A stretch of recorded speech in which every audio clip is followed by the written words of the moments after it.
She's coming out when we're ready. When we're ready? Yeah, we're ready. You got everybody? Do we have the Good morning. Good morning. Do we have the Zoom link? Did you send it to us? Okay. Last night? Okay. Yeah. You want me to re-forward it? Yes, please.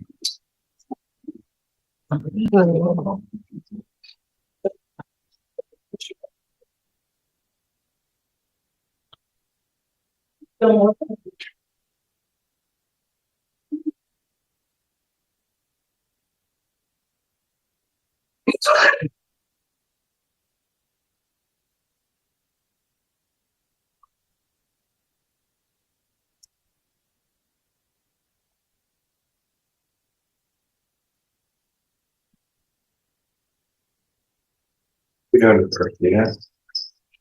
I don't. But not you. No, I'm not up there. I think I'm laying low today. Laying the weeds.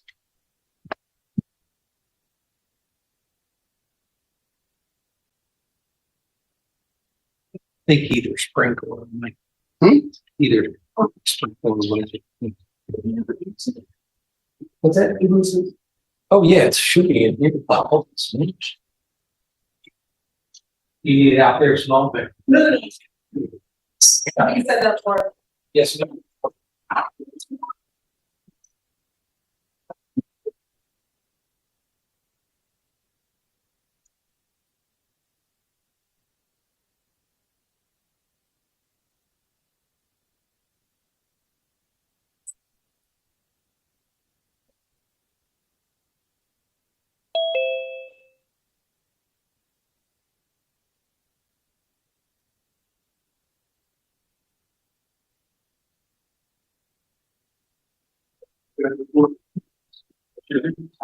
Tyler.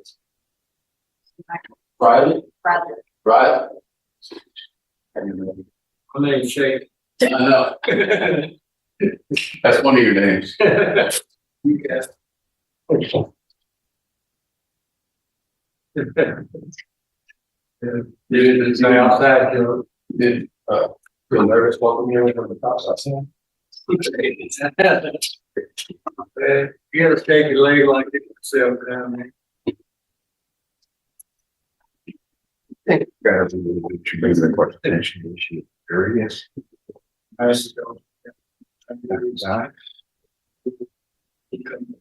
not so much the contact, it's maybe he could go to contact. Yeah.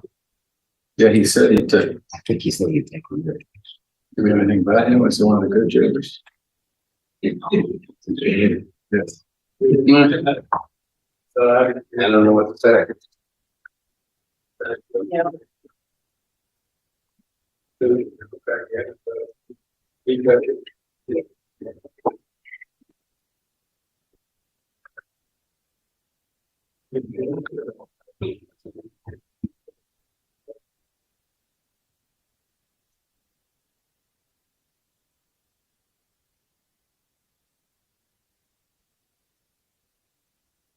All right, here I go.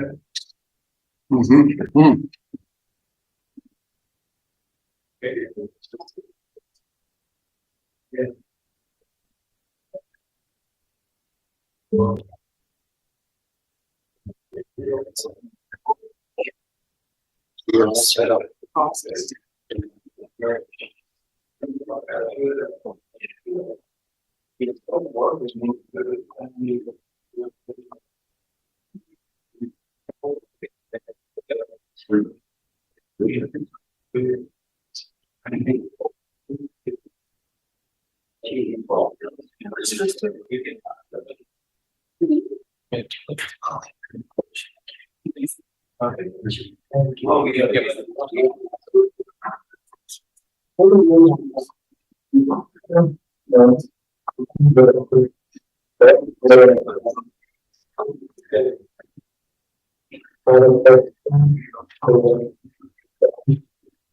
Some color.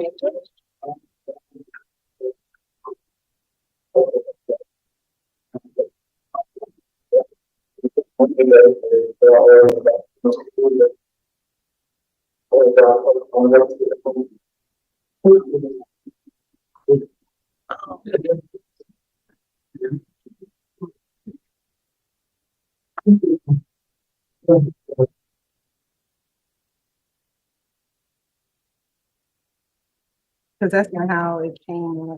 See, I almost want my purple. Oh, I did. Yeah. Let me try doing it. Subscription. But it did sound like that. Yeah. No. Every month. I mean, as much as you're for, that's a great idea. You rotate now. How about turn this off? Turn it off. I want to try to do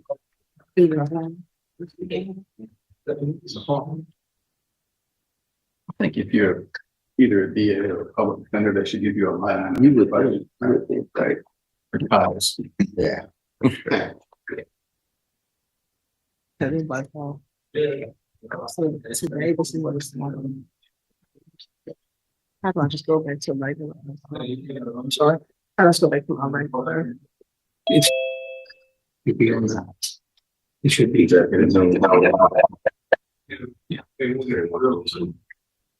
She sent the note. No, she sent a new link. I can forward it to you if you'd like. They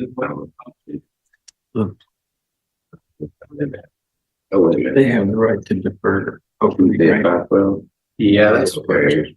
And they can split it. Either way. They can do half. Yeah, yeah, right. Yeah.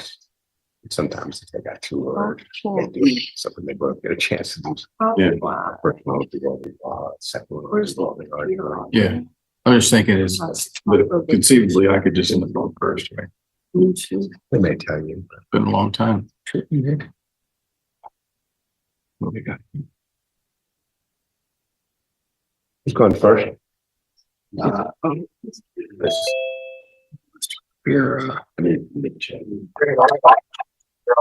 it's coming. How do I get it back to my regular? Take it off of YouTube to get it back just to my regular. Yeah, it's not on. Get out of it.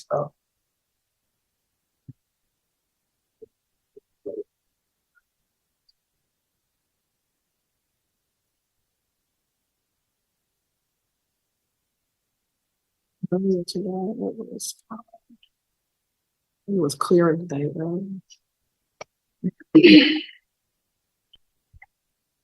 All right, so where are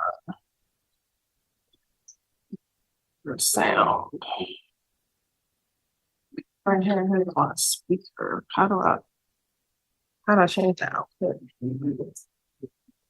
No, it should be right. It's real time. Can I see your computer's not on? Yeah, you can sure use mine. If you need to.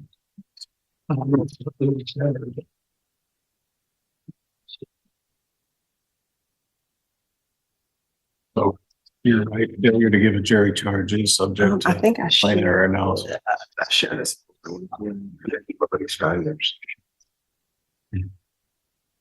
Okay.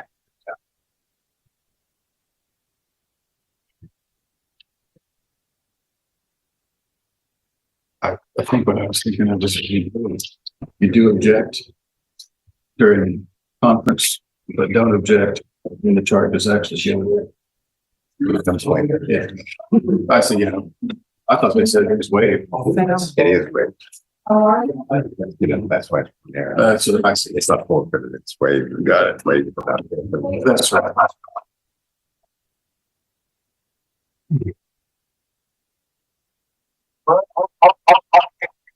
There's something Can you play it through Zoom? that's the.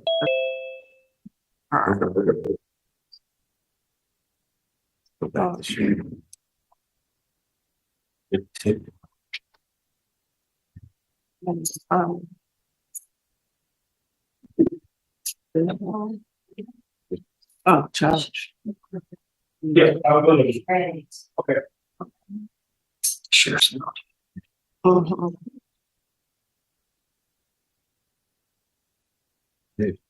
Yeah, PD player. You know, it's already got this happening and all, so. When I'm at the bureau, you know, she had smoked, you know, no drugs, nothing like that, and then she had her own sister got to smoking, and like I wouldn't know you didn't have smoke, so. Then, you know, just time went on, and, you know, she. This is what it sounds like. So it's clear. So that's what you gotta do. I'm not gonna play it. I'll play the original. And he said the rest of them.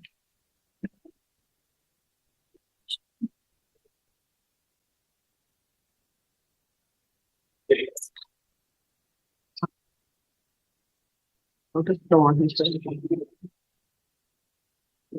Within the power, please turn your cell phones to vibrate a style and accept front rows onwards and use the system.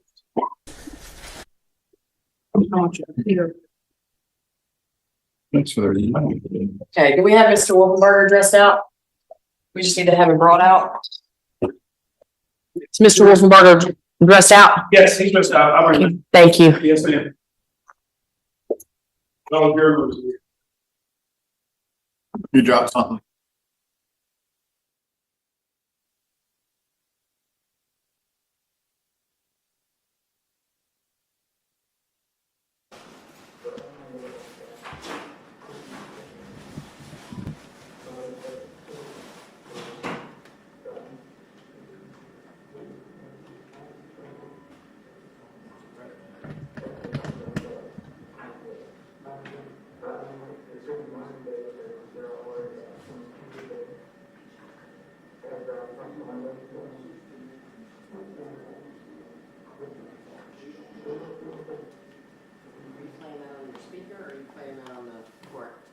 Are you able to turn it? I have a soundboard right here. Are you able to turn it up? Oh. That's why I was asking. Yes, Judge. Let me get the correct one.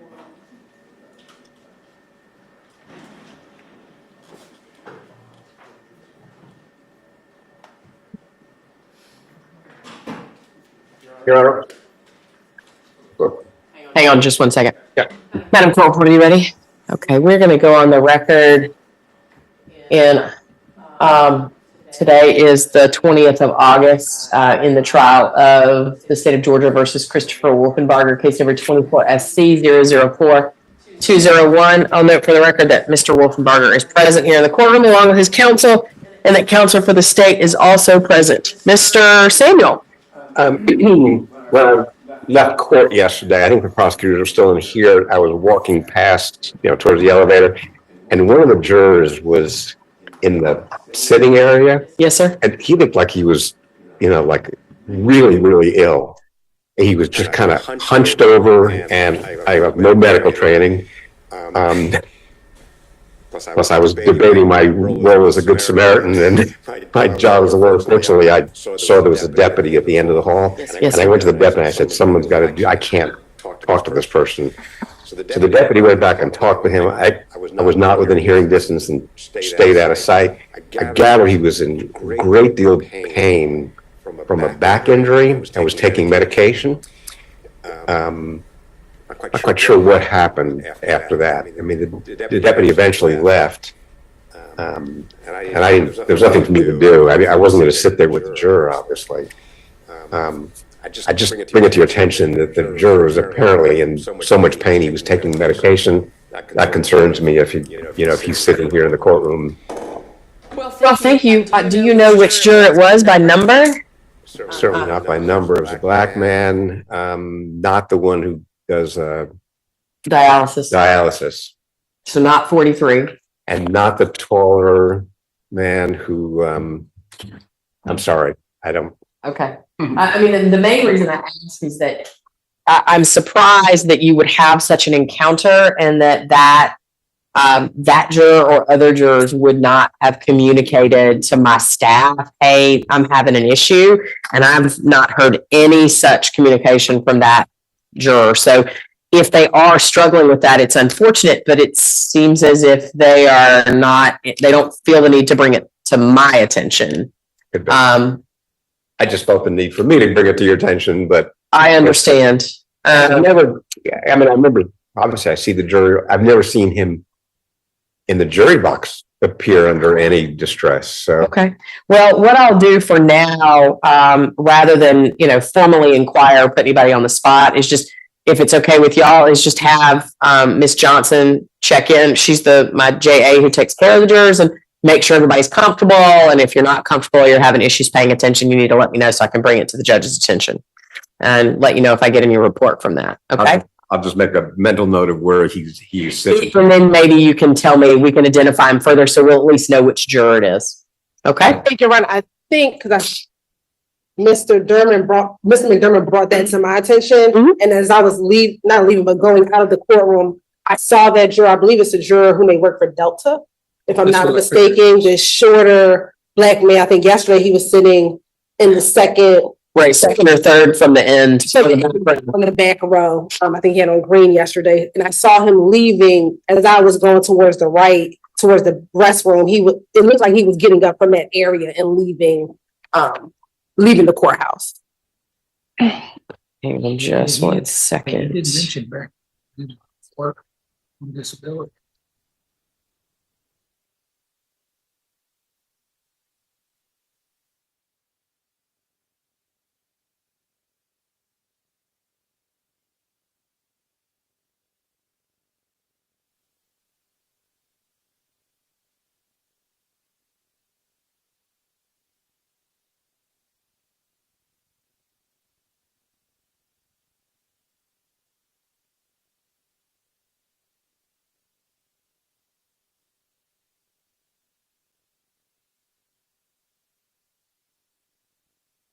Yes. Are we ready to get started? Oh, wait, Miss Hilton, you said you wanted to check the audio. Yes, please. Will you hit play for just a moment?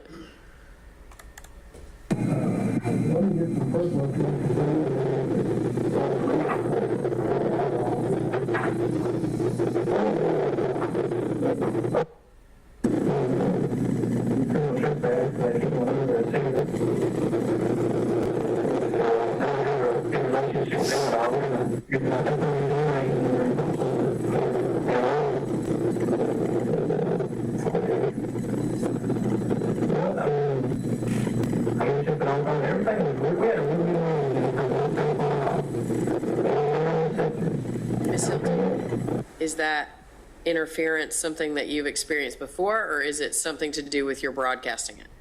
I think it might be the broadcasting.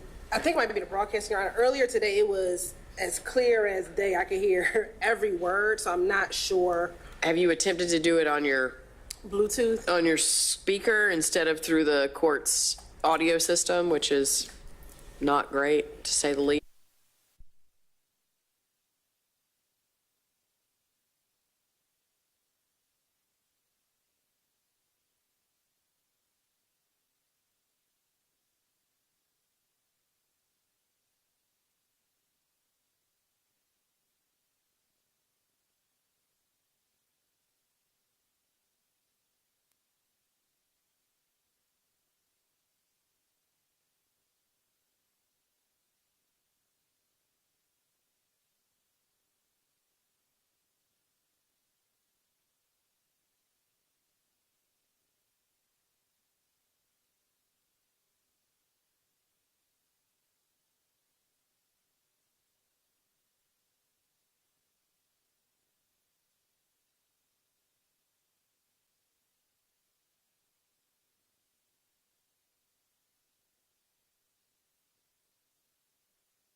Terry was here yesterday when we concluded.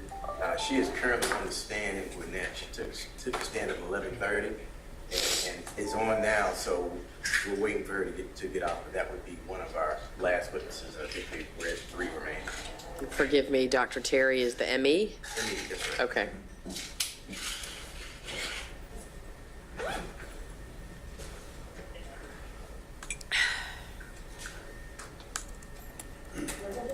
is not primed.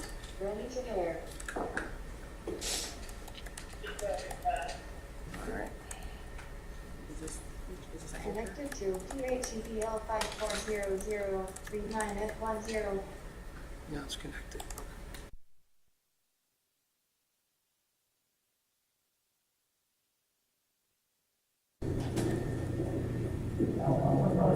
But until, later on, there's someone towards the end of that fight, and she got there.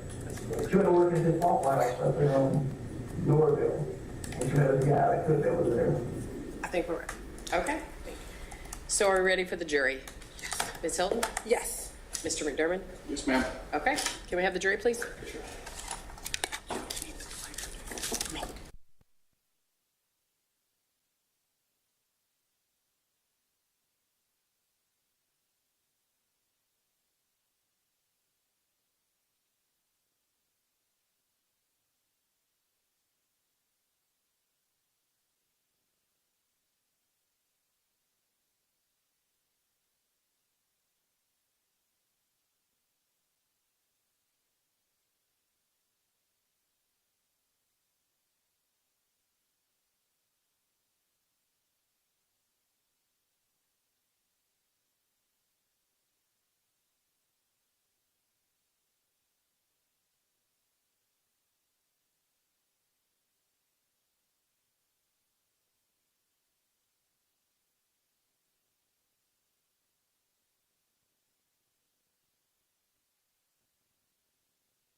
Be seated. Good afternoon, ladies and gentlemen.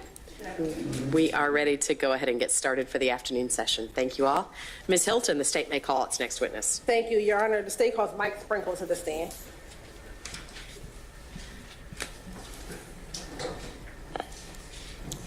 Come on up, sir. When you reach the witness stand, before you have a seat, if you'll turn and face the deputy and raise your right hand, he'll swear you in.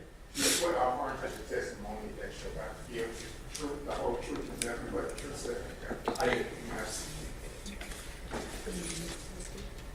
Please state the spirit of your full name for the court.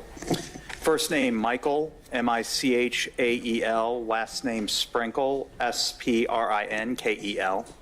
And good afternoon, Mr. Sprinkle. How are you currently employed? I am employed as a Deputy District Attorney at the office of the Fulton County District Attorney here in Atlanta, Georgia. And how long have you been with the District Attorney's office? Since June of 2011, so about 14 years. And what unit do you work in? I am in the unindicted homicide unit. And what are your job duties and responsibilities as a deputy in the unindicted homicide unit? I oversee the unit, the unindicted homicide unit, which screens the incoming homicide cases that come from the various jurisdictions in Fulton County, and I screen them specifically prior to their presentation to the Fulton County Grand Jury. And in that role, have you at times worked on cold cases? I have. And within those files, have you had to enhance audio or video recordings to assist with your investigation or looking into that case? Yes. I want to direct your attention to the Melissa Wolfenbarger case. Did you have any occasion to work on that case? I did. And within that, did you have the occasion to enhance a September 12, 2001 Henry County interview video? Yes. Well, yes. It was on I obtained the original video. It was on a video cassette, like a VHS cassette. I had a VCR in my office. And I also had this little USB device that had an RCA connection on it. So essentially it made it so I could hook the VCR up using RCA cables to my computer and then record it. And in doing that, I extracted the audio specifically off the VHS cassette.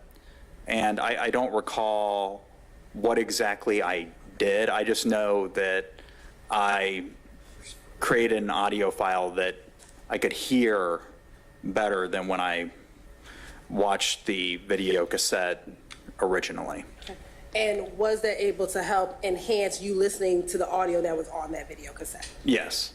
Okay. And have you had the opportunity to review that audio that you extracted in preparation for your testimony today? Yes, there was a disc, an optical disc that was handed to me outside the courtroom. There were 2 files on it. And I listened to them, and they were the audio files. There were 2 of them. One was an excerpt from the audio file that I created, and the other was the full audio file that I created. Yeah, permission to approach? Excuse me? Permission to approach. Go, yes. I'm going to show you what's been marked as Stacy Exhibit 73A. Do you recognize 73A? Yes, this is the disc that I just described. And did both the original audio and appear to be the full audio that you extracted from this September 12, 2001 video? Yes, it hadn't been altered or manipulated in any way. Okay. And then was there a redacted version on there as well? The redacted version was on there. That was the excerpt of the original, yes. Your Honor, this time the state would like to admit Stacy Exhibit 73A into evidence. Mr. McDermott? No objection. 73A is admitted. Permission to publish. Permission granted. Ladies and gentlemen, I'll just remind you, as I have when we've played audio for you, there may be things that have been removed from the audio. You may perceive that, and I'll just remind you that the fact that redactions have been made is not something that you should consider, and why or what might have been said or why the court caused it to be redacted is not something that you should speculate about. Thank you all.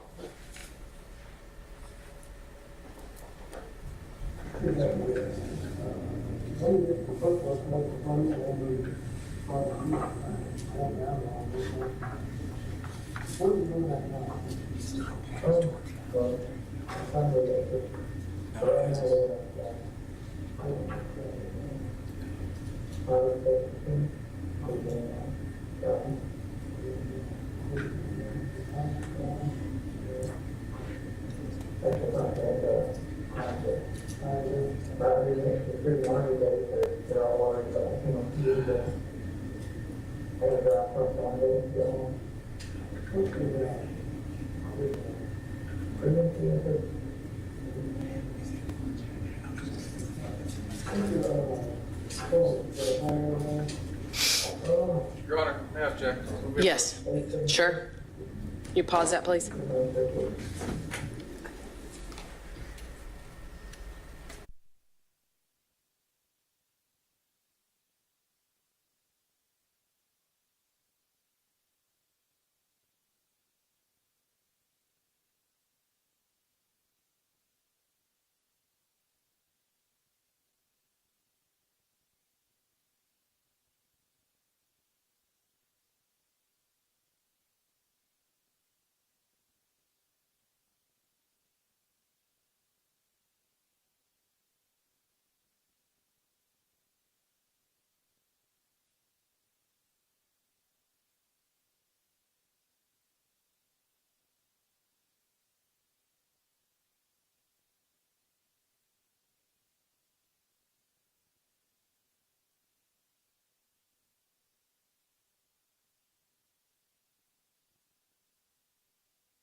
To ask you to step out of the room for just a few minutes. Thank you for your patience. All right, well, jury.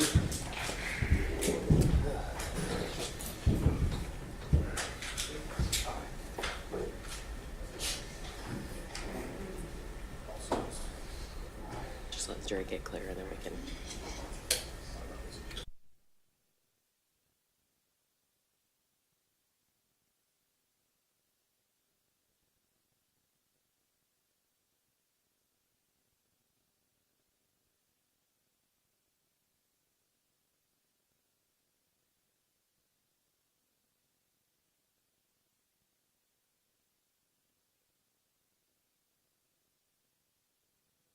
Clear. Mr. Sprinkle, I'm going to ask you to step off and step back outside, please.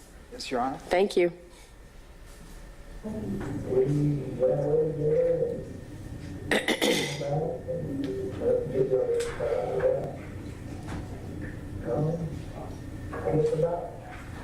Okay. So just to make a record, the nature of Mr. McDermott's objection was that what was being played for the jury for, I'd say, somewhere between maybe 30 seconds to a minute really wasn't audible, right? It just sounds like Charlie Brown's parents, right? You know, we can tell somebody's talking, but you can't really tell what they're saying. I don't know if the fact that that speaker was facing the jury made it more audible and understandable to them, but I didn't get the impression that anybody really understood what was being said. Mr. McDermott's objection was that it was audible at some point, and if it's audible, it ought to be audible in the courtroom or it ought not to be played. We discussed some variations of how we might address this issue, and ultimately, I decided to take a break because I think I understand Ms. Hilton's representation to be that at various times she has listened to that recording and that it is in its, I guess, the point of Mr. Sprinkle's actions of enhancing the audio was to make the entire thing audible, understandable. And if that's the case in some media, then y'all need to take a minute to figure out how to make it audible in this courtroom. And if it can't be made to be audible in the courtroom, then I'm not exactly sure how it's admissible if we can't understand anything being said. The fact that he gave a statement is already in evidence on that date. So. You know, after her parents locked me up like eight, 9 times, you're still a fish bag, like people want to do too. So I don't have a good relationship with them at all. I'm kind of scared about that part of the other angle where it's all cool.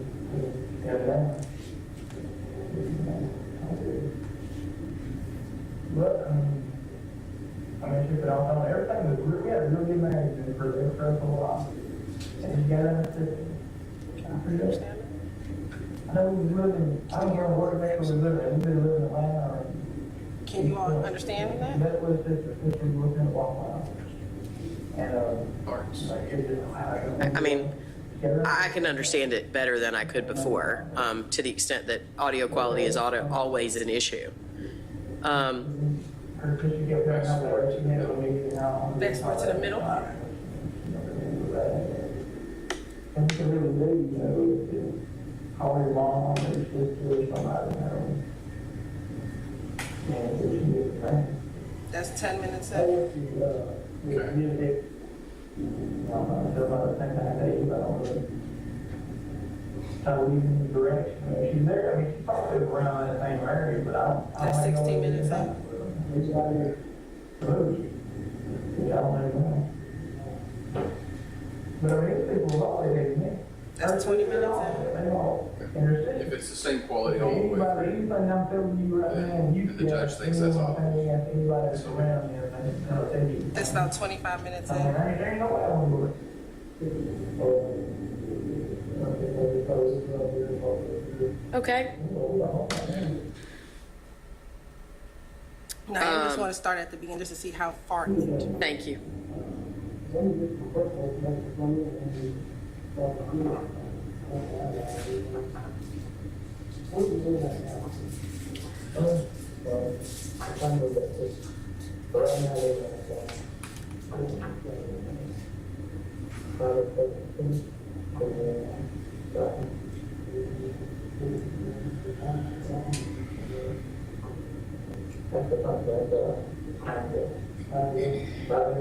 pretty hungry days, they're all worried about, really getting. I gotta drive first on to get home.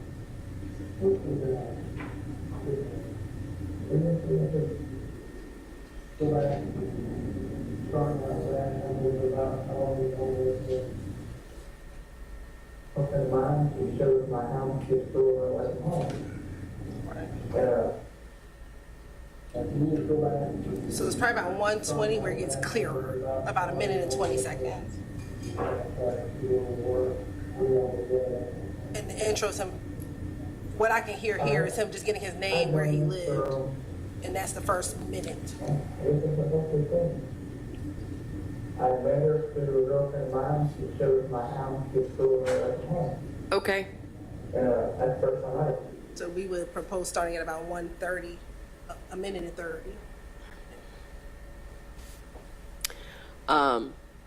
Is there any, forgive me if that's what you've just said, Ms. Hilton, but is there any understanding about what it is that was being said before that no one can understand? Do we not know? So I can hear what he's saying. What he's asking is his contact information in the first minute.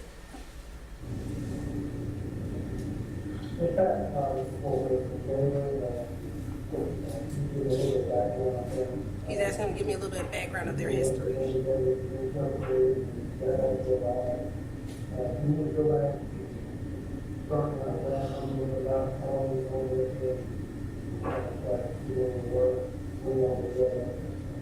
The detective asked him, go back over your history, and then he starts.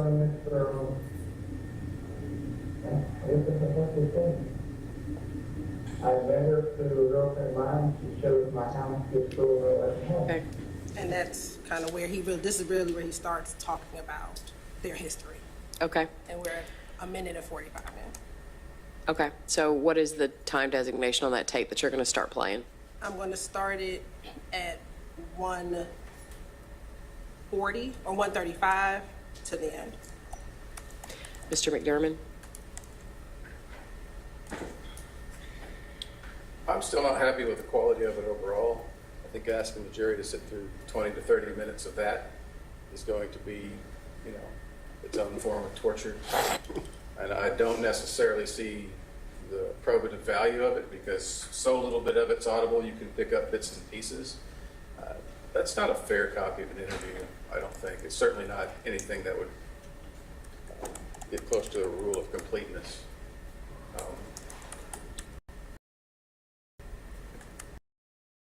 So I would still object to playing it at all. If the court has determined that that's audible enough for the jury, obviously that's your call. But I maintain the objection not to play it at all. Okay. Furthermore, we've heard testimony from Detective Stott, who gave fairly detailed notes of the interview, and he gave us a pretty thorough down of everything that was said in it. So I'm not sure what's going to be picked up from listening to this tin can version. Ms. Hilton? Yes, Your Honor. If Carl Mr. Stott couldn't remember certain things that I asked him as far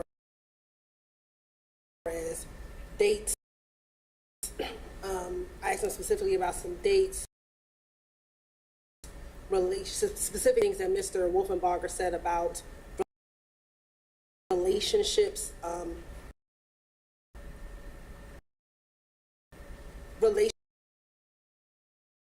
that he had with the Patton family, and there were just things he did not remember. I believe I asked him towards the conclusion,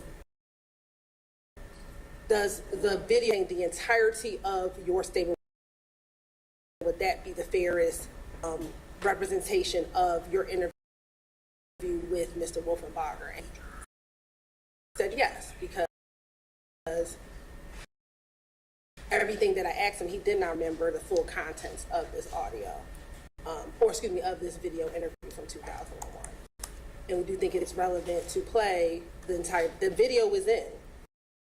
What we're now doing is trying to, or that the jurors can hear the audio from that video, so that if they wanted to play the video, they could play it in the back, but here is the audio that goes along with this video. And the redactions are redactions in which we advise the defense that we were taking out certain portions. The portions that are redacted from the video is Mr. Wolfenbarger's criminal history. Those are the things that are out, but everything else is what Mr. McDermott agreed should be in. As a matter of fact, he asked for us to add something in that we had taken out that referenced Mr. Wolfenbarger's criminal history. So we believe that this is a depiction so that the jurors can hear fully what Mr.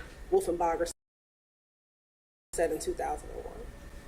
I guess my final point would be that, well, yeah, I did agree to some reductions. Those are not the issues we were talking about here. My final point is this. We're playing something for jury that sitting here listening to, and we can pick up some pieces, some of it we can hear, we can. Some of this interview I consider exculpatory and good for the defense. I'm sure the state considers good for their case. We have no idea what the jury is going to be able to hear or not hear out of any of that. And it's just not, you're taking a crapshoot. And I don't want that going before the jury. If we have a clear version of that, then I wouldn't object to it.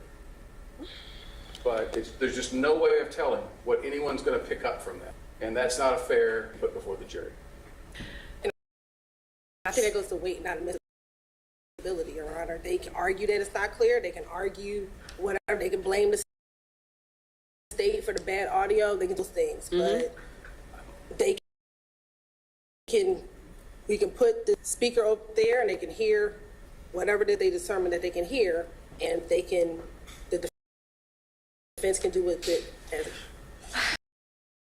I mean, you're not wrong, Ms. In terms of the defense can use it against you if they choose to, right?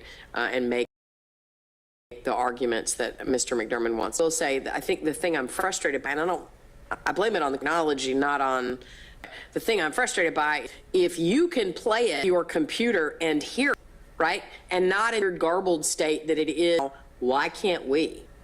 That's what I'm frustrated by. I think as I played it a few seconds ago, we were able to hear it.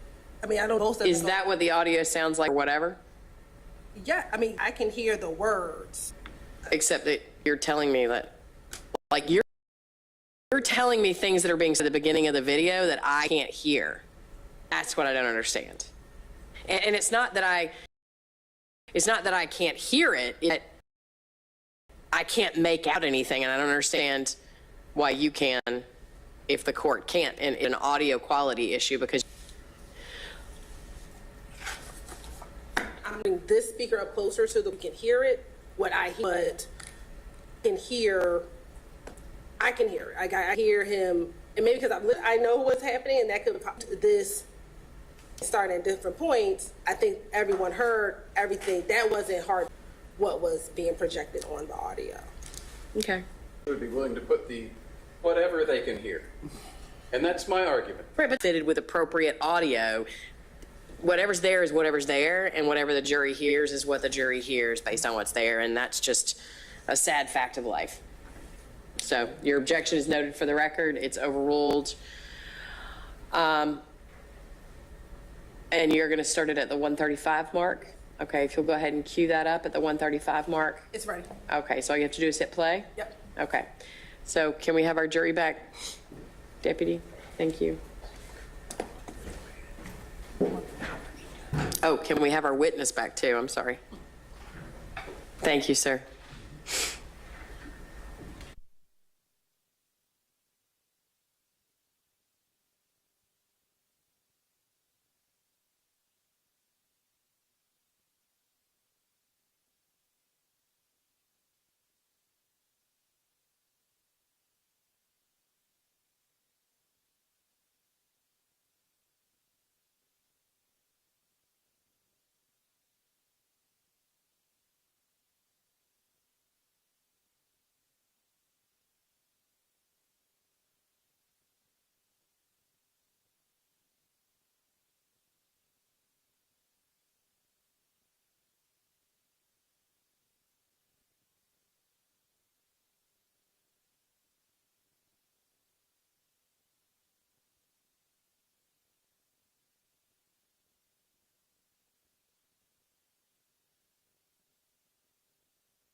Mr. Sprinkle, you can go ahead and be seated. Sorry for that delay, ladies and gentlemen. Thank you. Ms. Ms. Hilton, you may proceed. Thank you, Your Honor.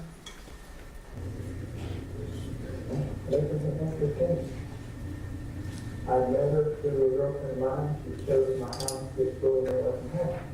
That's the first time I've seen her, she stood it off of that. She, you know, was off the other hand, they go on, but I, or, you know, anywhere they do. We went away together and come back and let me go about all that. It's about 95, we got married. You know, after trying to spot me up like 8, 9 times, but we pretty much fixed that, like people over there too. So I don't have a good relationship with them at all. Kind of figured out that's all they go back and we'll talk to their grandma. But, I mean, took it off. Yeah, really mad me for this for a while. And you got understood. Yeah. I was living, I don't know where Rebecca was living. We've been living around. She met with just a 50-year-old walk out. It was just, I don't know, she had up this red dot. Okay, no problem there. Okay, her sister kept remembering how bad she had a baby and how ugly how bad it's not. She kept putting thoughts for this in her head, like maybe you grow up, you know, like that is happening and all. So, while I was really in a shifty mode, you know, drugs and like that, and get her sister got some other things, like I would never been kind of much. Then, you know, just time went on, and you know, she just pulled.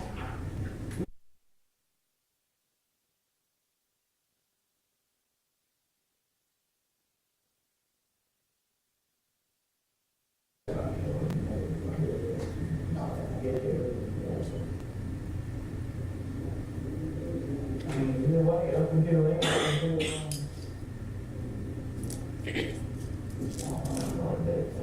you know, later on, there's a couple months closed, you know, got the fight, and she went to work in this Waffle House up in Yorkville. And she knows the guy that took over there. Yeah, I guess they got screwed and whatever, or not. You know, she come on, she put her out the over there, or other Waffle House, but yeah, he worked there. Decided to do it, and she stayed long for 3 or 4 days at a time, but some of that we had a restoration. Then she just come back one of them, she would give it to her on top.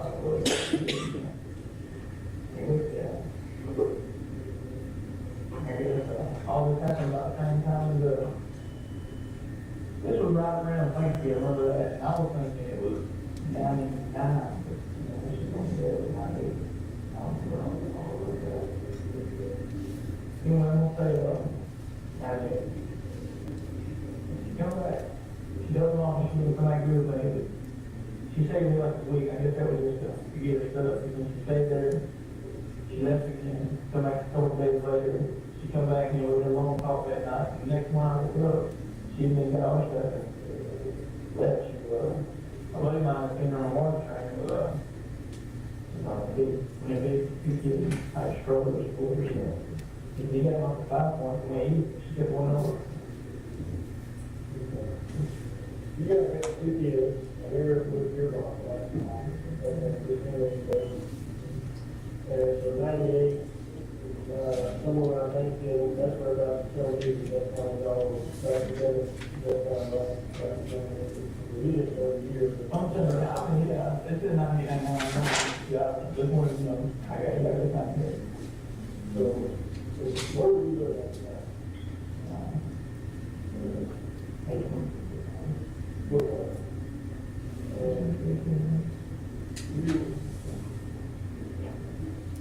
They 24. I lived at one, now we lived at one on the first street. But they're all building now.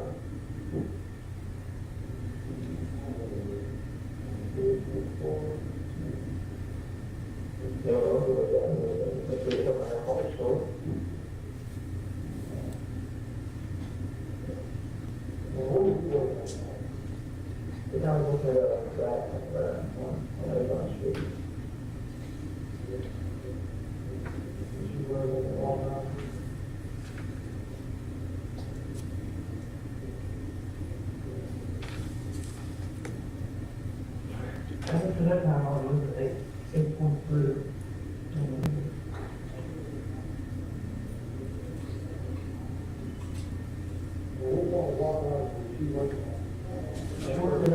first one she worked with, and I really don't want to ask you, to this day, I don't know why she went, just really, like, them and them sometimes. She got a water train went all the way up to Georgia. And the only reason she gave me minutes at that time was, because it was right off the water train. I mean, there was a bunch of them there. I mean, to this day, I'm thinking, you know, that's one thing her and sister knows, because she never let me on her that, so. I don't know if this was a guy she knew from before, or what, I don't know that. But you say we were always, so they really would be sporadically, yeah. I'll say it was almost, because I won't say so, because it was right around, it was almost Christmas, I remember.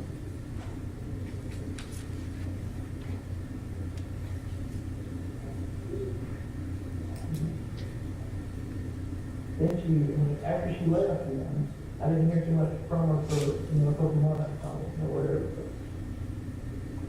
Back in April, the following year, which I guess would be 9, I think, and I was coming down this street, I don't know if you know about the line like that, but right where the train station is, I was coming up through there, and she was walking in the road, and this is just in a white girl, you know, blowing the horn, because, you know, we're 90 degrees around there, you know, but, I thought, and I blew the horn at her, and I got a road about 50 cents times on that time.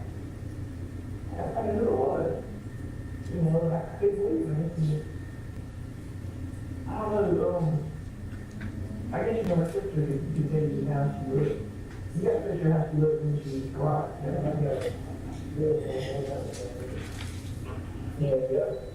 was like the last she looked like after we got married. After that, she cut all her hair short, dyed it red. Started smoking, so and then she was over it. But when I said come on, she wants to wait in the morning. She believed it went her heart. We stopped and she said she wanted to talk, so we went to Taco Bell, we went over to the whatever, you know. And every time she was like, no, I never study, I want to come back home. I like, you don't know the emotional stuff, whatever it's going to for me, and just like this, and it's better off. I just move on, you know. It looked like she like tracks and stuff from home, just like it.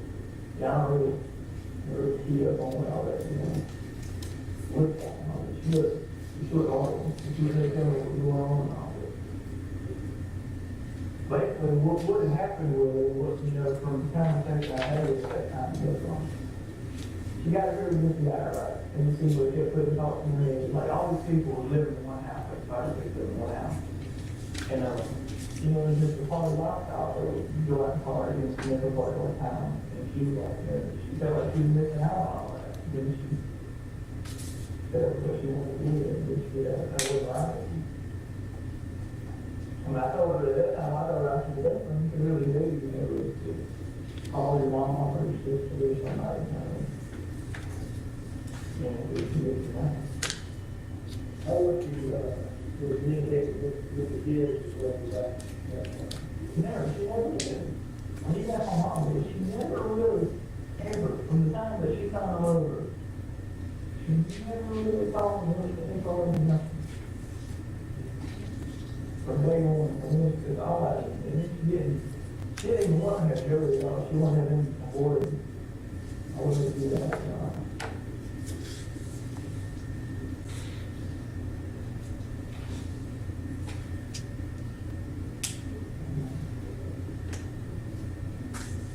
When she was at our Christmas, trouble whenever you saw her,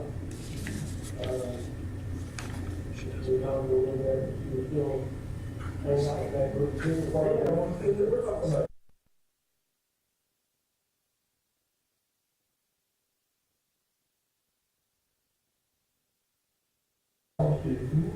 smart, she was a lot of response. She was real intelligent that way, but as far as, you know, she was real naive, you know. I don't go that way, though, but not quite like that. She was basically, if you could put an idea in her head, you would think about it, she would swear that's right. And that's, I guess that's when she'll do a problem, she'll run away all the time.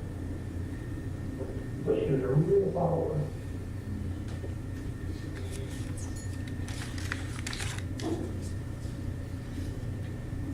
When you saw it now, she was still working anywhere, and everything like that. I really didn't want to blow a whole lot, and it was really just hard for me to sit down and talk. Like that, you know, I'm just trying to.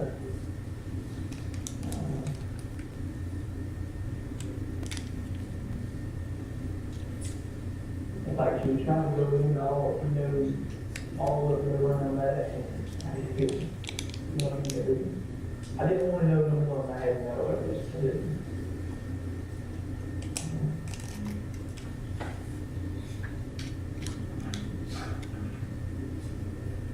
But there's no way I believe the skin color and all. That's the whole reason I ain't even. Everything like that. She didn't do anything that much with the kid. She didn't know what she did talk to you. First time I said that she called. But I've never seen it. I've seen her call mom once or twice. I mean, I never feel like that. I couldn't know. She said she used to send her mom calls and all the time. I wasn't got her. I don't really know. You know what I mean? Yeah, dad, man. I did not. Only thing I know for 100% that her name was Mike. I remember that. As far as the last name, I think.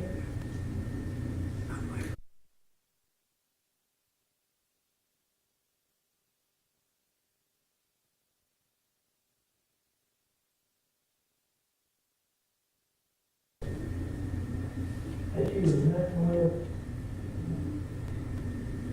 I know the other night she lived in Shadowford Lodge, more there. That's what I went there.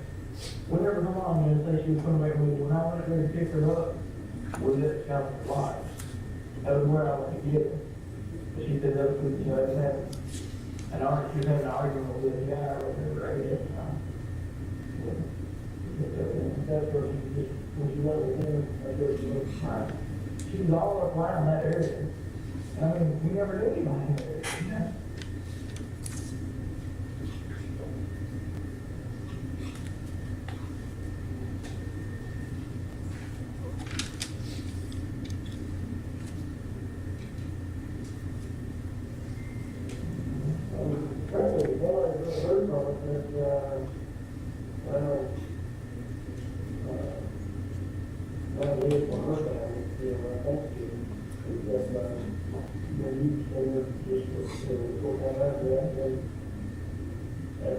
What would she be doing now?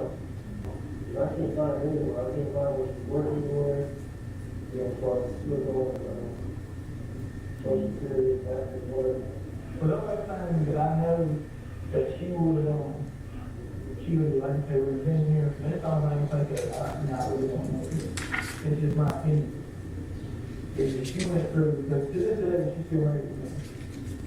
I'm just now, you know, I guess going through the doors for her, kind of like. The only thing I can figure she might have done is changing that, she never had to do that. The only thing I can see is that she changed it when she got married. And she changed everything. It's never real easy to want to disappear. I mean, you have probation, you don't probation. Yeah, that, and I all kind of, heard through know with it once because they got a court for that. Or I guess you just look for the court for a few things or some kind of. There's another detective inside he goes looking for. There's a man and a woman from the store. Okay. Looking for her now. They're about 10 days ago. Kind of losing direction. She's there. I mean, she's probably around that same area, but I don't have no way to get her.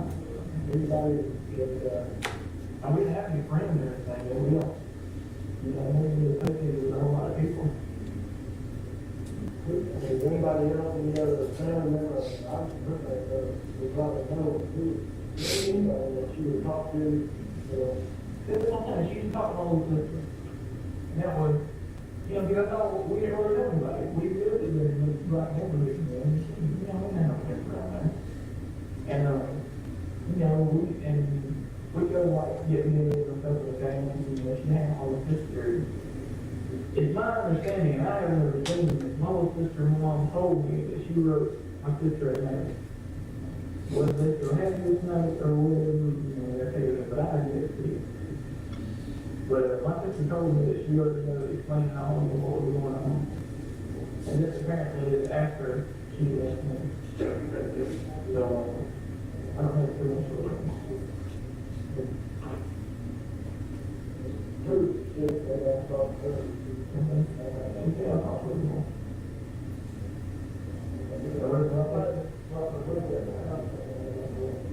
Where she said, I already know that Canberra National Marriage.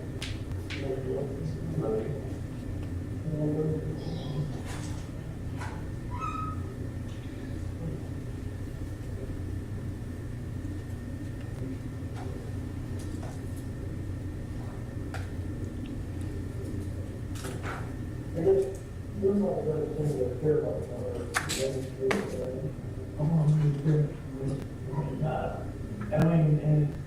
and when Patton was and come over and told my this, you can ask my sister, you can ask my mom, I thought, my mom was to do her with, my mom was taking me to under the wing, and she goes like, if you can ask, I know you get, anytime I get to see, it's just hard. The only time I really have a kid come stay with me is my son Perry continues to still come stay with me for a week. That's okay. That's, I don't know if I'm on Thursday. You got to that's really hard. You got to approach her. That's all you need to approach her. Take care of you. They got to learn in private school and everything.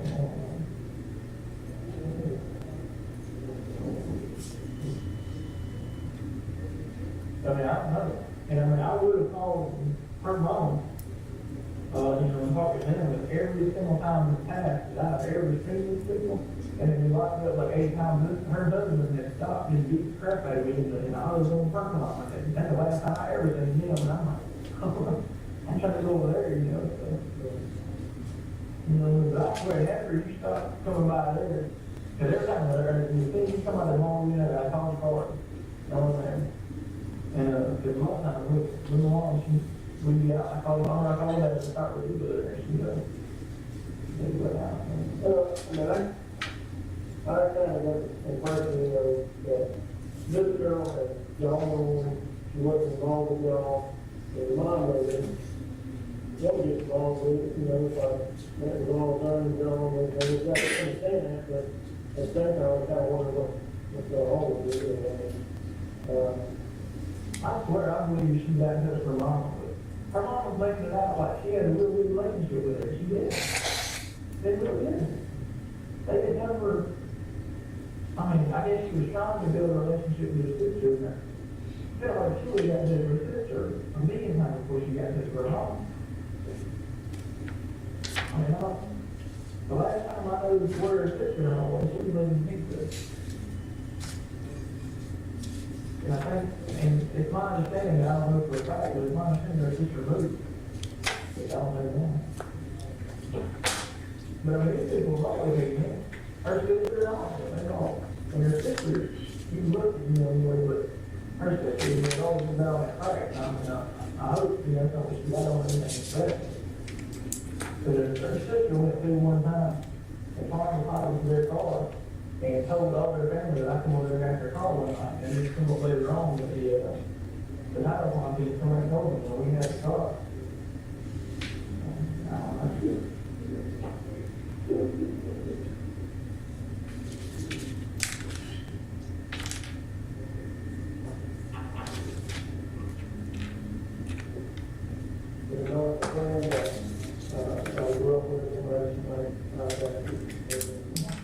I know it's been part of the belief, and they're really not. mean, they can say, that to her, they can either, I don't know, commit suicide, or somebody can hang on it, kill her, or something like that. I don't think she committed suicide. This girl had a really strong, that's one thing I can say about her, she was really, she had the, and I don't know what word I'm looking for, she had the endurance, you know what I mean? With her sister, when she was coming up, her sister, like, had a baby in the bathroom, and just telling about it, she took the baby in the car. And Melissa found it like 3 days later in the gym bag. You know, that was much kind of much more strange. You know, for the kid. You know, she was molested by her dad's best friend. You know, and there's nothing ever be done about it. She had a really strong mentality. I was feeling, you know, I'm not doing all of her, but I don't know. As far as the label goes, she can't be out all these people. I don't. You know what I mean? I don't even know if she got in with people. Not that something bad with being her husband, it's bad, you know. There's something bad with me. But I swear, I don't know how. I really don't know if her sister put her in the up there, or how she got in the door there, and how, period. You know, we didn't know what things out there. Then later on, I mean, a buddy of mine had moved up that way, that was not, it didn't have anything to do with her.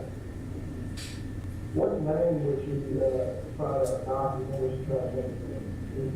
Because, I mean, the simple reason why we didn't use this with family name. Because she can be anything. And she knows that she's got the real when she got, she can do it.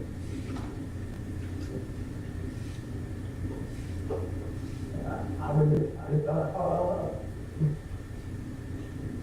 I mean, it's like, I think things would be a lot different for you. There's a lot of people.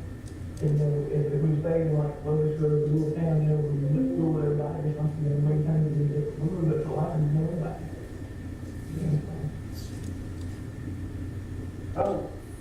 You're always good, you know, when you just have to get off the law, I mean, how is it painful to y'all, I mean, how do you talk to you, like, you know, I mean, I come up, you know, this is the first time I ever really talked to that woman like that. Ever really, she's always, it didn't hate me. It really did. It cannot stand me with everything. You know what I mean? And I all, you know, this was, right we got married, and I will, you know, I just called her up and tell her about it, because at that time she was telling me all everything, what, you know, happened and everything. I mean, today was the first day that I really, you know, kind of, we really talked, you know, and it just blew me away that they had not talked to her at all. I guess that's mom, because I was there in the shop, I'm like, there's no way. I mean, I used to work with the daddy when we first got married, and I used to walk with them, I'm like, what? These people are real bad time, I'm simple that. They're like, they get on anything, the insurance fraud, stuff, you know, that. They ever come out and accuse you, say they think you did something to her, or, you know, something like that? I haven't talked. I try to stop. I try to avoid people like play. Any kind of interaction I've ever had around these people, if you got me beat up, I put them in jail. And for me, I mean, it's kind of a strange thing when you know how we even got married, because it's like, in my mind, it's just like a goal, and it's like, I hate married this girl, you know, I'm still anything, and they don't. You know, I mean, it's just crazy.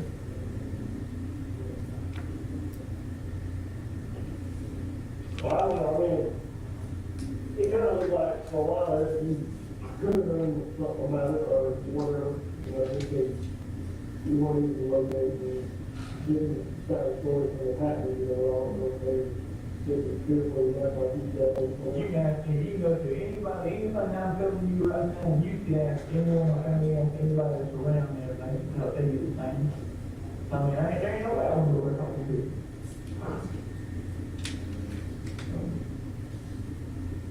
So yeah, we look at the other one parking lot in the front groups. So in the fourth parking lot, you know, she's it all. When did you find out that she was reported missing? Or like that pulled down, just be right there on the I think the very first time you come out of it, I think you spoke down, I don't remember, is that correct? I think you spoke on mom, the one like the showing you like that. About a whole year, I mean, that gotta tell you right there that she didn't have a relationship with her mama, if her mama saying she did, if her mama waited the whole year, you know what I mean? There's no way.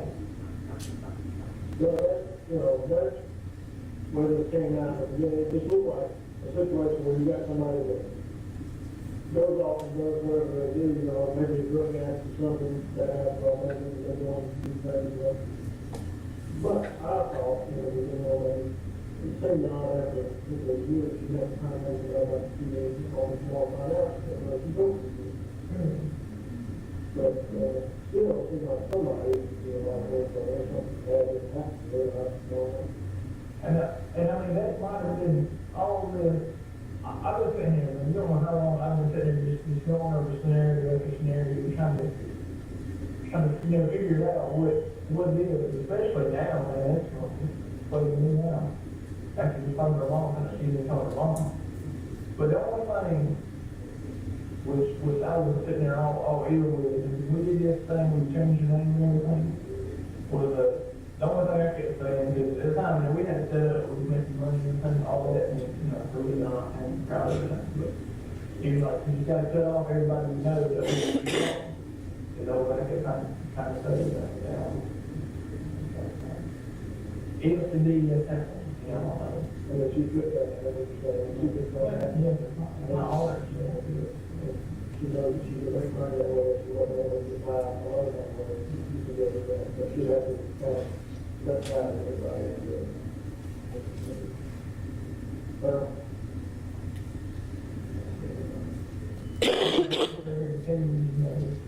the last time that you saw her, she left for Christmas, so we saw her 15 months later, talking about February, March, and all of that, over the next year.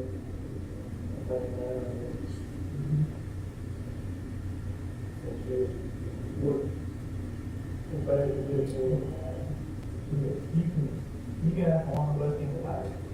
From that picture right there, and I bet, I'm gonna look at her, and I think there's a picture of my grandma.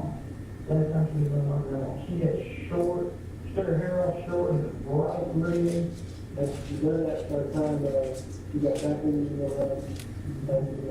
I thought, they were saying, the way I mean, she had taken, she had dyed her hair several months before, but then right there towards the end, and especially when I see her in April, her hair was real short, real bright. It was like, they look odd, it looked, she stood down and stood out. I mean, she don't do nothing like that. Not like that. I don't see it, man. And over all this time, I swear I thought she was a big significant sister. That's the only reason I never really perceived it for her. The sister, whether I have a mother, is that same sister, and a child, but at that time, I didn't even try to build a relationship like that. I didn't know. That sister, I think. All this happened. I don't know. You don't come in with or something that is probably not very important.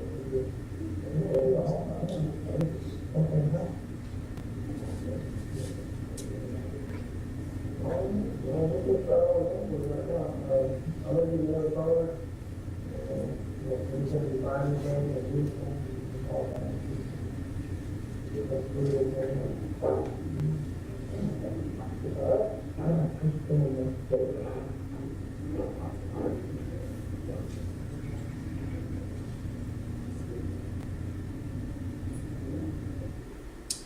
We stopped at 3035 Road. Thank you. No further questions. Mr. McDermott, do you have questions for this witness? No questions for this witness. Thank you, Mr. Sprinkle. You may step down. Ms. Hilton, the state may call its next witness. Thank you, Your Honor. The state calls Rosa James.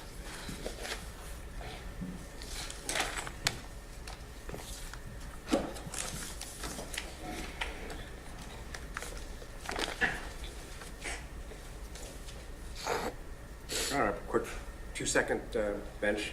Sure.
Witness stand, ma'am, and when you get there, if you will, before you have a seat, turn around and face the deputy and raise your right hand. He'll swear you in. Do you swear to affirm to the testimony that you're about to give the truth, the whole truth, and nothing but the truth, so help you God? Yes. Let me have a seat. Please state and spell your full name. Rosa, Rosa, James, James. Did you already do the instruction order? My understanding was after you had qualified Oh, okay. or attempted to qualify her. Thank you. Thank you. Good afternoon, Ms. James. Good afternoon. How are you employed? I'm currently employed, self-employed at my consulting company called Sania's Place, LLC. I was going to spell it. SANIYAH Place, LLC. And if you can tell the jury your job duties and responsibilities at your consulting firm.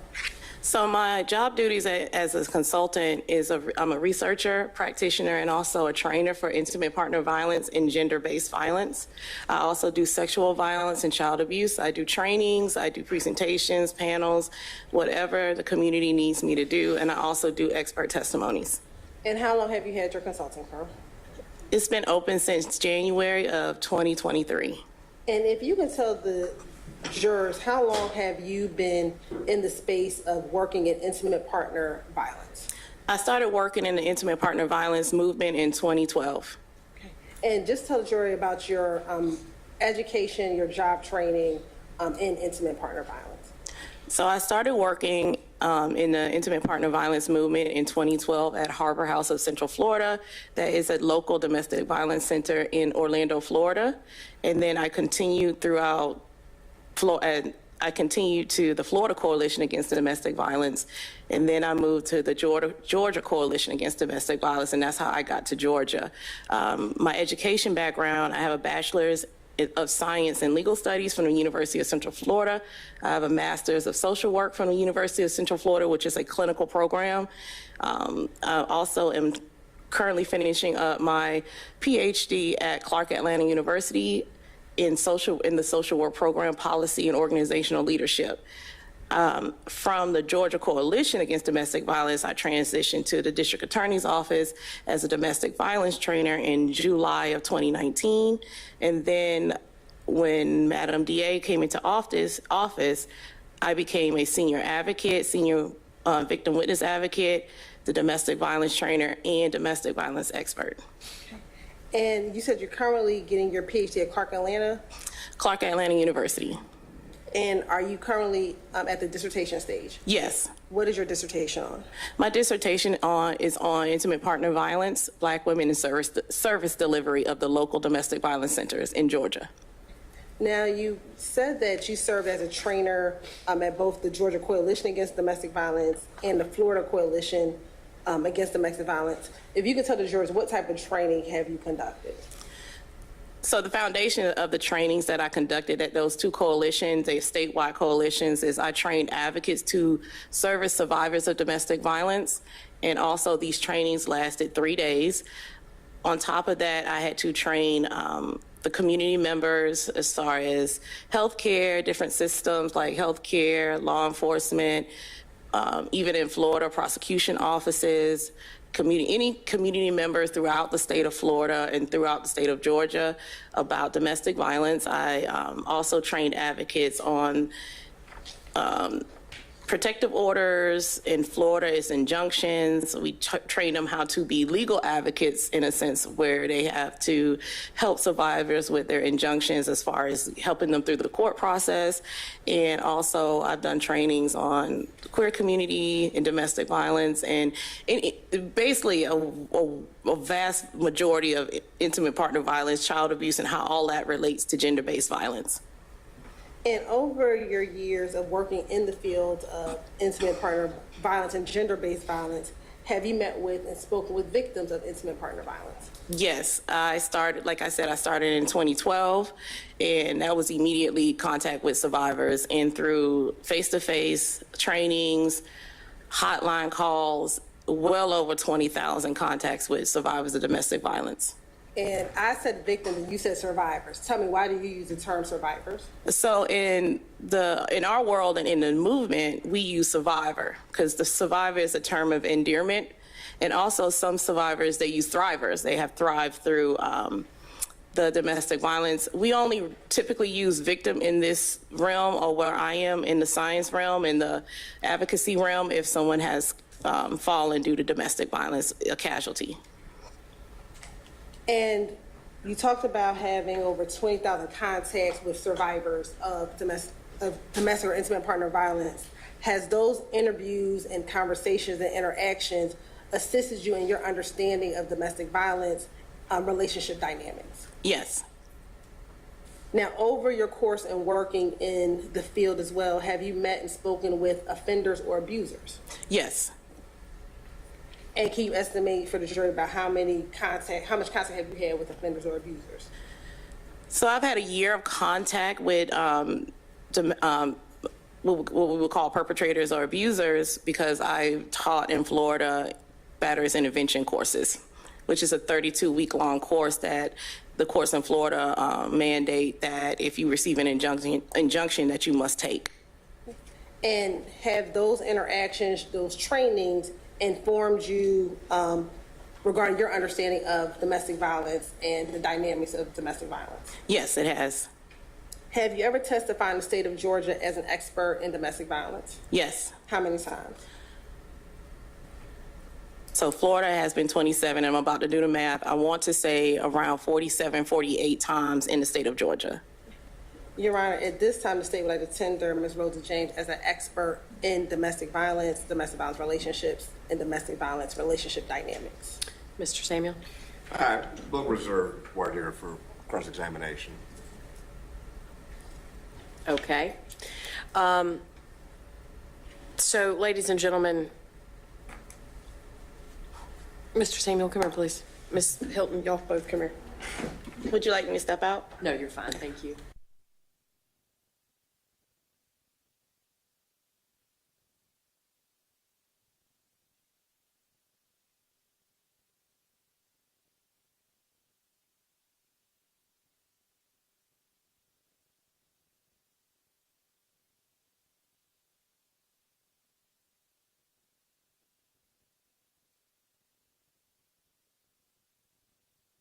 The state is offering, excuse me, I'm sorry. The state is offering the testimony of Ms. James as an expert witness.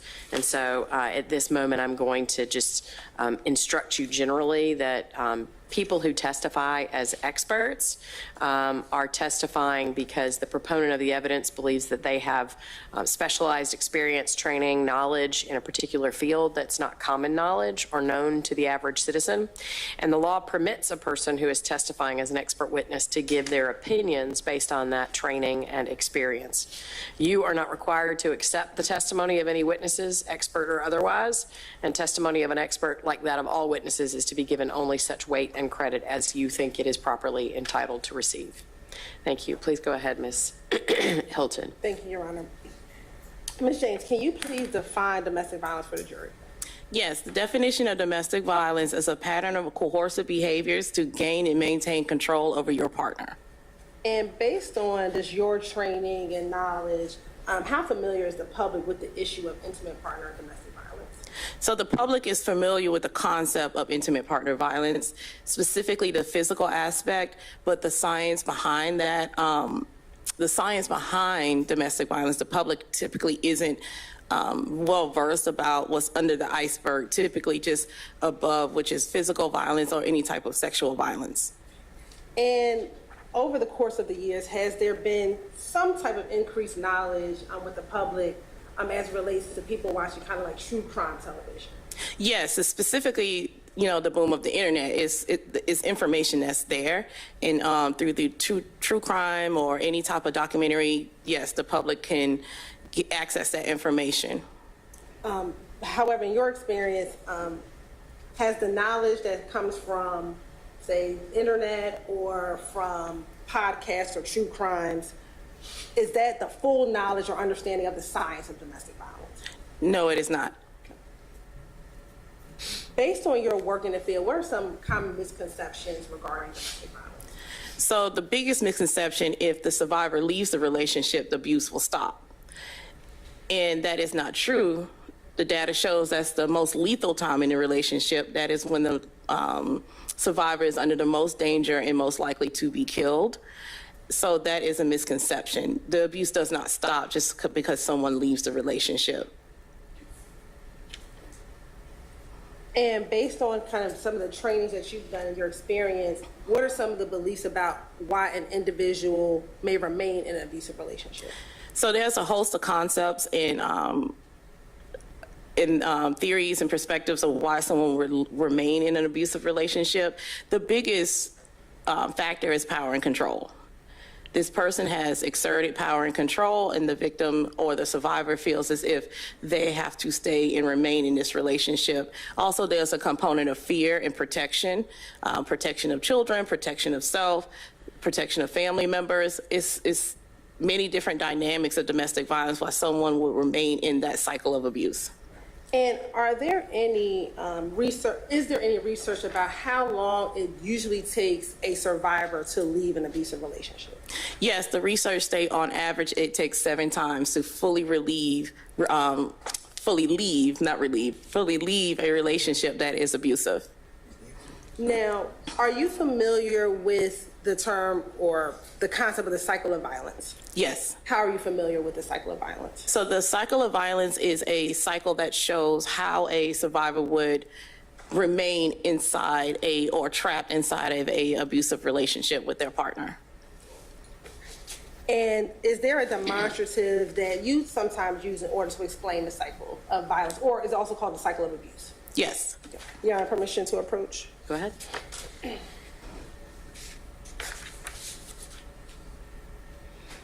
I'm going to show you what's been marked as Stacy's exhibit number 79. Do you recognize Stacy's exhibit 79? Yes. And how do you recognize Stacy's exhibit number 79? This is a cycle of abuse. It's an evidence-based tool we use in our practice to show how survivors stay in relationships. And will this demonstrative assist you in explaining the cycle of abuse to jurors? Yes. You're at this time the state would like to admit Stacy's exhibit 79. Mr. Samuel? No objection. 79 is admitted. Permission to publish. Permission granted.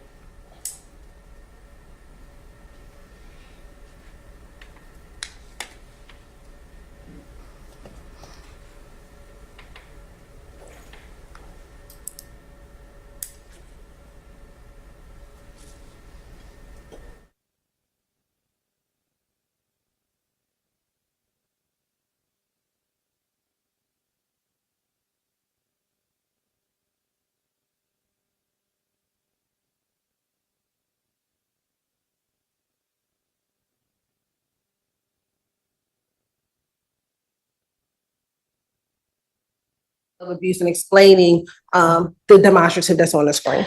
Yes, so the cycle of abuse, like I stated, is a cycle in which they trapped inside of an abusive relationship. And I know that the public is very familiar with some of these terms, such as or even the tension building phase, but I want to explain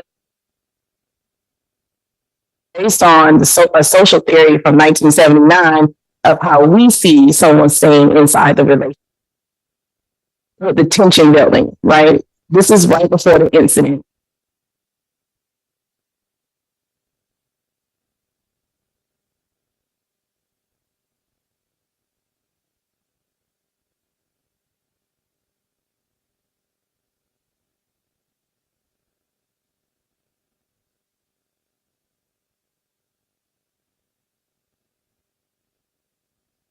Physical, economical, it can be humiliation, it could be intimidation, it could be a whole host of things. And it doesn't have to be a physical incident of arrest, right? So that's when the incident happens. In the reconciliation phase, where we're seeing about guilt, right? Sometimes the survivor feels guilt during this phase. This is the phase where I see survivors wanting to release the charges. This is why I see survivors wanting to recant or even fund the batterers or perpetrators funds when they're in jail. This is when the perpetrator, either he apologizes or he blames the victim for what happened to them. And, oh, it wasn't as bad as it was. This is where a lot of the term gaslighting comes in, and it's basically a conversation back and forth between the survivor and the perpetrator where they're getting back into the relationship. It does not have to look like a honeymoon phase where you're getting flowers and all these things. That's why we no longer really use that term anymore, and that's why we use the phase calm. So in this phase, most likely, the abuse is forgotten, the incident is forgotten. We just move on with life like this never happened. That's what I see the most in my field, in my personal observation in the field that I work in. It's just forgotten. It didn't take place. These things happen in relationships. We move on. But like I said, it doesn't always look like, oh, you're getting flowers, you're getting presents and gifts, and it's all love. It doesn't always look like that. Sometimes it just looks like we're moving on with life. And you kind of talk about in the incident phase, it could be verbal, emotional, and physical. Is it usually one of those three, verbal, emotional, or physical? It could be a whole host of things. It doesn't always have to be fit into that box, because domestic violence is not a box. Every relationship looks different. Every incident looks different. Now, in the field, is there also a concept of the power and control wheel? Yes. The power and control wheel was created in 1980. It's a qualitative tool where 300 survivors were interviewed, and we use ground theory, which is a themes theory, to find different themes, well, similar themes, to create this wheel to show the tactics of the perpetrator. And have you used a demonstration of that power and control wheel to explain how an abuser will exert power and control over a survivor? Yes. Now I'm going to show you what's been marked as State's Exhibit number 75. Do you recognize State's Exhibit number 75? Yes. And how do you recognize State's Exhibit 75? It is the power and control wheel. And would that help you today in your testimony and explain to the jury the power and control that abusers use in relationships? Yes. You're at this time to state like limit State's Exhibit 75 for demonstrative. This is a demonstrative exhibit? Yes, sir. No objection to using it as a demonstrative exhibit. Exhibit 75 is admitted for demonstrative purposes. Thank you, Your Honor.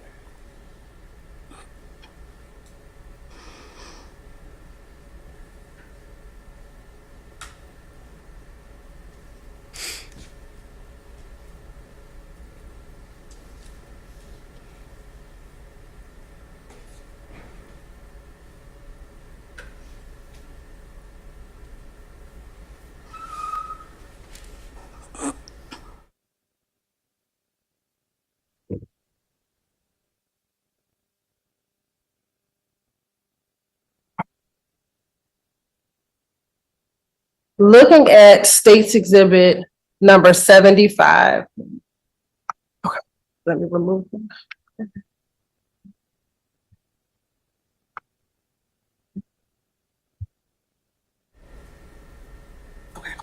If you can, and what I'll do is I'll navigate over here. Just tell me when I need to go up or down. So go down. Okay. To show like the contributing factors and okay. Oh, that's all right. Mm-hmm. Okay. So if you can explain kind of the wheel, it's up, and if you could, you may have to step down just because you might not be able to do one next. Yeah. So to explain to the jury what's. So I want to explain to you all what this wheel is, but I want to tell you why it's structured this way. So on the outside, so first, this isn't the first wheel. This wheel has evolved since 1980. And the reason why I use this wheel, because it's a very much gender neutral wheel, because we understand that domestic violence isn't just gender from man and woman, right? It is a whole host of genders, a whole host of communities that suffer from intimate partner violence. And it's structured this way because the physical and sexual violence is seen. Those are things that can be seen, so that's why they're on the outside of the wheel. And these are systems that contribute to intimate partner violence, right? Systems, isms, and things I train about when I'm out in the community trying to help people understand understand how these different systems could trap someone in a relationship, right? So on the inside, we're going to start with using intimidation. On the inside, these are factors or tactics you may not see when you approach or survive of domestic violence. You may not see intimidation. Mind you, these are all inside the spokes. You may not see someone being afraid of a book. You may not see someone abusing pets or using weapons as threats, right? Putting a gun on the table is not illegal. You may not see the emotional abuse. You may not see that person being put down. You may not see the humiliation, or you may not even think that that person is being humiliated or being exposed in that moment as a form of power and control. Using isolation. This is very important because this happens very early in the relationship. They isolate you to them and their support system, right? They don't want you to have any outside friends. They don't want you to have any outside family. They don't want you to have sisters, sorority sisters, or whatever is your support system.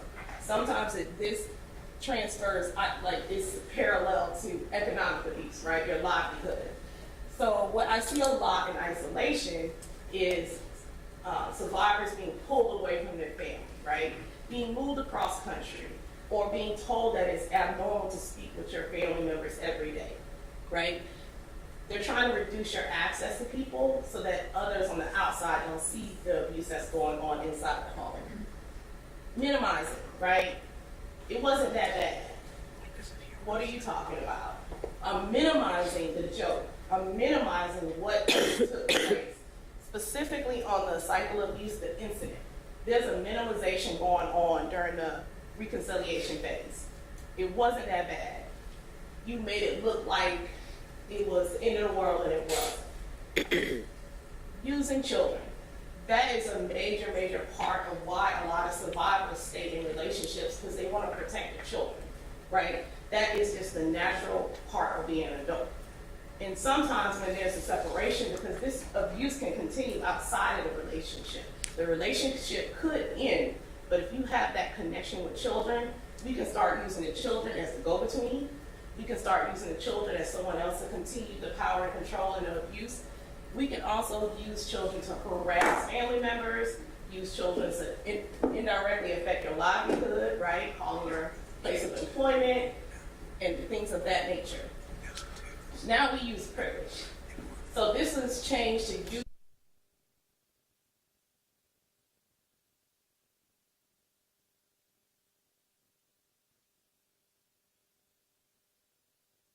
we can use the Bible, we can use someone's race, their culture. Privilege can look a lot of different ways. In economic abuse, I always talk about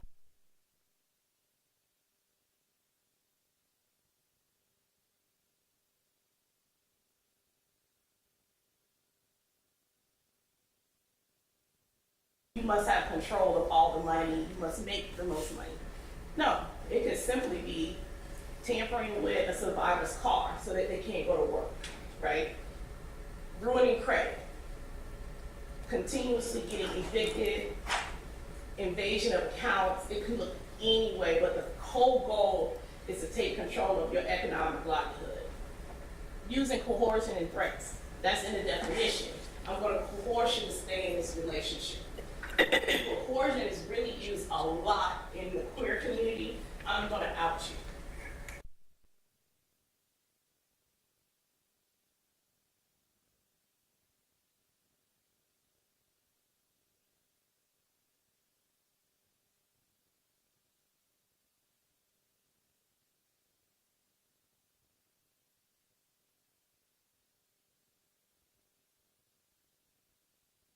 This wheel, the healthy relationship wheel, we have so many different wheels out right now, but it is the same concept, power and control. Thank you. And in every abusive relationship, will you see every tactic used? No. In order to define a relationship as an abusive relationship, are there does it have to be like a magic number of events or physical violence or a certain amount of times that someone uses isolation to define that this relationship is domestic violence? No. How do you distinguish in the field, say, an isolated incident from a relationship that would be considered a domestic violence relationship? So to explain an isolated incident, we look back at the definition of domestic violence. The definition is a pattern of coercive behaviors to gain and maintain control. That's what it is. And if there is a pattern, it doesn't take, it's an indefinite number, right?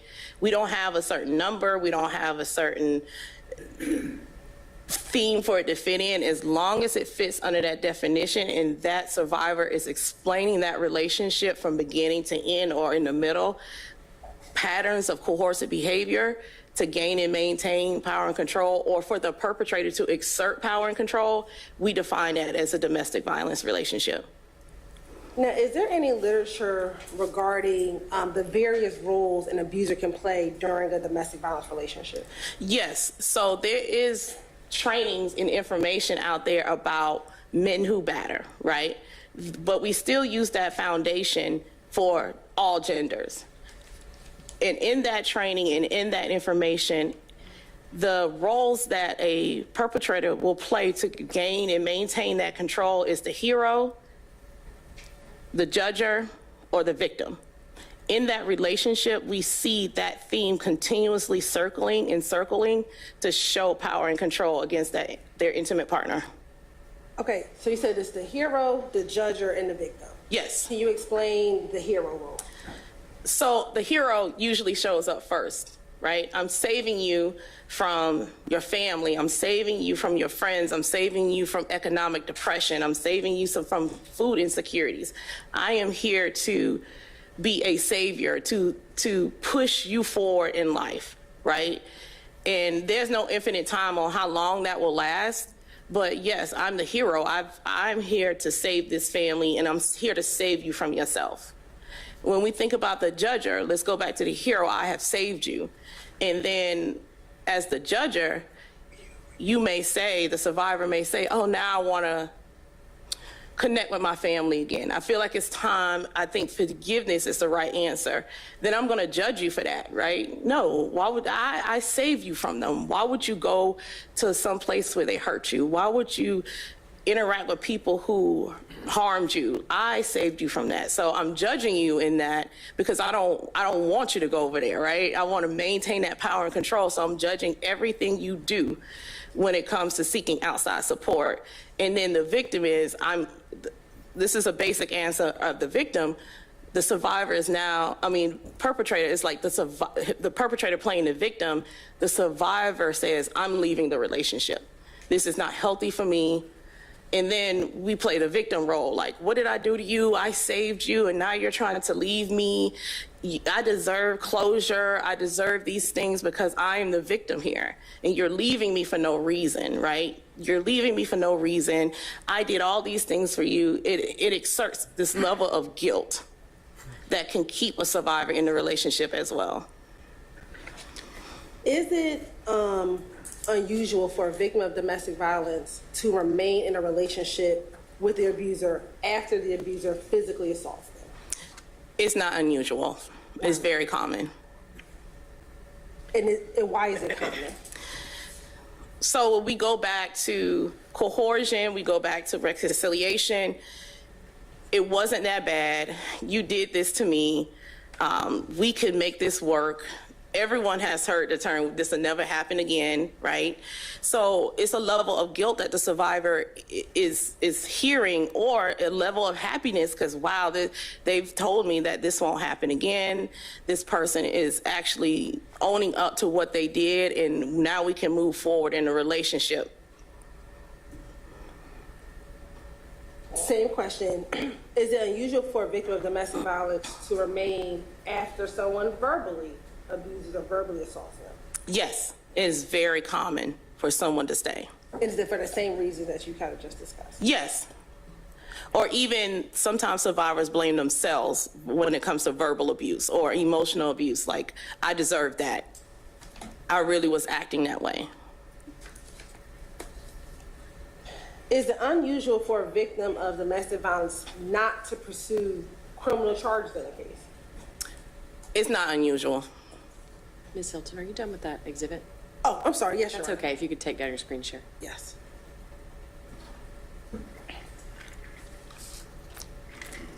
And is it unusual for a victim or for a survivor of domestic violence to withdraw or ask for a temporary protective order to be dismissed or withdrawn? It's not unusual. Why not? I want to go back to the reconciliation, that when we're reconciling, right? So the survivor may believe the perpetrator has changed. This is not necessary. This is we're overdoing it, right? Yeah, I believe that this is way too much. Like, I believe that you're going to co-parent appropriately, and we don't need all these parameters. You could be coerced into that, or a survivor can say, well, we're always going to have they told me that we're always going to have a third party when exchanging children. We're always going to, this person is not going to do these things alone with me anymore. So, of course, I don't need this level of protection anymore. And I use the term a temporary protective order. Can you define what a temporary protective order is? So in Georgia, a temporary protective order is what the community would know as a restraining order. That you can't be within X amount of feet of me. You cannot be alone with me. You cannot be within X amount of feet. You cannot contact me indirectly or directly. You cannot use family members, friends, siblings to send messages. This is a complete stop of communication. And in Georgia, to get a temporary protective order, is that a civil hearing? Like, are both parties present when at a civil hearing to get a temporary protective order? Yes, so you're going to have a plaintiff and defendant, but it's a civil proceeding. It does not turn criminal until that protection order is violated. But it's a civil proceeding. It is done in front of a, depending on the county, a family court judge, or done in the protective orders office to have due process, because the defendant of that temporary protective order gets to deserve, constitutionally rights. They are able to do due process. Now, earlier we talked about kind of isolation as it relates to the power control wheel. Hypothetically, if an abuser or perpetrator moves a victim to a location where she's unfamiliar, has no friends or family, can that be a form of isolation? Yes. How can that be a form of isolation? So that can be a form of isolation because you are moving that survivor away from their support system. You are now around my family and friends, and they will be your influence at that time. So you have no immediate access to any support system when you're moved up and rooted from a place you know and are familiar with to somewhere that's new. Hypothetically, if an abuser moves the victim to a neighborhood, or a perpetrator, moves a victim to a neighborhood for which he's familiar, he has friends, he has family in that neighborhood, he has neighbors in that neighborhood, and he never introduces his significant other to those individuals, can that be a form of isolation? Yes. How? So that's a form of isolation where you are keeping the survivor in the home or away from the community so that the survivor cannot even create their own community, right? You typically when someone moves to a new community, you end up creating your own community, right? If you don't know anyone, you would be introduced as someone's spouse, and then typically in a healthy relationship, that spouse gets to navigate that neighborhood, join committees, or do whatever they need to do to feel comfortable.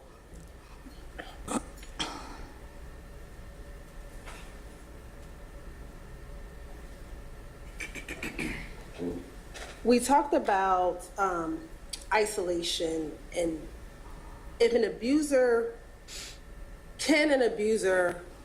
isolate you, strike that. If an abuser isolates you from your children, can that be a form of control? Yes. Are there times when a perpetrator uses family members to kind of step into the place to exert power and control over a victim? Yes. How can that happen? So specifically, if you're isolated to that, your partner's family members, they can use coercion as well. They can use the children. They can use these same tactics of emotional abuse and minimizing and threats to keep you in that abusive relationship. They're just doing it from the outside, but they can still be enablers. They can enable the perpetrator's behavior and use the same exact tactics that a perpetrator would use to keep you in that relationship. In your experience, if a survivor is being abused and maybe her family members, family members maybe see signs of that abuse and they want to confront the abuser, and the survivor stops them from confronting the abuser. In your experience, what are some of the reasons that the survivor will not want a family member to, say, confront or approach an abuser? Your Honor, I object to individual instances of her experience. Sustained. You can rephrase if you'd like. Sure. Hypothetically speaking, if a survivor does not want her family member his or her family member to approach or to speak with an abuser, is that a form of self-protection? Yes. How? So when we think about the dynamics of domestic violence, when we have outside family members approaching the perpetrator, the survivor is going to take the brunt of the blame for that family member or friend approaching and accusing or exposing domestic violence, right? Specifically if the survivor is still living in the home. So it is a form of protection, and it also can be a form of protection for the children. Now, as it relates to this case, what, if any, information did you have as it relates to this particular case here? I don't have any information. As an expert, I come in blindly because I'm here to stay within the psychoeducation and the science of domestic violence. Let me ask you this. Did you know that this was a murder case? Yes. Did you read any police reports as it related to this case? No. Did you view any temporary protective orders as it relates to this case? No.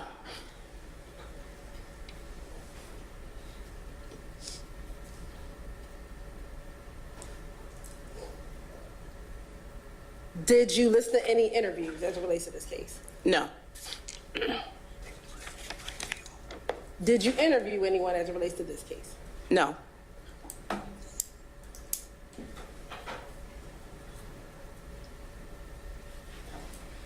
You spoke about earlier that you've been qualified as an expert in Georgia in about 47 cases. In those previous cases, have you had substantial information about those cases when you testified? No.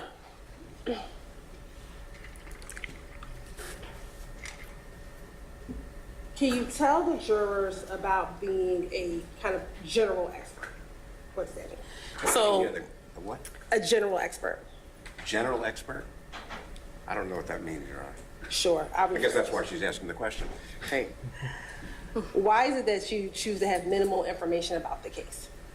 I have minimal information because as an expert, I am not here to diagnose domestic violence, and I'm not here to prove guilt or innocent. I am expert. I'm a social scientist on intimate partner violence, and that's all I can offer the court. Okay. Are you getting paid to testify today? Yes. How much are you being paid? $250 per hour.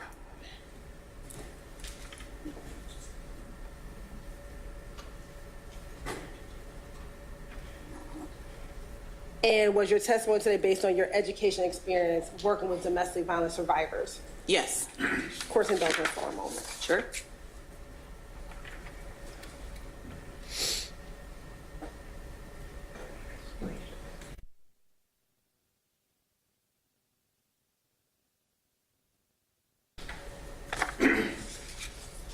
Let me ask you this.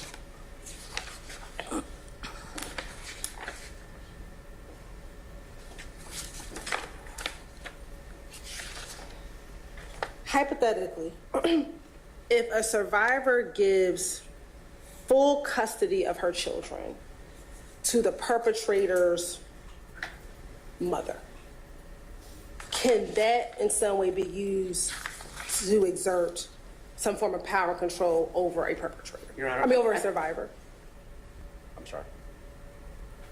I object to this kind of using evidence and posing it as a hypothetical to specifically ask her opinion of that specific conduct. Understood. Overruled. Go ahead. Do you need me to rephrase? Yes. Sure. Hypothetically, if a survivor gives full custody of her children to a perpetrator's mother, can that be used in some way to exert some form of power control over that survivor? Yes. How? So if the perpetrator's parents now have the children, they have control of the children. They make choices for the children, and that leaves the survivor powerless in that situation unless the survivor navigates to comply with the current guardian's requests, the current guardian's recommendations. It could lead to an imbalance of power from that parent. So yes, that can be definitely a form of exerting power and control. Court's indulgence. Sure. Careful. Thank you. No further questions. Thank you. Mr. Samuel, questions for this witness? I don't want to mess up my other ankle.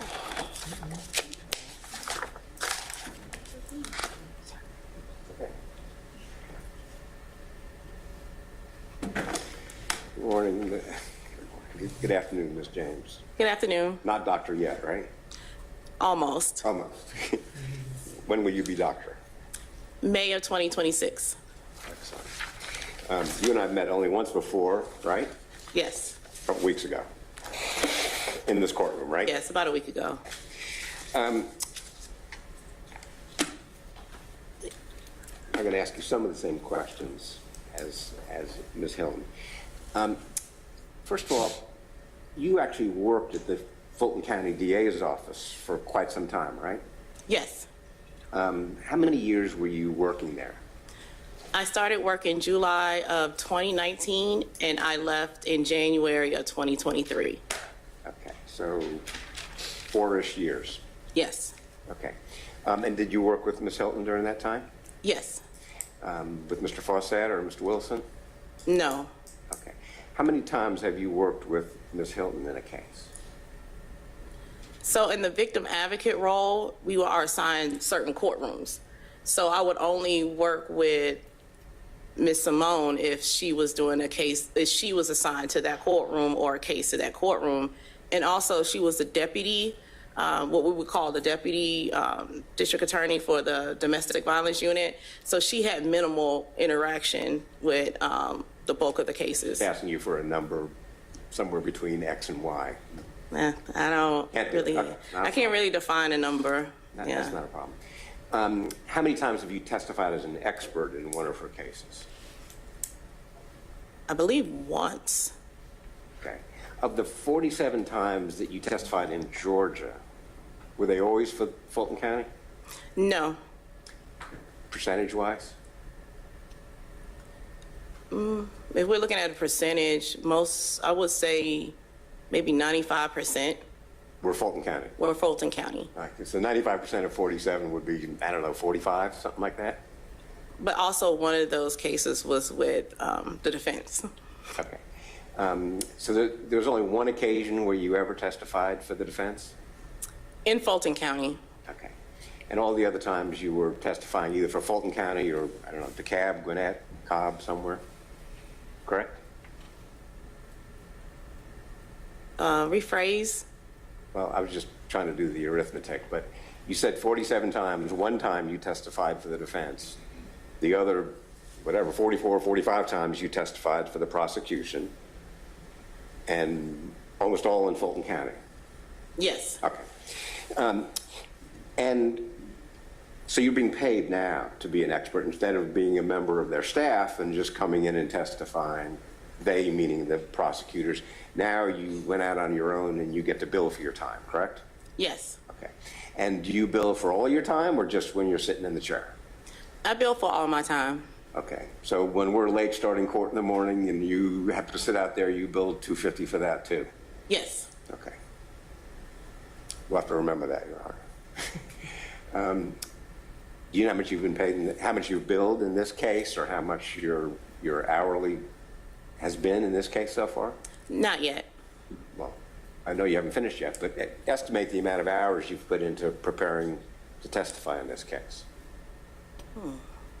I would say estimate of 3 or 4. Okay.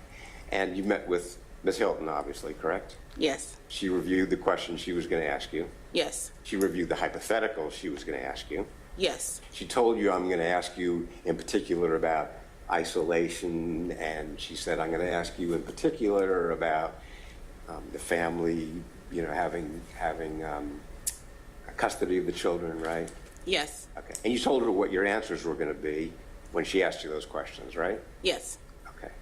Did she ask you any questions, I'm curious, in preparing that you said, no, I'm not going to be able to help you on that? No. Okay. So she would say, I'm going to ask you X and Y and Z and A and B, and you said, yeah, I can help you with all those things. Yes. Okay. I'm going to ask you a few different times and in a few different ways about your knowledge of the facts of this case. But before I do that, I'll probably end just like Ms. Hilton did with that. Your testimony, in essence, is an opinion based on a lot of experience in teaching and meeting with people and reading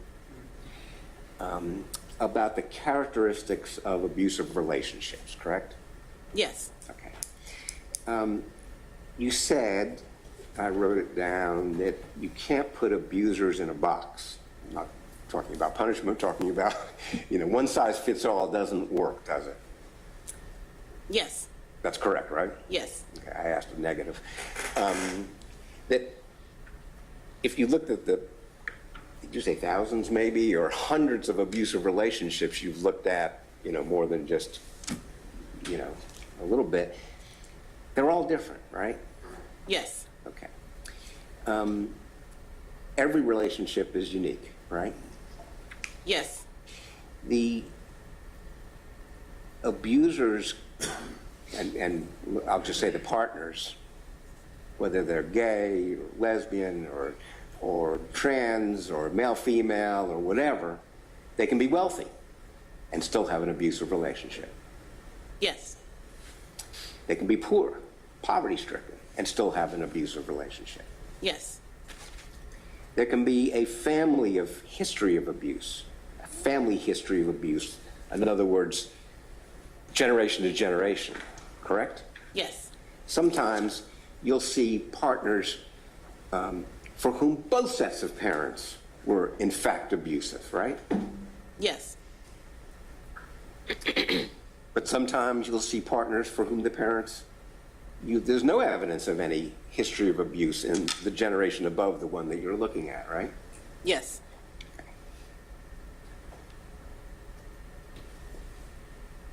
Some parents, again, I'm talking parents of the partners, are abusive to each other, right? Yes. Some parents are abusive to their children, correct? Yes. Including the people you look at who then become the partners in the abusive relationship. Rephrase. Okay, I've got two generations Yes. here. I got the generation above the partners being, however you want to characterize them, whether man, woman, or whatever, abuser and what was the other word, driver, did you say? What was you said instead of victim, we call them? Survivors. Survivor, and so I'm looking at the generation above. Sometimes they're abusive to each other, right? Yes. And both the abuser and the survivor may think of their parents and think, this is normal. This is how I was brought up in my family, and justify it in their head, correct? Yes. And so what I was asking then was, is it sometimes the case that the parents of either the abuser or the survivor are abusive to that person? Yes. So abuse isn't always just limited to same generation, if you will. No. You can be abusive to your children, whether your children are adults or teenagers, or you can be abusive to your grandparents, right? Yes. Some parents spank their children, some parents don't spank their children, right? Yes. We wouldn't call that abuse unless it went overboard, correct? I can't define that in this context. Okay, not a problem. Yeah. I guess some parents are guilty of crimes, right? Parents of the partners you're looking at. Yes. You ever had a case, or do you have any experience in a case where the partners, the alleged abuser and the alleged survivor, the people you're looking at, that one of them is the child of a serial murderer? No. Would that be unusual? I can't answer that in this context. I'm sorry. I can't answer that for you. I'm sorry. Would that fit the dynamic that you're looking at, or would that be kind of outside the wheel and have to try to figure out what's going on there? It sounds like out of the scope. Yeah. Some people run away from home at a young age, teenagers, right? Yes. Some people marry at a very young age, 16, 17 years old, right? Yes. Okay. Some people don't. Some people get married late in life, right? Yes. Okay. Some people are suffering from PTSD, perhaps veterans, right? In general, yes. Okay. It's a diagnosis. Yeah. And PTSD can be caused by a variety of things, correct? Not just being in Afghanistan, but maybe from your upbringing, correct?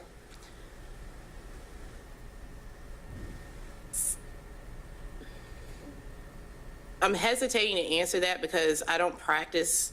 I don't do clinical practice in Georgia. I'm not licensed in Georgia to do clinical. I'm only licensed in Florida.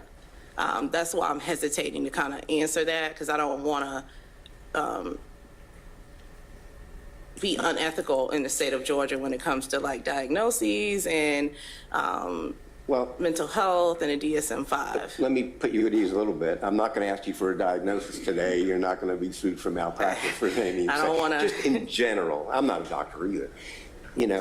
PTSD can be the result of all kinds of different kinds of trauma, correct? Yes. Post-traumatic, right? Yes. It could be something that happened in your childhood. It could be something that happened when you were a teenager. It could be something that happened when you were in the military, right? Yes. All those things can create PTSD.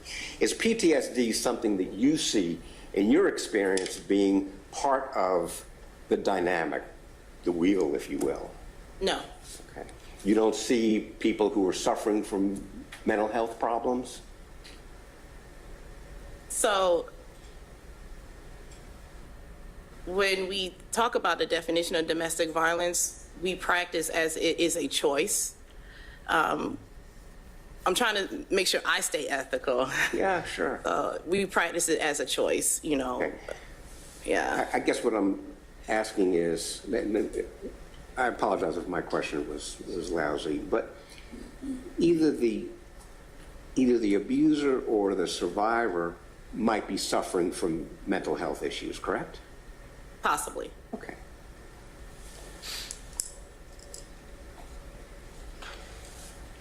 If you look for the root cause of abuse, it might be, for example, infidelity. The root cause, what we study is under the definition is exertion of power and control. Well, that is the abuse. But the cause, if we treat it as something that's caused by something, either you and I, you're at least close to being a doctor. I'm nowhere close to being a doctor. Something causes either the abuse, the person to be the abusive partner and something causes the survivor to be susceptible to being. I'm not asking what abuse is, we'll get to that. I'm asking what causes it. What causes is a choice. There's no diagnosis for domestic violence. There's no root causes of domestic violence. It is one individual making a choice that they believe is right to exert power and control over their partner. Does the age and duration of the relationship have an impact on what would lead to abuse? No. There may be problems with alcohol. Yes. There may be problems with drug abuse. Within the relationship, yes. Huh? Oh, within the relationship, yes. Right. And there may be other, as I said, mental health issues involved that you have to deal with in the relationship. Personally, each individual, they may have their own. Right. You don't believe, and I think you said this to Ms. Hilton, that all abusive relationships are the same either. Yes, they're all, each one is unique. Right. Some may be more physically abusive, some may be more emotionally abusive. Yes. No expert would ever claim that all abusive relationships have the same characteristics or the same causes, correct? Correct. Right. Your wheel, for example, that we had on the screen for a while. Remember this? Yes. This is demonstrative exhibit 75. I don't think we need to put it on the screen again, but I bet you've memorized this, haven't you? Yes, it's one of my tools. So. Yeah. How often have you used this in court? Many times. Okay. The wheel, each of the pies, each of the pie pieces, right? The wheel looks like a pie, kind of, right? The spokes? Yes. Well, you call them spokes, but I'm looking at the triangles as pieces of pie. Maybe that's because I'm thinking of food, but. Sure. Okay. And each of these pieces of pie have lists of examples of how we use, how intimidation is used, how emotional abuse is used, isolation, minimizing children, privilege, economic abuse. Did Ms. Hilton review this with you and say, let's see how many of these factors we can find in our case? No. Have you talked to her about it before?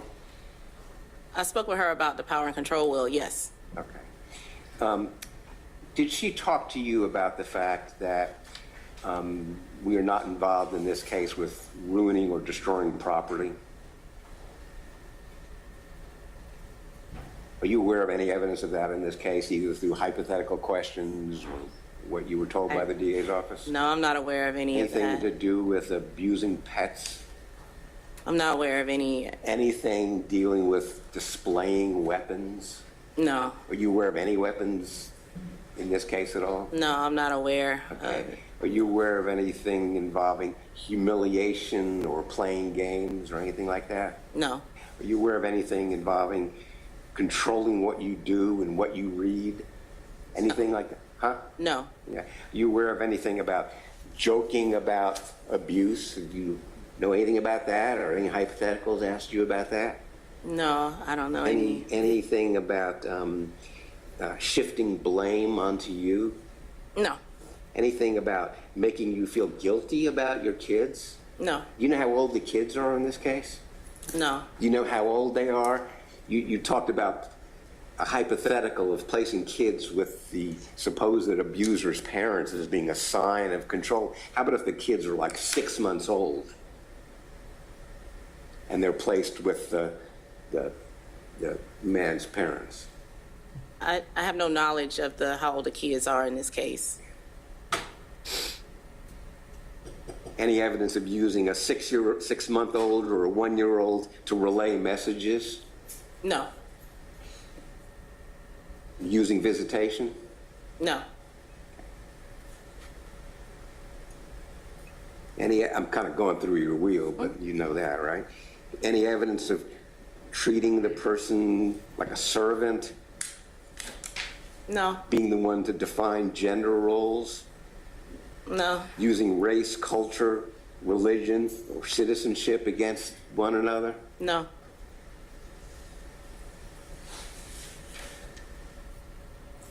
Preventing anybody from getting a job? No. Are you aware that Ms. Wolfenbarger was working at Waffle House? No. I don't know. You were asked about isolation. Would you describe isolation as having an outside job, having friends, having your sister working with you? Is that isolation? Depending on depending on what the domestic violence looks like I said, every relationship is unique. Isolation doesn't fit in a box where it has to be one thing.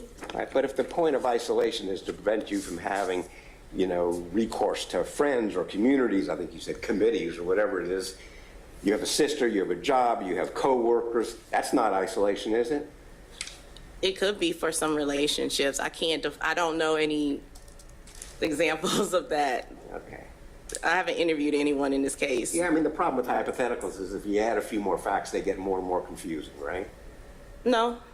Well, I just gave you more facts dealing with isolation. You said, well, I just don't know about that. It wasn't confusing. I said that I haven't interviewed anyone in the case. I just can't speak to that. Well, I'm not asking about your experience. I'm asking you about your expertise. Would you describe that as being isolation? It all depends on the nature of the relationship. Isolation isn't just one thing. I haven't interviewed anyone, so I can't answer that question. Okay. The cycle of abuse, which is Exhibit 79, have you heard any evidence of a breakdown in communication? This is the tension building, number one. You heard any evidence about that or any hypotheticals about that? No. Have you heard any evidence of blaming, threats, intimidation, number two? No. Number three, abuser apologizes. Any evidence of that in this case that you know of? No. Gives excuses, blames the victim, denies abuse, anything like that? No. The fourth stage, calm. Any evidence of any of that in this case? I don't have any evidence of this case. I haven't read any police reports.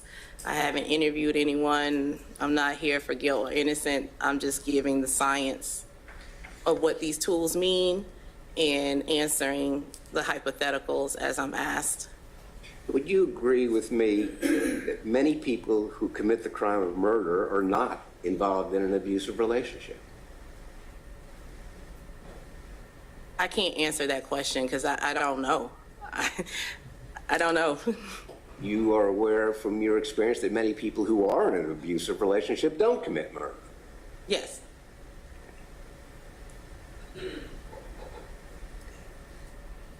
I know you say you know none of the facts in this case, but you know some by virtue of the fact of the hypotheticals that Ms. Hilton said, these are the ones I'm going to use. Do these work? Can we use these, right? So you know from her preparing you that these are going to be the facts of the case. She wouldn't be asking you about something totally irrelevant, would she? No. Okay.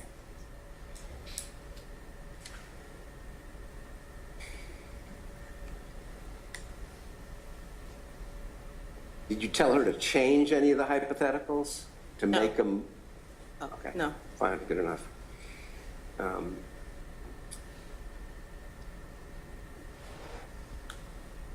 think you said you have no opinion whatsoever about this case, right?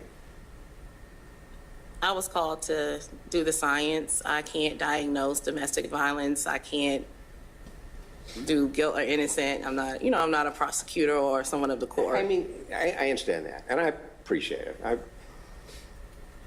it. The point is that your testimony is just general observations about the way lots of different relationships that are bad exist, right? No.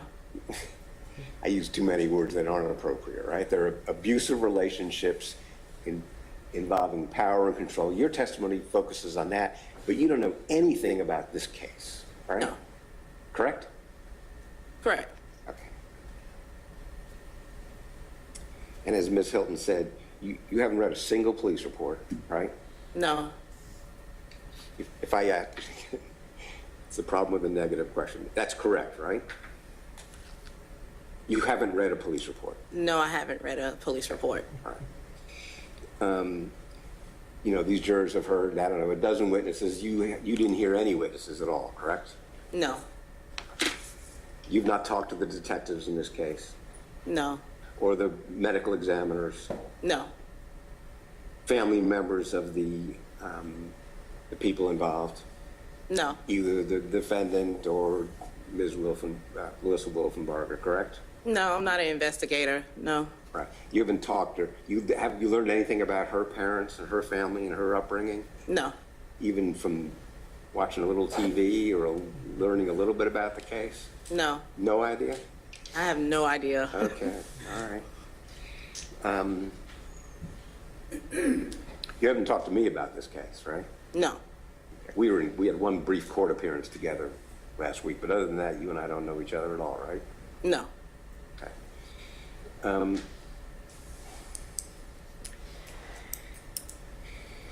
Those are all the questions I had. Ms. Hilton, anything else?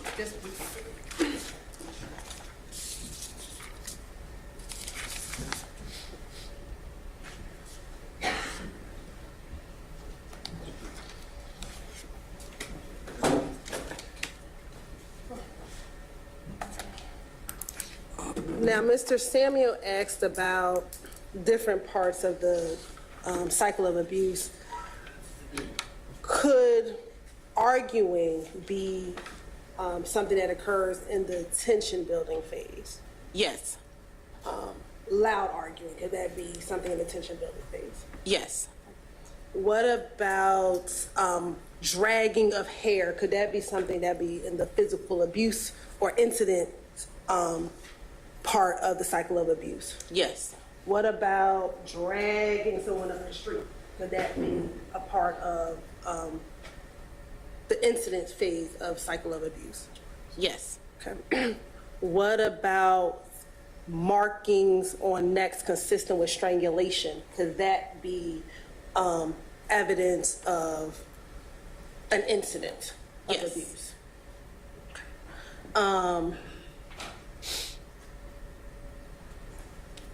Could a victim or survivor who drops a TPO after a private meeting with a perpetrator be examples of what can happen in the reconciliation phase? Yes.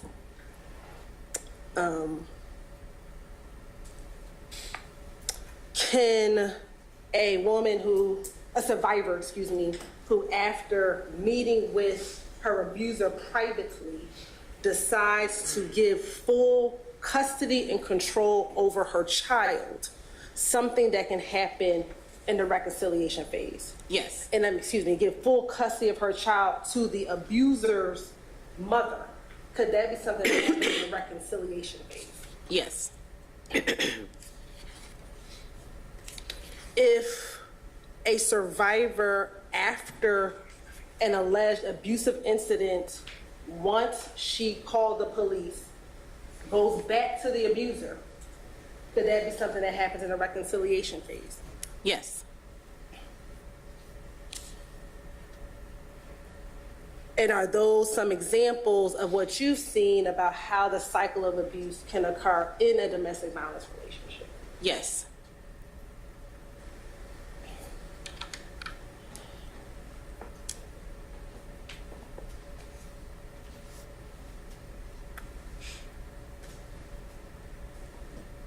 I have no further questions. Thank you, Mr. Samuel. No, thank you. Okay. Thank you, ma'am. You may be excused. You can step down. Thank you. Okay, ladies and gentlemen, it's about 3:05. We're going to take an afternoon break, and probably 15 minutes, maybe 20. And we'll be back in here at 3:25. Realistically, it's going to be closer to 3:30. You know how that works. You've developed an understanding of court time now. Thank you for your understanding. We are in recess, and we'll get you back in here as quick as possible.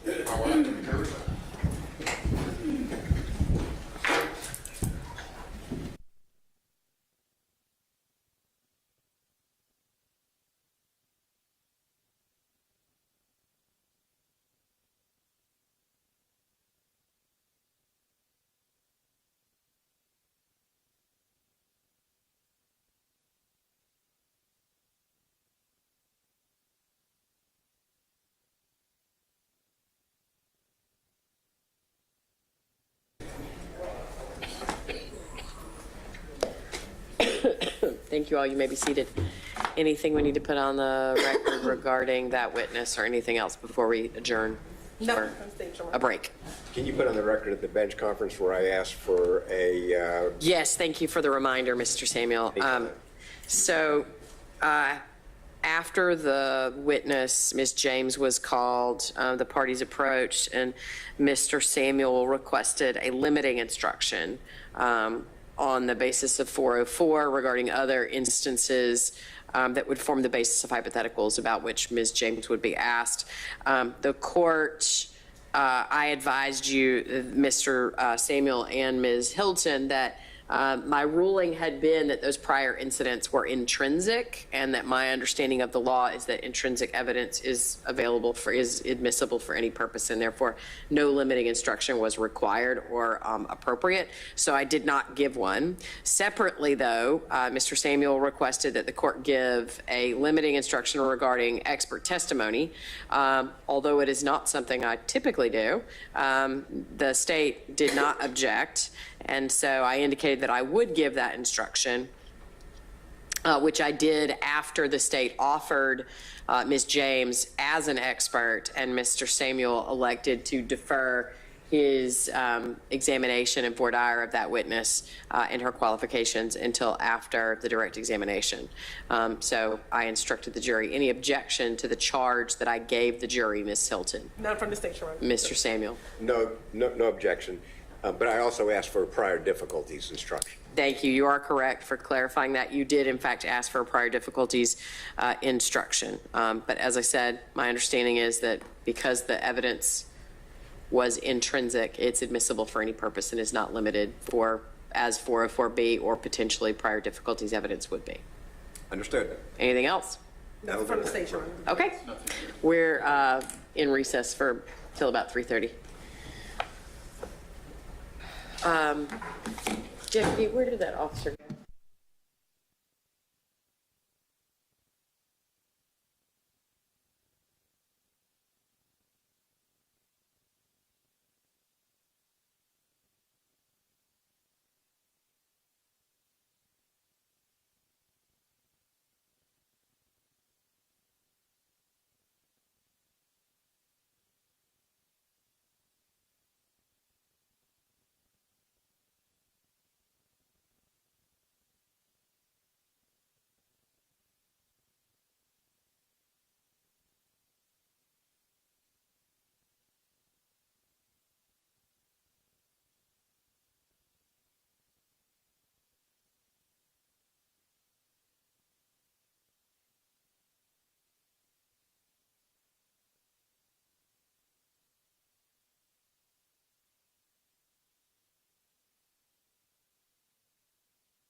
Madam Court Reporter, are you ready? Yes. Okay, we're going to go back on the record after our afternoon break.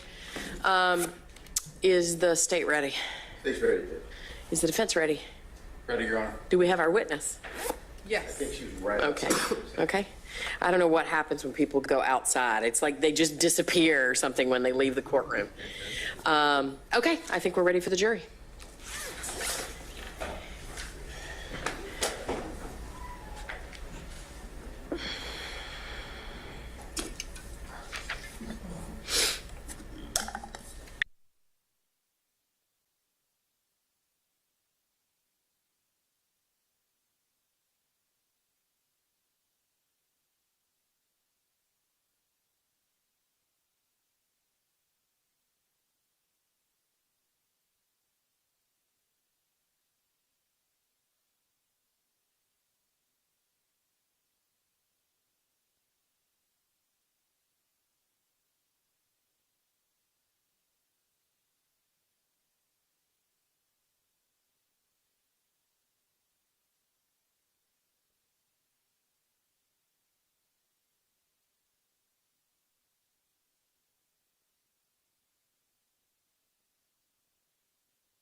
Jurors are present and accountable. Thank you all. Please be seated. State may call its next witness. Your Honor, the state calls Dr. Carol Terry.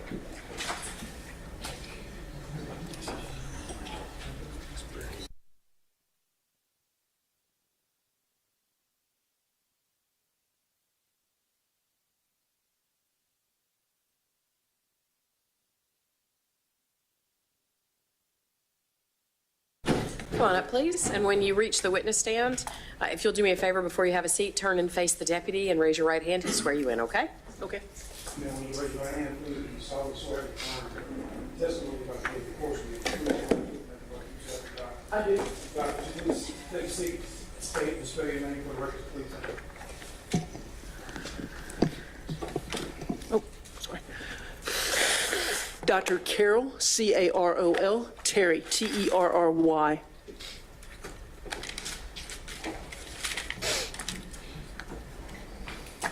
Dr. Terry, good afternoon. Good afternoon. Can you tell the court where you're currently employed? Well, I am currently employed as the Chief Medical Examiner for Gwinnett County. Okay. And what are your duties as a chief medical examiner? Well, I am a forensic pathologist, and my duties involve investigating deaths that are reportable to my office under the Georgia Death Investigation Act.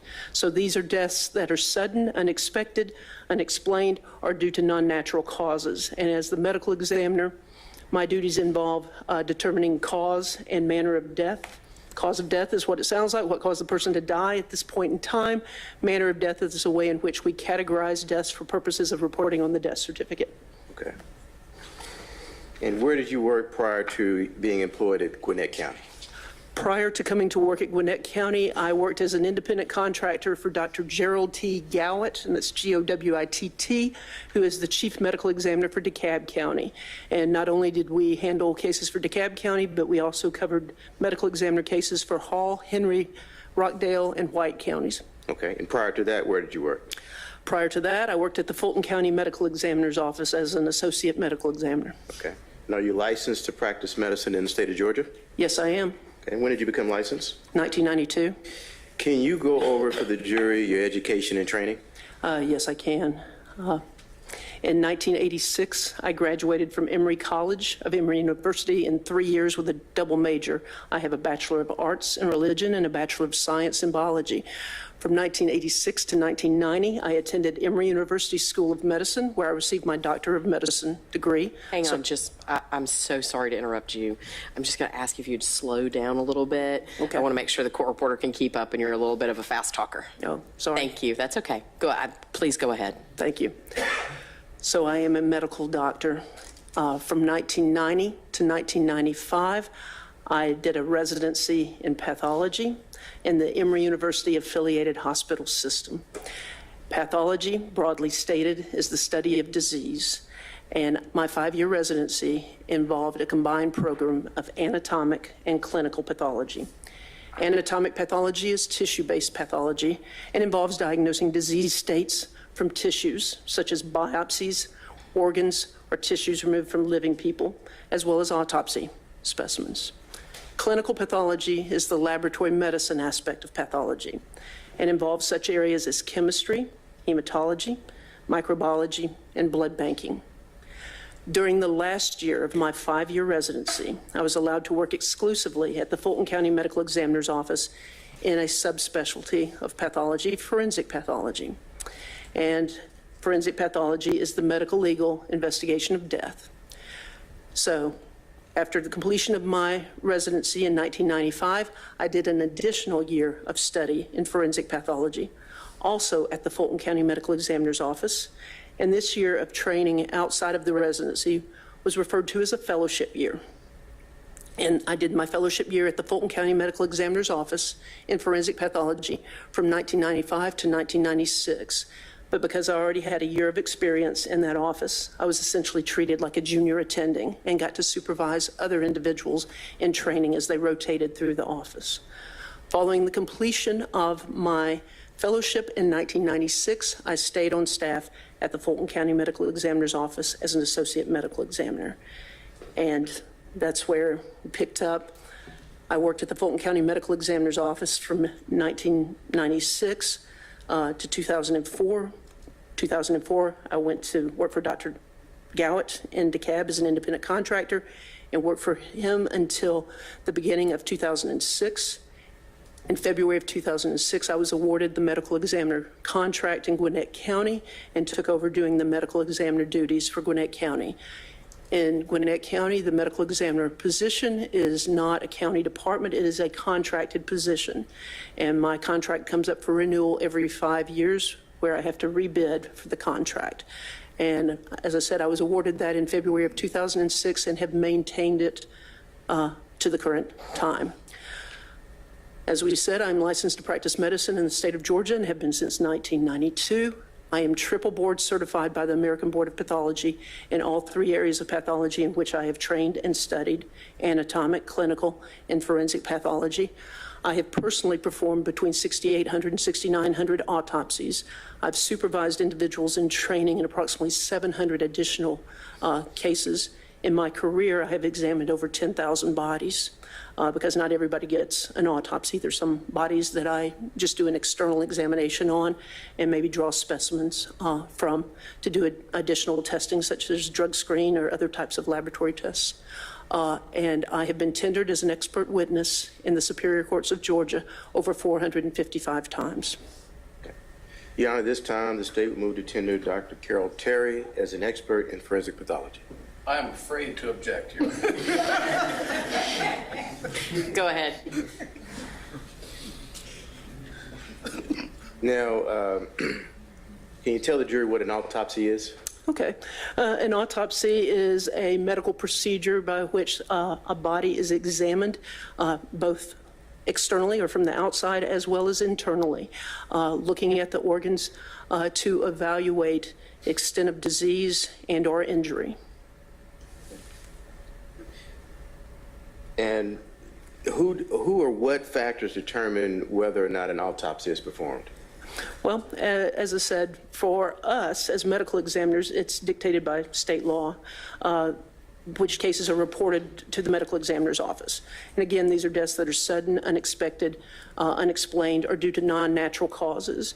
And then once it's reported to the medical examiner's office, it is left up to the discretion of the medical examiner what type of an examination is conducted, again, with the goal to determine a cause and manner of death for purposes of reporting on the death certificate. Okay. And the procedures that you've testified to, are they generally accepted in the medical community? Yes.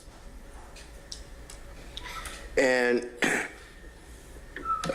you tell the jury, you're familiar with Dr. Joseph Parker? John? John Parker, excuse me. Yes, I am. And who is Dr. John Parker? Dr. Parker was a mentor of mine. He worked at the Fulton County Medical Examiner's Office and also in Bibb County as the medical examiner in that area. He was responsible for some of my training. And ultimately, when I went to DeKalb County to work for Dr. Gwinnett, it was because Dr. Parker had stepped down from that position. Dr. Parker, I worked with him in the Fulton County Medical Examiner's Office when I came on staff there. I think and thought the world of Dr. Parker. He passed away in 2012. Okay. And was he the medical examiner that was, I guess, the head medical examiner that examined the remains of Melissa Wolfenbarger when they first came in?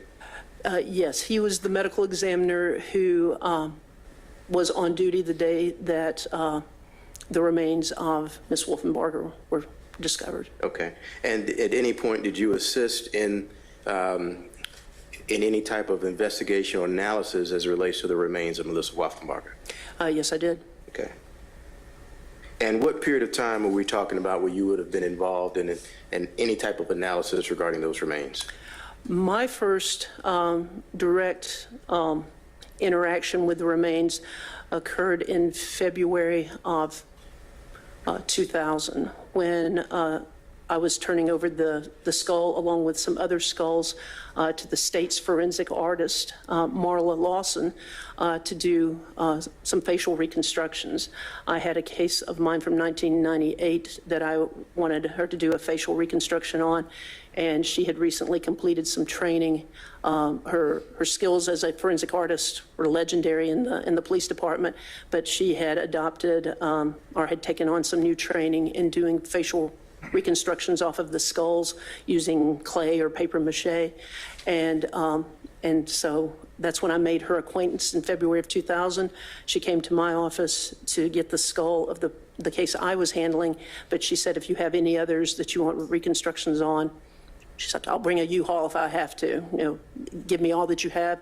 And she, was taking on that work, and I had amassed the reports associated with these different cases, as well as investigation summaries, and was turning them over to her. And when she looked at this particular skull, she raised the question of the sex of the skull, because it was indicated to be a white male.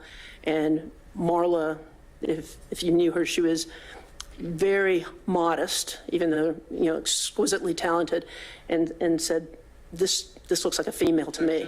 Hearsay. All right. Sustained. All right. Let me ask you this. At that time in Fulton County, were you working with Investigator Tina Miller? She was a detective with the Atlanta Police Department, yes. Okay. Did she also assist the Fulton County Medical Examiner's Office with investigations related to missing persons and/or death investigations? Not death investigations, missing persons, and unidentified remains. Okay. Were you aware whether or not Detective Miller went out to that location where Melissa's Wolfenbarger's remains were located at any point during the investigation? Yes, she did. Okay. And you familiar with the location being Avon Avenue in Atlanta, Georgia? Yes, I am. And is that in Fulton County? Yes, it is. Tell the jury what happens when, say, a body or remains come into the medical examiner's office.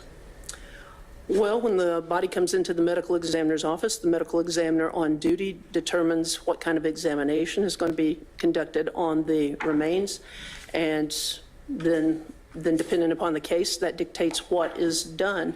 Most of the time, the bodies are intact, and again, they may get what's called an external examination, just an outside viewing of the body and drawing of specimens for additional testing, or they may get an autopsy where the body is opened. And there may be a complete autopsy. In Fulton County at that time, we did not do limited dissections. We only did complete autopsies. So if an autopsy is done, it involves opening up the body and examining and removing the brain, as well as the organs of the chest and abdomen and pelvis. And in the course of the examination, specimens are collected for potential additional testing. Again, it depends upon the nature of the case. Okay. And any observations, or conclusions, are they documented in any form during that process of performing the autopsy? Yes, typically the examinations are documented with written notes and or dictations that are then converted into a final report. Okay. And is there other forms of documenting the process of the autopsy itself? Yes, also photographs are taken typically in the course of the examination. Okay. At the conclusion of the autopsy, is there a process for reviewing or discussing observations that are made during the autopsy? I don't know necessarily if at the conclusion of the examination, but in the Fulton County office, as we were associated with the training program through Emory, we routinely had teaching conferences and conferences where we would sit and review all of the slides that were taken, because at that point in time, things were done with 35 millimeter and slides were created. And every week we would have one or two conferences where we would go through all of the slides. Okay. Now, in preparation for your testimony today, did you review any documents and or photographs associated with the autopsy of Melissa Wolfenbarger? Yes, I did. And what did you review? Well, I reviewed, it turns out I had case notes that I had collected back at the time when I did this, when I was doing this review of the case, because I was very much interested in trying to identify remains. So I had copies of notes from the file, including some of the notes that I had made documenting some of the actions I had taken to try to get the remains identified. I also reviewed Dr. Parker's report. I reviewed any investigative reports that were in the file, as well as any photographs that were provided to me, because I did not have actual photographs from the examination. Okay. And at any point during your work that you did associated with this case in particular, did you have an opportunity to either review any of the remains of Melissa Wolfenbarger? And you could describe that for the jury. Yes, I did. And when did you do that? Well, in February of 2000, when I was turning the skull over to Marla, that was my first time that I had an opportunity to look at the skull. Oh, okay. And I looked at the skull. All right. And discuss any other opportunities that you've had to look at the remains of Melissa Wolfenbarger. And after she was identified, I had the opportunity to go and retrieve some of the specimens that had been collected to follow up on requests made by the Atlanta Police Department's Detective Calhoun to submit specimens to the Georgia Bureau of Investigation, specifically for some drug testing. Okay. And when you say specimens, are you referring to the extremities of remains that were located? It was some soft tissue from the extremities, yes. Okay. All right. Now, what, in terms of, initially, I believe your testimony that there was a process of conducting an identification. What did you do to identify the remains? Okay. And then two, I've also neglected to mention, also in the course of doing this, there were times when I went back to the remains, specifically the skull, to extract teeth or to take additional bone to submit for potential DNA analysis. So that was something else I also undertook with the knowledge of Dr. Parker to try to facilitate the identification. So what else I did, in addition to collecting and submitting specimens for DNA analysis, was, again, just became aware of features associated with the skull. For example, I did not need my records to refresh my memory that the skull had one filling in tooth number 31. That's something I've remembered all these years. There was one filling in that tooth. And that was something I was aware of as I was checking records and any cases came to my attention. Also, at this point in time when I was in Fulton County, I did have an interest in trying to identify unidentified remains. And I had a computer program where I took missing persons reports and locations of where people went missing and plotted them on this map along with where we had unidentified remains, trying to look and see if there's any kind of spatial relationship between where people have gone missing and where remains were found.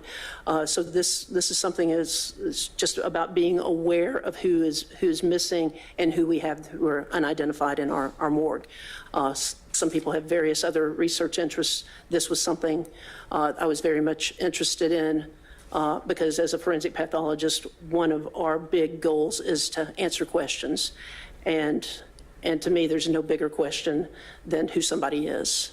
And that was something that was of interest to me. And so I was happy to do whatever I could to try to facilitate the identification in this case, and especially since Dr. Parker was kind of part-time with our office, so he wasn't always there.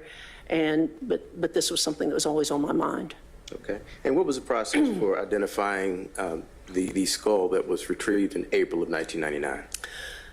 Or how the skull came to be identified? That's correct, yes. Okay, because we had made attempts to have DNA pulled from the skull from the teeth. Objection. Reapproach. Sure.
And as far as the, was the Fulton County Medical Examiner's Office able to retrieve any records, dental records associated with this case itself? Yes. All right. Did you have an opportunity to review those records along with Dr. Hoptel? Yes. And was that the basis for the determination of the identification of the skull? Yes. Okay.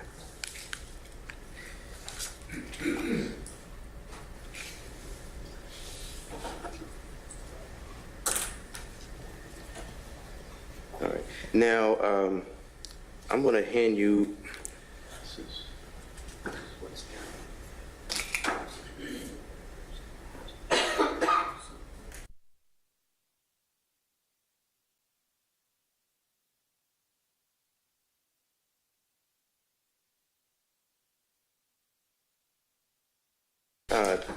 Your Honor, with the court's permission, I'm going to hand Dr. Terry the following exhibits I'm going to read into the record. Yes, sir. Exhibits 34, 36, exhibits 40 through 49, exhibits 51 through 52, exhibit 54, exhibit 56 through 57, and exhibits 60 through 61. All right. Terry, I'm going to hand you. Hang on just one second. Sure. You want to come here, please?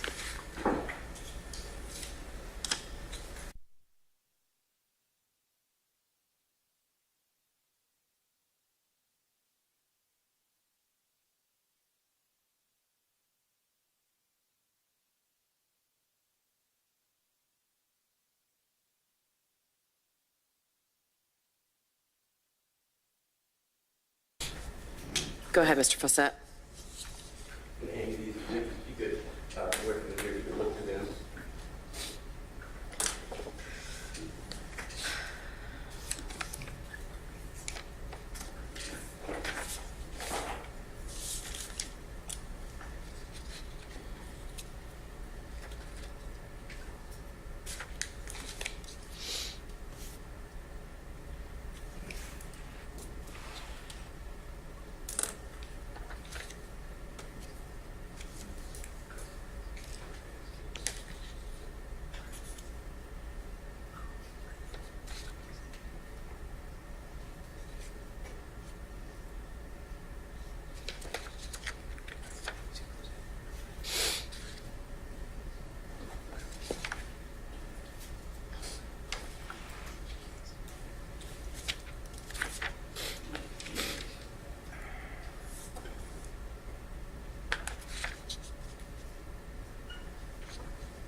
Okay. Okay. And after viewing those photographs, do you recognize those images as being associated with the remains of Melissa Wolfenbarger? Yes, I do. Do you recognize those images as being associated with the same remains that you viewed at the Fulton County Medical Examiner's Office in 2000? Well, this doesn't specifically show the skull.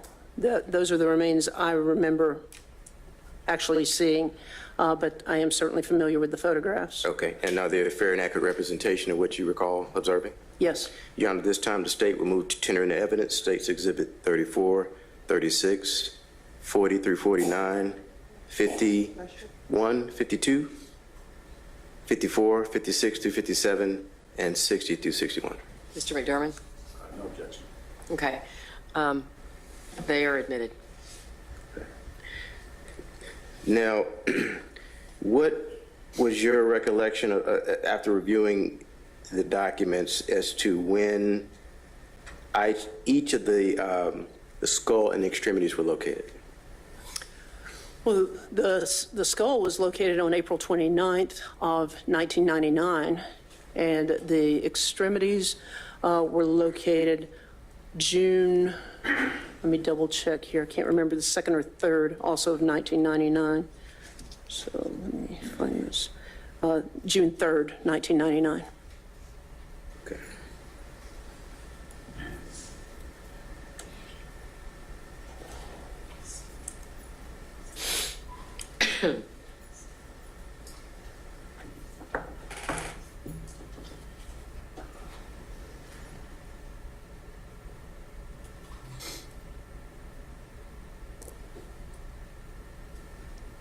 Mr. Fawcett, Yes. are you preparing to publish those photographs? No, I'm not. Okay, just No, I'm not. making sure we have a heads up before we do. Absolutely, Judge. I am publishing State's Exhibit 2. So I want to turn your attention to this State's Exhibit. Is that area in itself familiar to you? Just by virtue of the names, I don't recall ever having been out there myself. Okay. And you recognize that as being the location where the skull and the extremities of Melissa Wolfenbarger I were won't located? object, Your Honor. She says she doesn't have any knowledge, personal knowledge in this area. I'm not sure that's exactly what she said, but overruled. Go ahead. All right. You recognize that location, the street itself, as being the location where the remains, the skull, and the extremities of Melissa Wolfenbarger were located? Yes, as I said, I'm familiar with the names, but I can't say that I directly went to that location, but I in my mind, had the skull associated with Avon Avenue. Okay.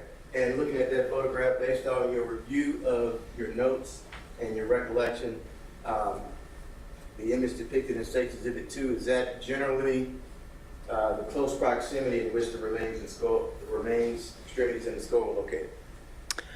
Yes, that is my understanding.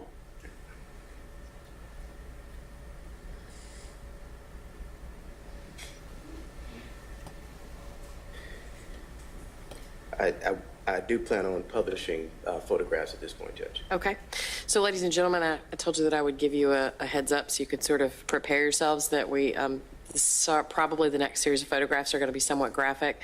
For those of you who are in the gallery, I encourage you, if it's not something that you want to see, to make arrangements so that you don't have to see it. Go ahead, Mr. Fawcett. Yes.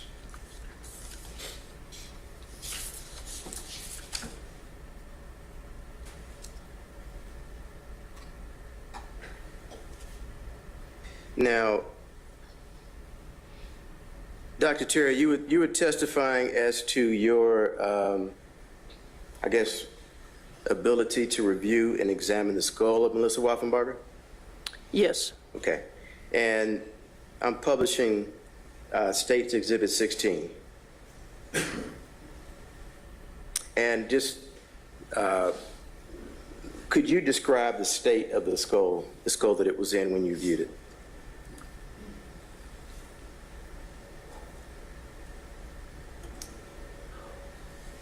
All right, in this photograph, this is a decomposing head that was in the roadway. This is the head that I saw the skull from when I mentioned that I was turning the skull over for reconstruction purposes. But again, this is a photograph I'm familiar with as it pertains to the day that the head was found in the road there at Avon Avenue on April 29th, 1999. Okay. And after viewing the skull, were you able to determine if there was any damage to it? Yes, there was damage to the skull. And what type of damage are you referring to? On the left side of the skull, there were some fractures, and there was some bone in the roadway that were described in the report, as well as in an adjacent plastic bag.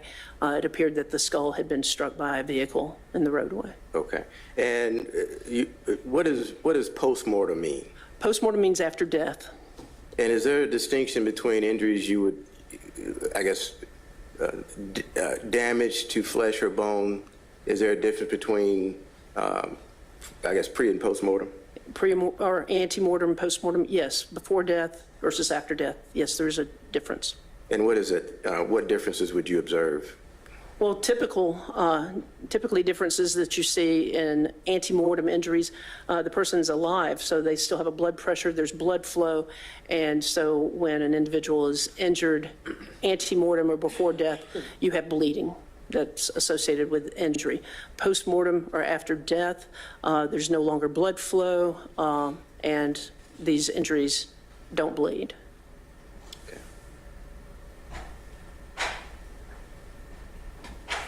I'm now going to show you what's been admitted at State's Exhibit 36.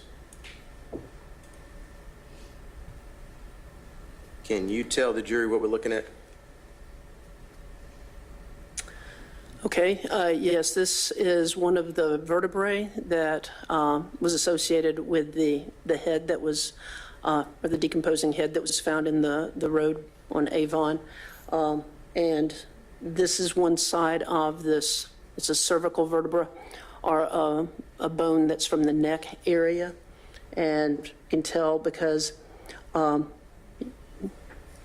I touch the screen? You can, you can enable that function and you can actually tap on it and draw on it in colors. Okay, let's see. There's a button, I think it's off to the left on the bottom of the screen. Oh, okay.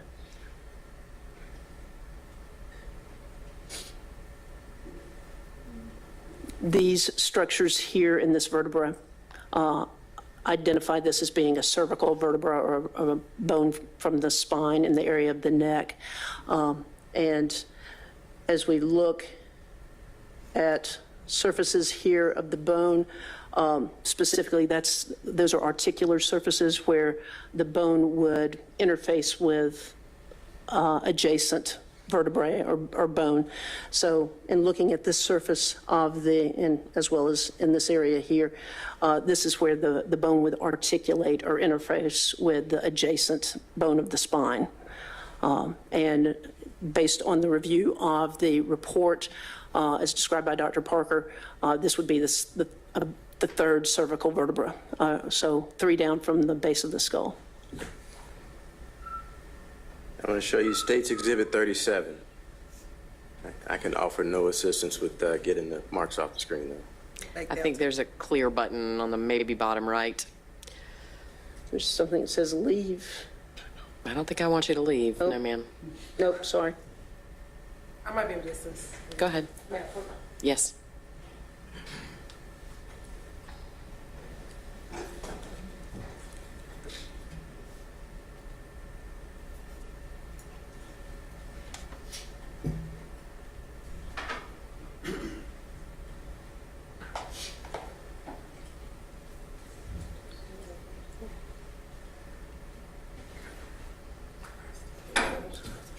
Okay, all right. Okay, so this is the flip surface of that vertebra. And in looking at this surface here, specifically, oops. Can we bring that function back up?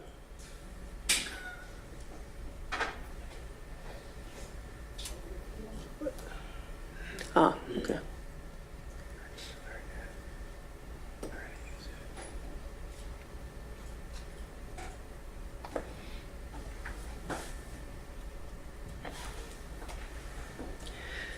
Specifically, these areas all appear to be kind of shaved off to the same level. And again, this is the reverse surface of that vertebra. Now, when you are performing autopsies or working at the medical examiner's office, do you often use instruments to assist with that? Yes, I do. And what types of instruments do you use to, say, cut through bone or hard materials while you're working? Typically, I use an oscillating or striker saw where I have a blade that will either spin or go back and forth to cut through bone. Another tool that I commonly use to cut through bone are basically like loppers, kind of garden shear type things used to cut like small tree branches, and we'll use those on ribs to remove the chest plate. Typically, we'll use the striker saw or the oscillating saw to open the head and to take sections of bone.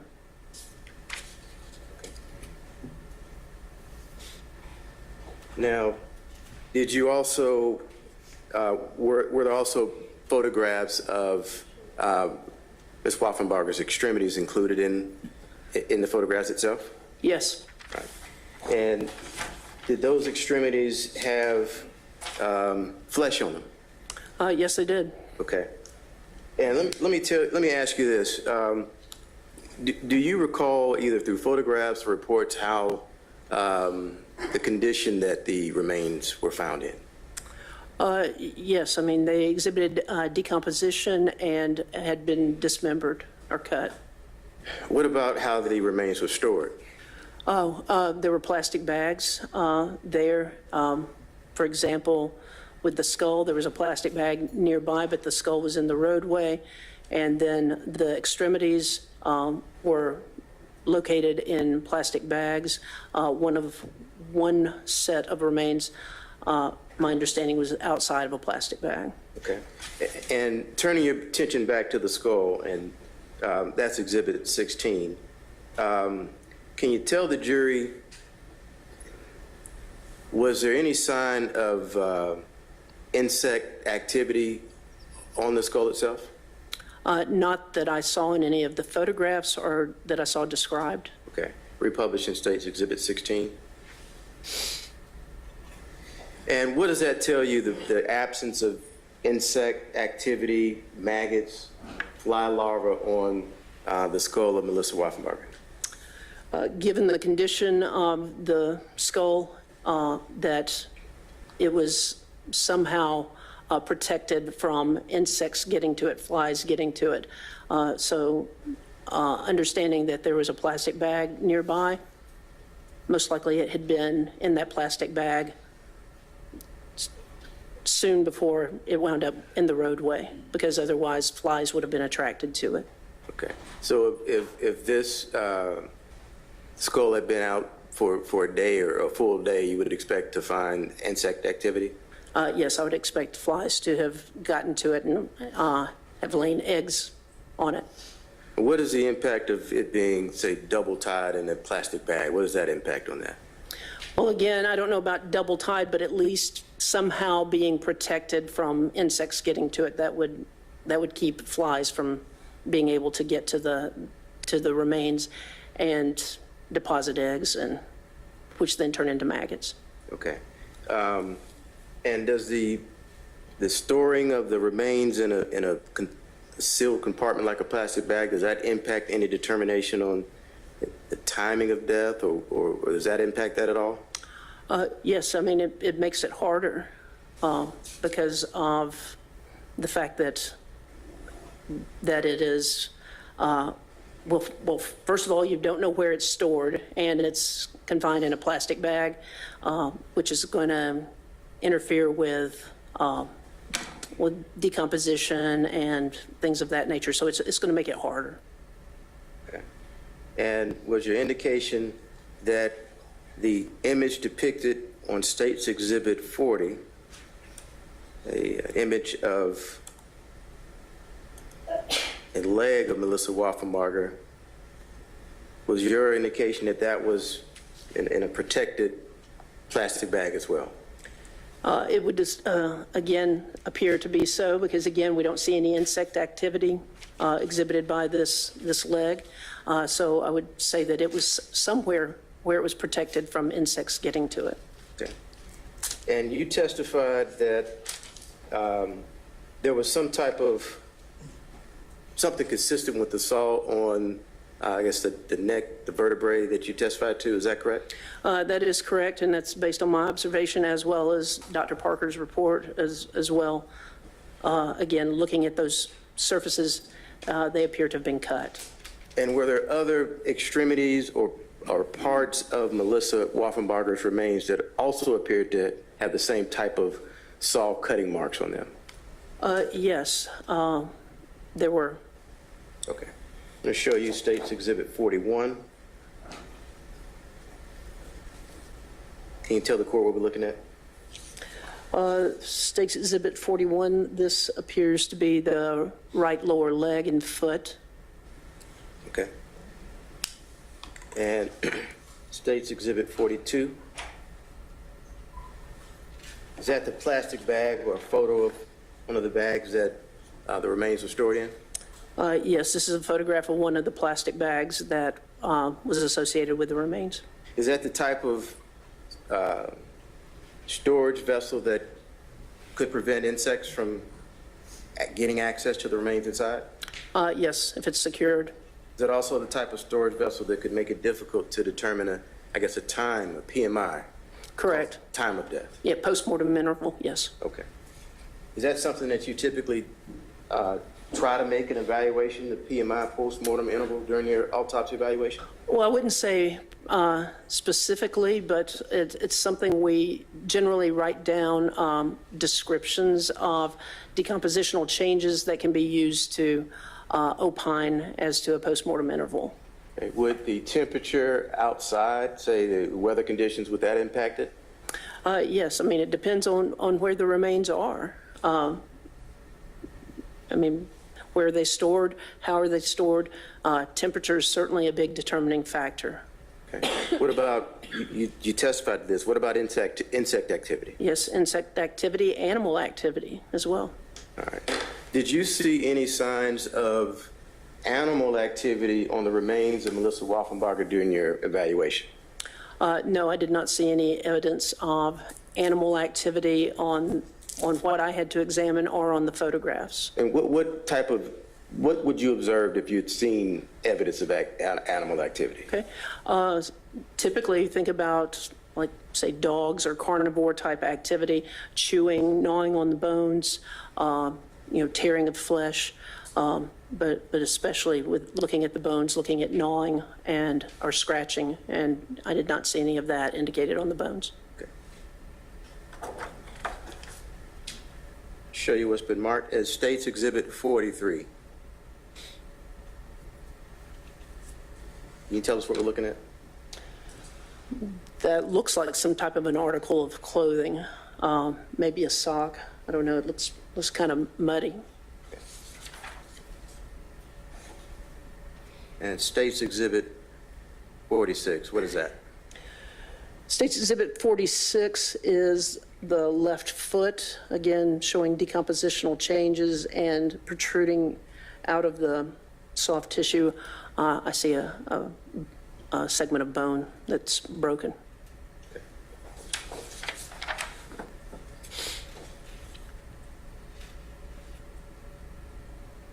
State's Exhibit 47. Can you tell us what we're looking at?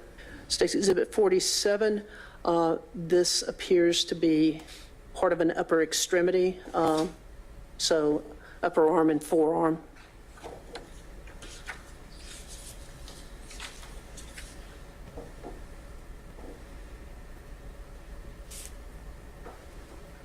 And State's Exhibit 48.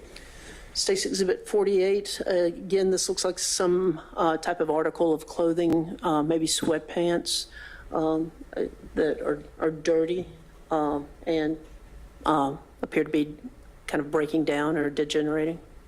Okay.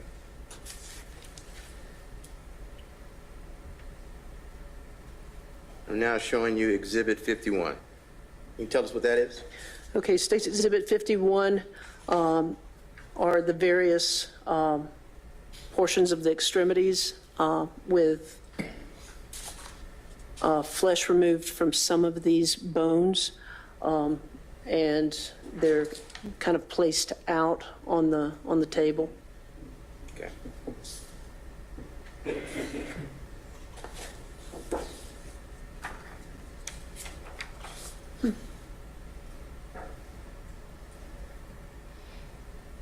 And State's Exhibit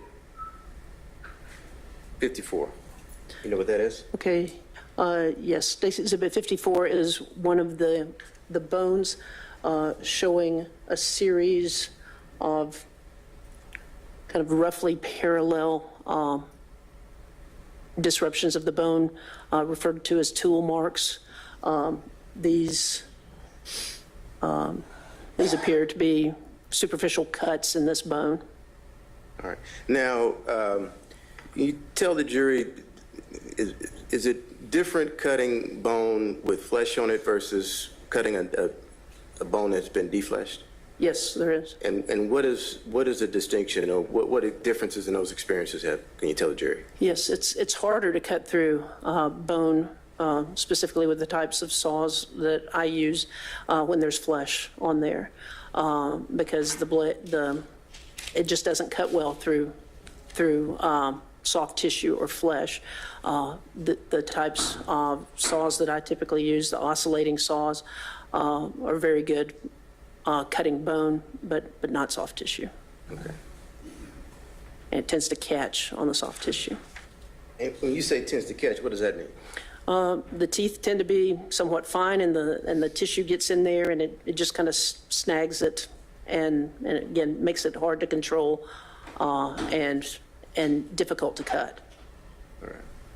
Showing you State's Exhibit 56. Can you tell the jury what that is?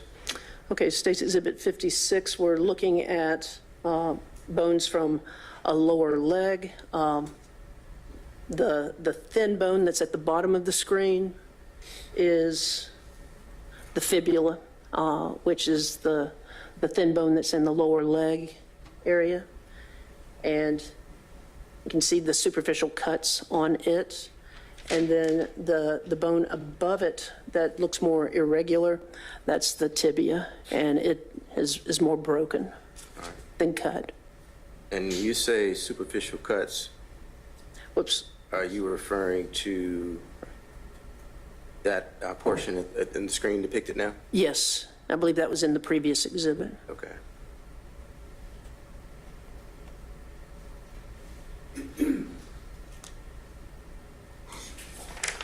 And State's Exhibit 60. Is that further example or signs of some type of mechanical device coming in contact with the bone of Melissa Wolfenbarger? Yes, it is. That's an end of a bone that has been cut. Okay. All right. Now, Dr. Terry,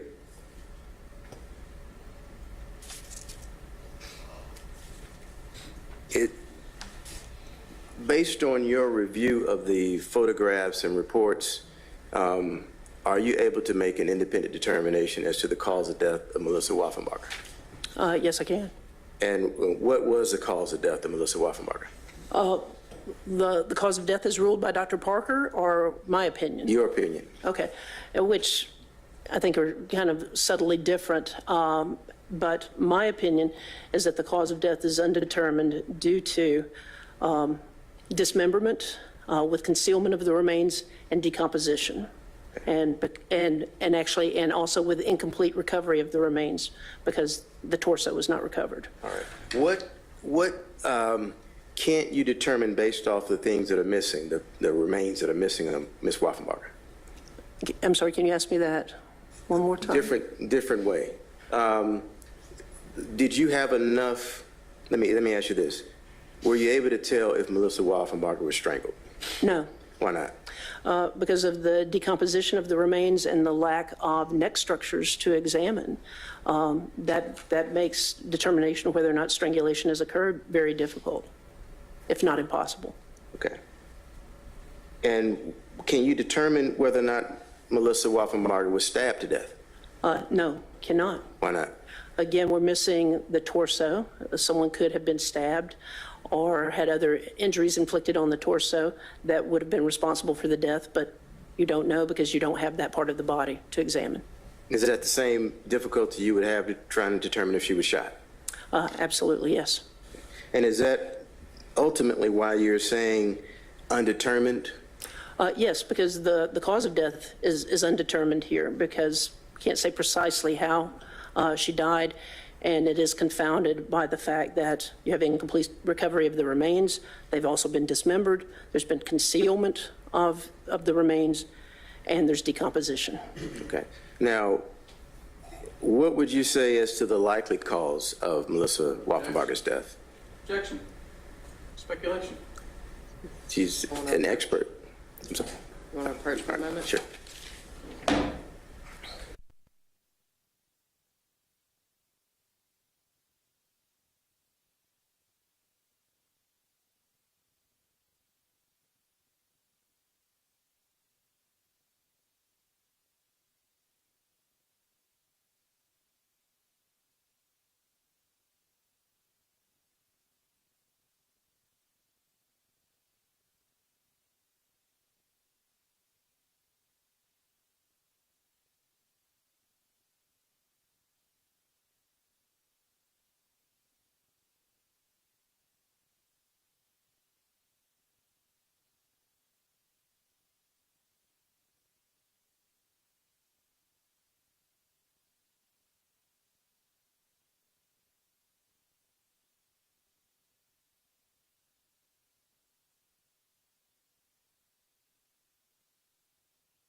Fawcett, if you'll rephrase, please. Yes.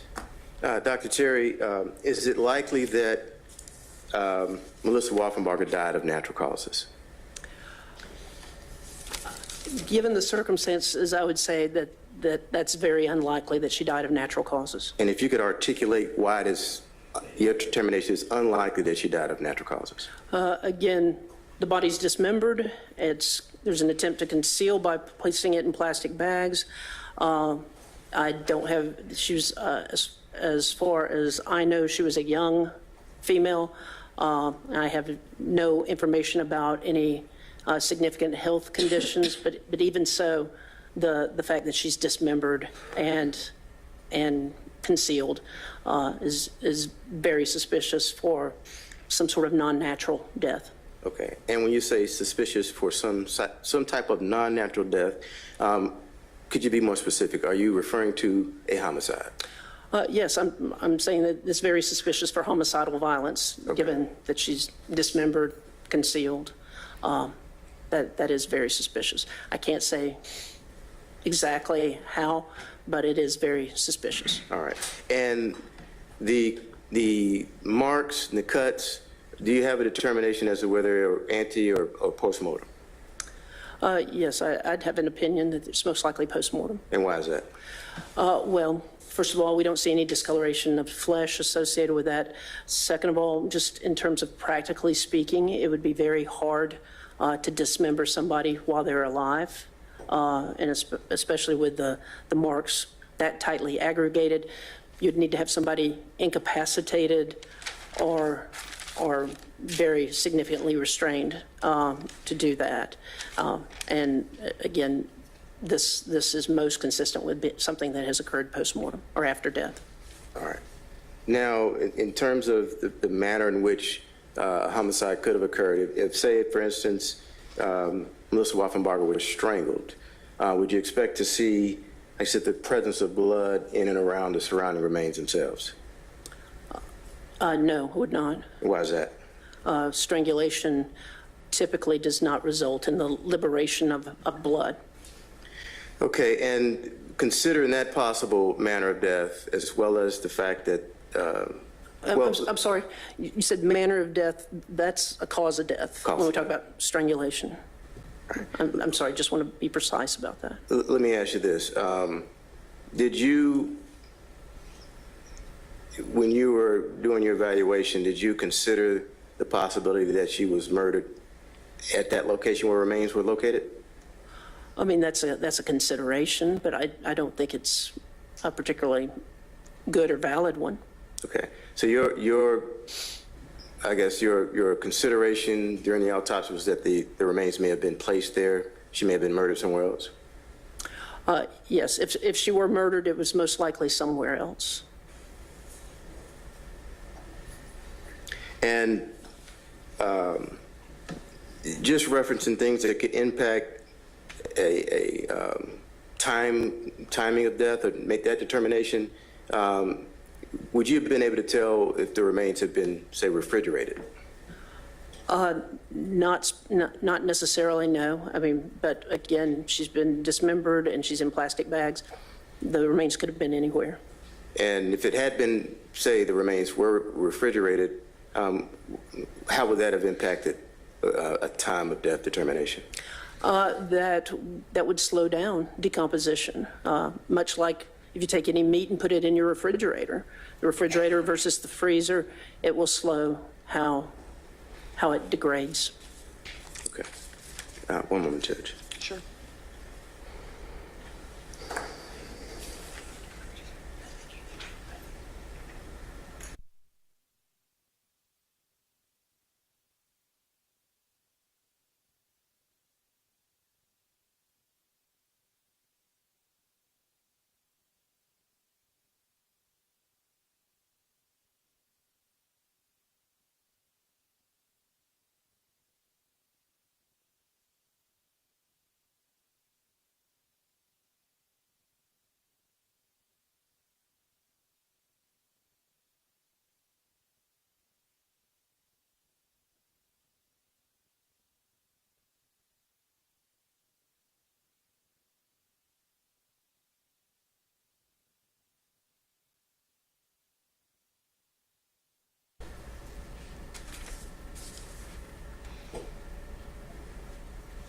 Yana, can I approach?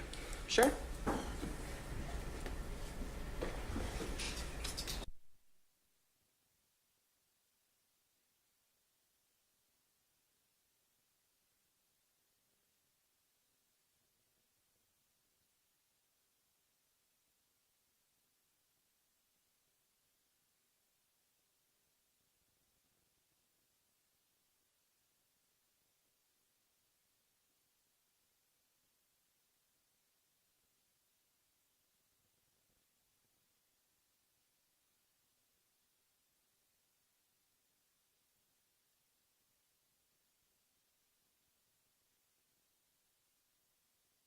Okay, thank you.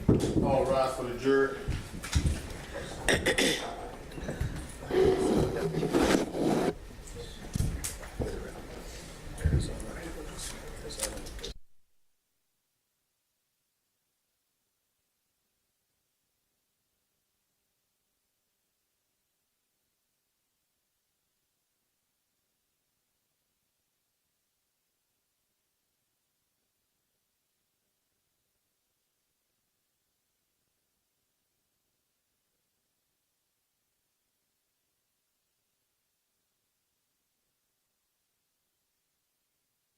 Doctor, if you would step outside for just a few minutes, thank you.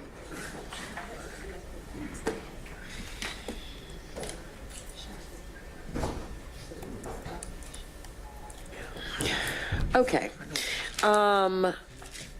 So the reason that I asked the jury to step out is that we had, at one point, Mr. McDermott had objected to what he was concerned was going to be a line of questioning by the state regarding this witness's statement as to the results of some sort of DNA.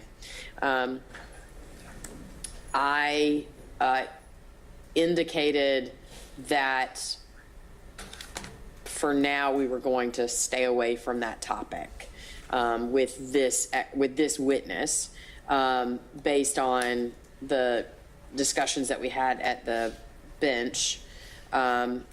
And the reason that we are now revisiting that issue is that Mr. Fawcett approached and asked the court to sort of revisit that ruling, and I felt like we needed to have a more fulsome conversation on the record on that topic so that I could rule, and so that's what we're doing now. Mr. McDermott, you were the one who originally asserted that it would be improper for the expert to for Dr. Terry to make those statements, and you were citing the Williams case, which I found. I think you also cited a Watkins case, which I was not able to locate. I mean, I found, that doesn't mean it, I mean, I just can't find it. I found Disharoon, which obviously where I think Namias is indicating that's an issue that's before the Supreme Court, but. You said Williams, but the case I cited was Smith v. Arizona. I apologize. I thought you said the Williams case out of the U.S. Supreme Court and the Watkins case out of the Georgia Supreme Court. Smith v. Arizona out of the U.S. Supreme Court. That's after Williams and explains Williams. Thank you. That's the part I was, well, that shows you why I couldn't find the Watkins case. Smith v. Arizona 602 U.S. 799. 602 U.S. 799. And what is the? 779. And what is the Georgia case? Watkins is 320 Georgia 862. 320 Georgia 862. Thank you, sir.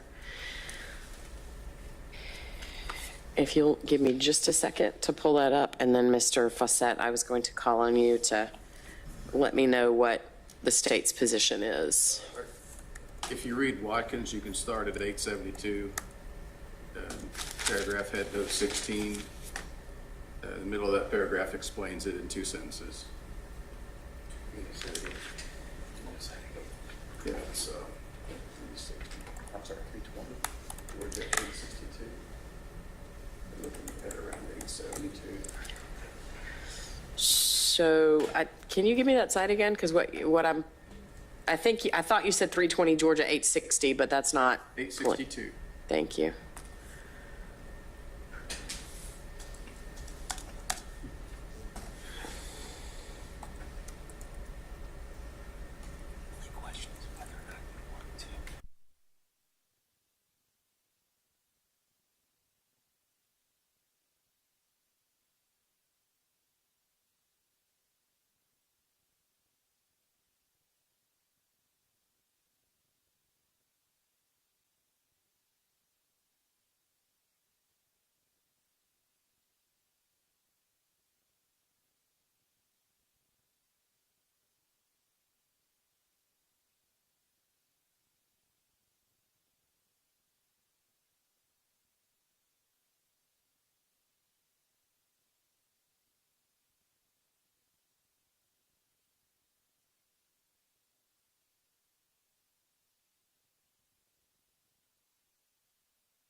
Yes. Your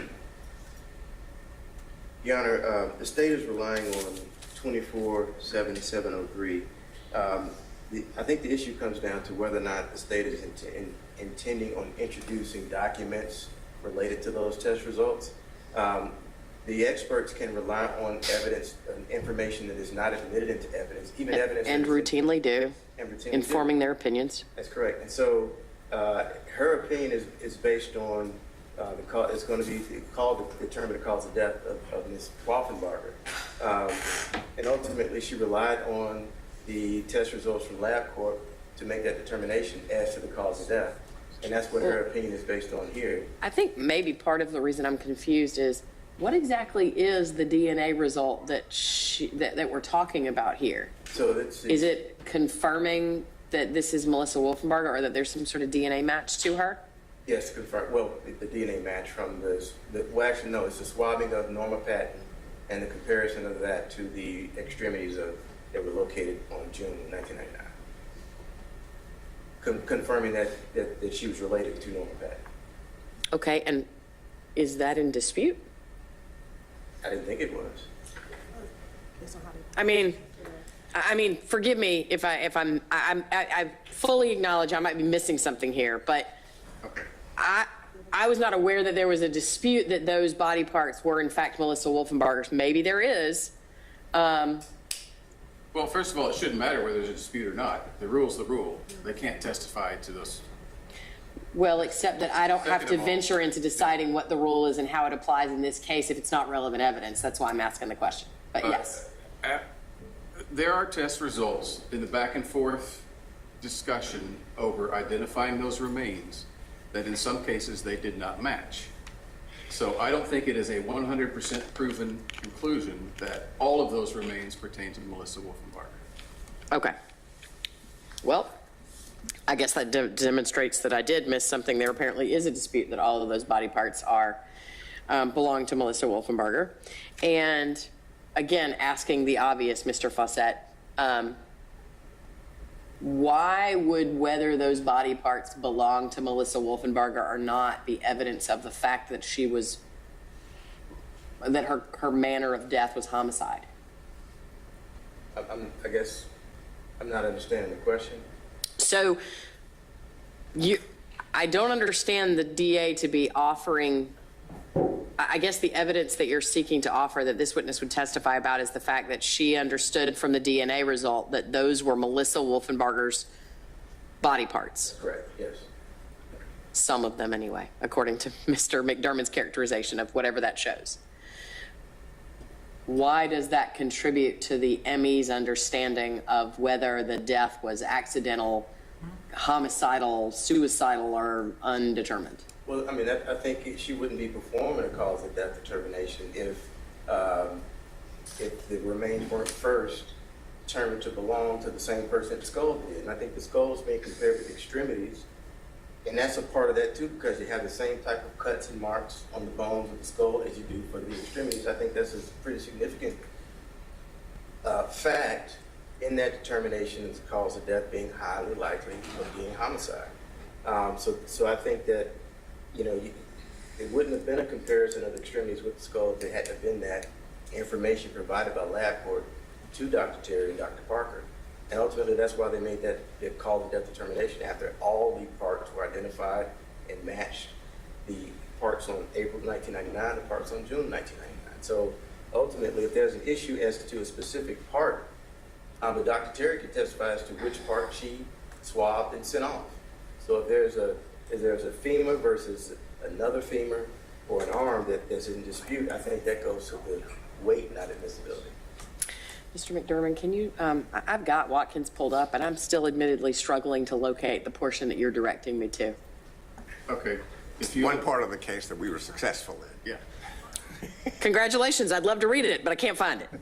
So, first of all, that's the state case. There's also the Supreme Court case that it's Watkins is citing. But if you go to 872. You said, I think you directed me to a head note, and I can navigate it more quickly from there. So head note 16. Thank you, sir. And that'll take you to a paragraph that begins with the word second. Second, the trial court clearly and obviously erred. I have found it now. Thank you very much. The beginning of that paragraph says to begin the Sixth Amendment's confrontation clause.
Ready? I'd like to add something from Smith v. Arizona that addresses their argument. That's what I'm looking at now. Well, Smith addresses Rule 703 and its relation to this analysis. If you go, well, it's in Section 2 under Headnote 9, but you got to go down to the next paragraph.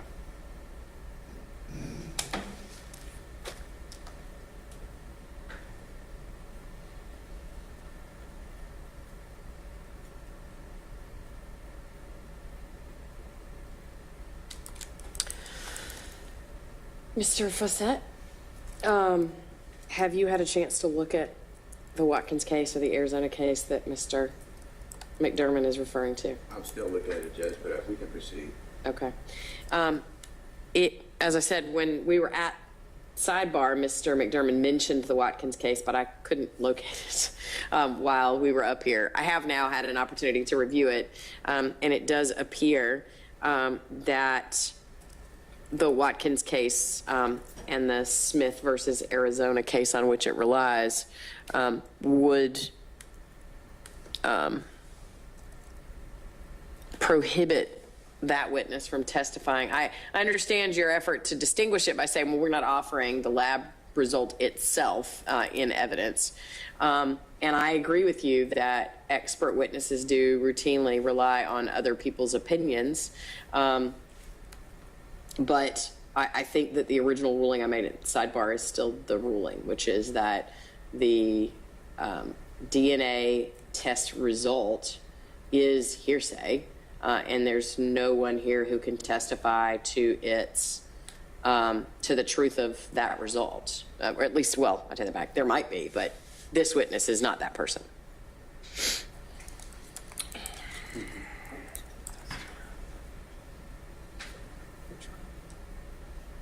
All right, Your Honor, I would ask for permission to inquire to Dr. Terry whether she collected a sample from Norma Patton, what she did with that sample, and then what she did after the sample returned. I don't think that line of questioning it touches on the results themselves. It just explains her actions and activity, and then what she did after she received information back from that. Mr. McDermott? I think the rule covers that type of questioning. I mean, it's clearly designed to elicit through dancing around the issue of the statement that's being, the truth of the statement that's in the lab results. And I would say that's just as much a confrontation issue. Okay. So as I understand it, Dr. Terry did in fact conduct a swab herself. She's certainly allowed to testify about something she undertook. She's also allowed to say that she sent it off for testing because that's something she also did. The extent to which she received a result or anything like that, I agree, invites this sort of cutesy half dodge around the fact that there's not a DNA test result witnessed currently and that DNA test result's not in evidence. And so just in generally speaking, Mr. Fawcett, the two questions you mentioned at first, I totally agree. Those are fair game. Those are actions that this person took and she can testify about them. I think to some extent you could probably ask her what her other steps taken were in her investigation that led to her decision. But what you're going to want to be real cautious about is treading too closely to the line that invites her to say, after doing that, did you develop an understanding or whatever? Because Mr. McDermott's concern is correct that it comes too close to creating an inference that's not supported by any evidence in the trial that there was a positive DNA match. Yes, sir. I understand. Mr. McDermott, you can object when he asks the question if you have an objection to the particular question, if you find it objectionable in some manner, other than the record that you've already made. Anything else before we have the jury back in?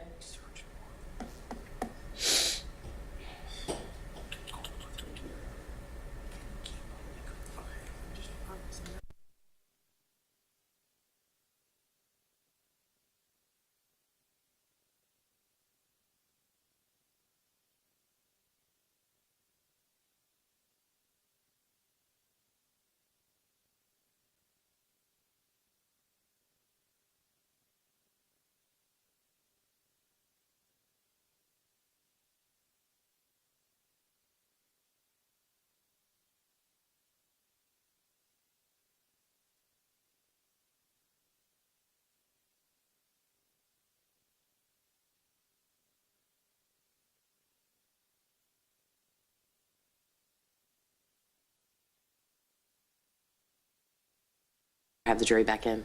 Nothing from the stages. Okay. Mr. McDermott, anything from the defense before I have the jury back?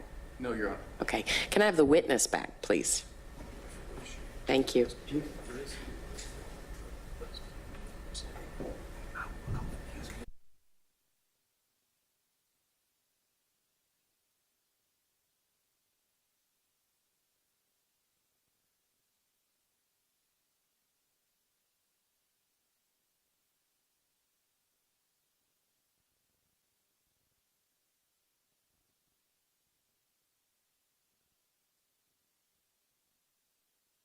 And we'll have the jury back in. Thank you.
Please be seated. Mr. Fulton, you may resume your examination. Now, Dr. Terry, did you ever meet with Norma Patton? Yes, I did. And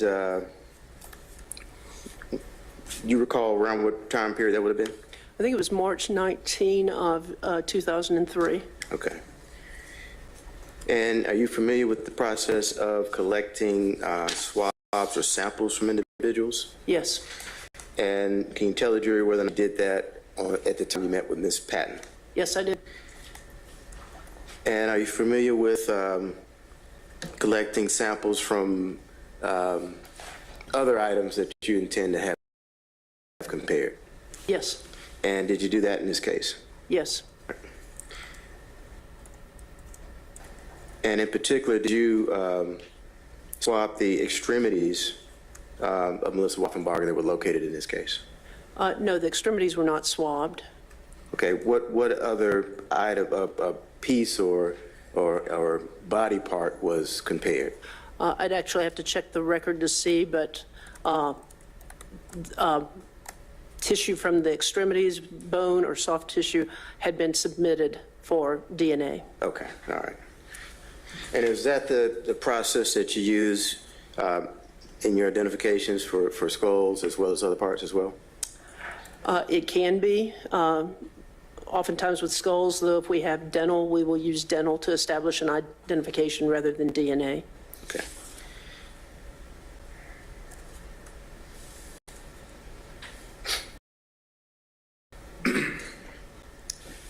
I want to turn your attention back to some of the marks in the we were just testifying to. I'm going to show you States Exhibit 66. Does that look like a saw to you? Yes, that is a type of saw. Okay. You familiar with the term, say, sawzall? Familiar with that term? Yes, sawzall or reciprocating saw. Okay. You familiar with the motion that type of saw makes? Yes, I am. You ever used one? Yes, I have. Marks that you were testifying to, Melissa Wolfenbarger, an instrument that can make the type of you were testifying to? It could be a mark, yes. Based on experience? Yes, based on my experience.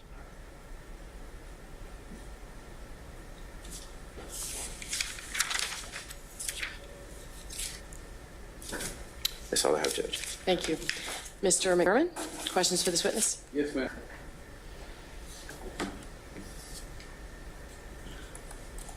Not many.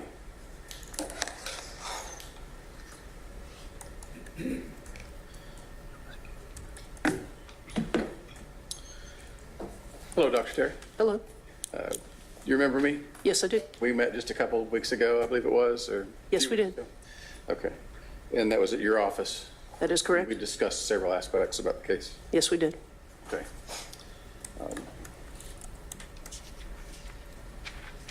What methods, again, did you use to determine the identity of the skull? The method that was used to determine the identity of the skull was dental. And did you mention that you did x-rays? Yes, x-rays were taken, or I had taken x-rays taken in the medical examiner's office. Okay. And that was to establish the dental. And when you establish the identity through methods such as that, is it important to keep records? Yes, it is. Okay. And do you normally keep records when you do something like that? Yes, records are kept in the medical examiner's office. And did you preserve the x-rays in this case? The x-rays should be preserved at the medical examiner's office, the Fulton County Medical Examiner's Office, yes. And are you aware that no medical or no x-rays exist in this case currently? I'm not aware of that, but you know, there have been changes in the regimes over the years, and at that point in time, there was the hard copy x-rays, and we kept those x-rays there. Now, I have not worked in that office since 2004, so I don't know, but they were there at the time I left the office.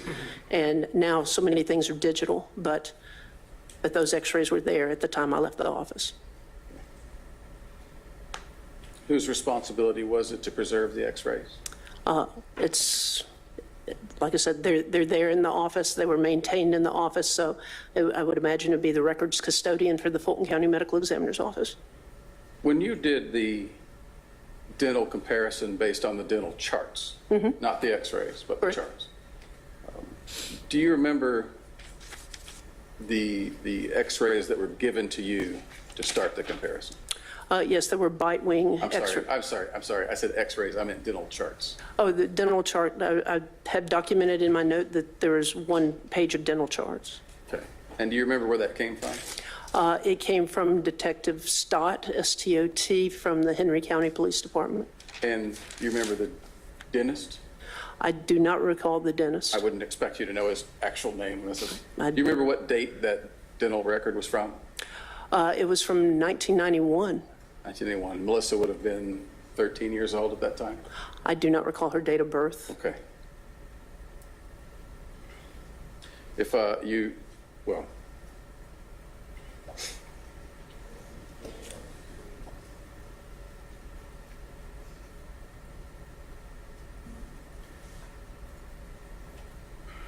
do you remember observing the remains of the head? You said the first time you saw it was when? February of 2000. Okay. When I was turning them over to have a reconstruction done. So you never saw it when it was not a skull? That is correct. I just saw pictures. Okay, so you've only seen pictures. Up until that point, yes. And in those pictures, you could tell that it's badly decomposed? Yes. And you mentioned that there were no flies on it, so that was probably a recent... Right, that it had recently been exposed. I didn't see any fly eggs. I didn't see any fly eggs described on it. I did not see any maggots or maggots described as being associated with these remains, even though they were described as being badly decomposed. Okay. And you remember that the other remains are in similar condition? That is correct. And they had been in these bags? Correct, with the exception of the one that was out at the time of the discovery, but a bag was nearby. And Mr. Fawcett discussed with you the concept of PMI, post-mortem interval, is that correct? Correct, that is what PMI stands for. And that's a fancy medical examiner way of saying how long ago did this die? Correct. Okay. Do you remember me asking you questions about PMI when we met? I do. And do you remember me asking you, based on the pictures of the skull and the remains that we saw, if that could have happened in a relatively short time? I do remember you asking that, yes. Okay. And do you remember answering yes? Yes, that is a possibility, yes. Okay.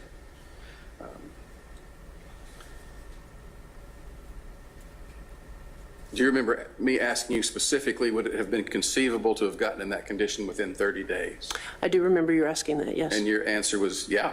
Yes, that's possible, yes.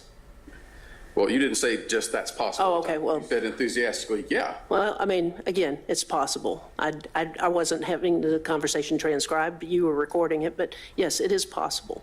Okay. But there are a lot of variability or variables that go into how quickly something decomposes. Okay. And we discussed those when we met, right? That they were in bags. Yes, we did. Those bags could have been exposed to sunlight.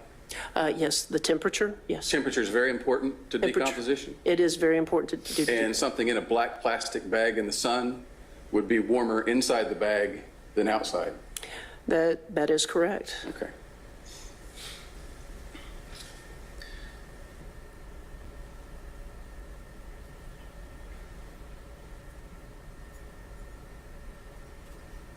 I think I also mentioned we don't know where the plastic bags have been, too.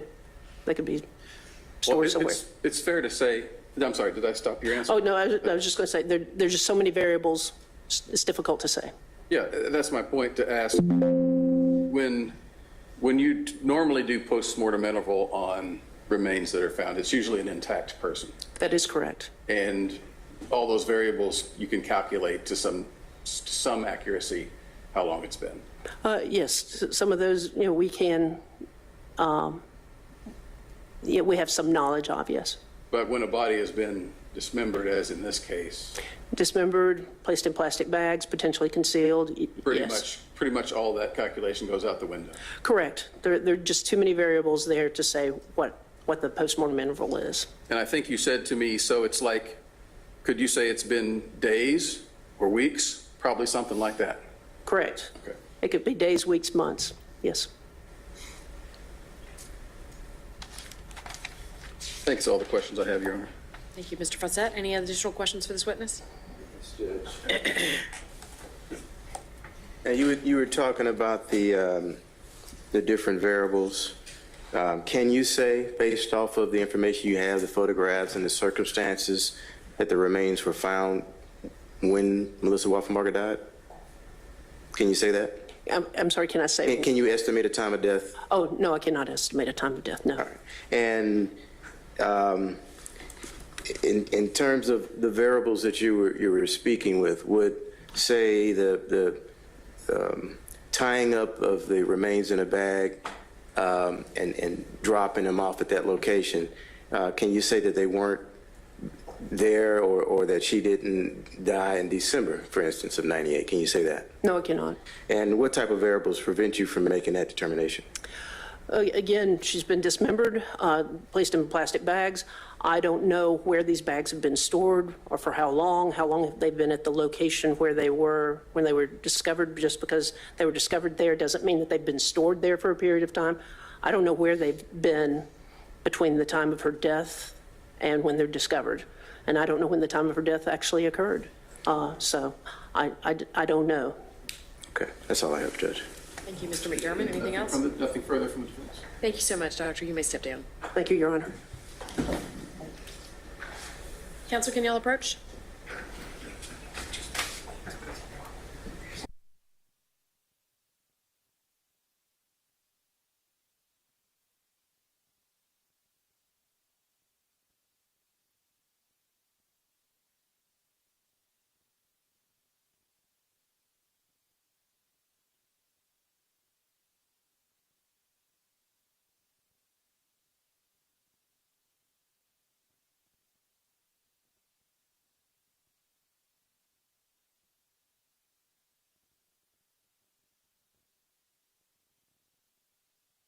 Knows how to whisper. And I'm including myself in that statement. Thank you, ladies and gentlemen. So it is about 5:15. We are going to adjourn for the day. I'm going to direct you a couple things just as I have each day.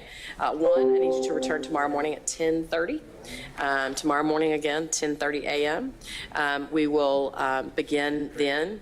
And then I will just advise you, as I have each day, that your decision in this case is supposed to be made only based on the evidence that you hear in this case, in this courtroom, and not based on anything else. And so it would not be proper for you to do any independent research. Don't drive by anywhere. Don't look anything up. Don't look anybody up.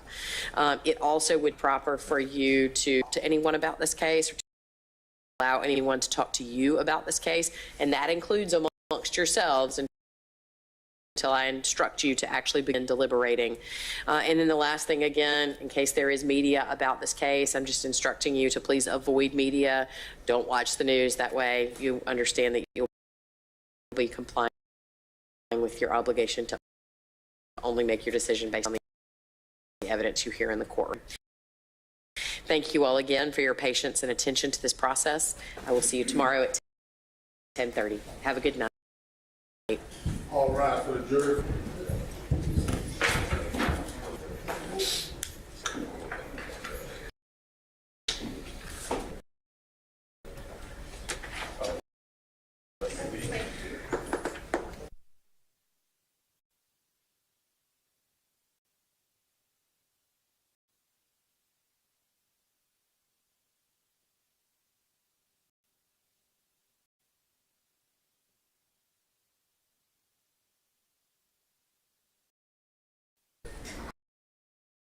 Okay. Jury's clear. You may be seated. Any specific issues the parties want to take up before we move on to something else?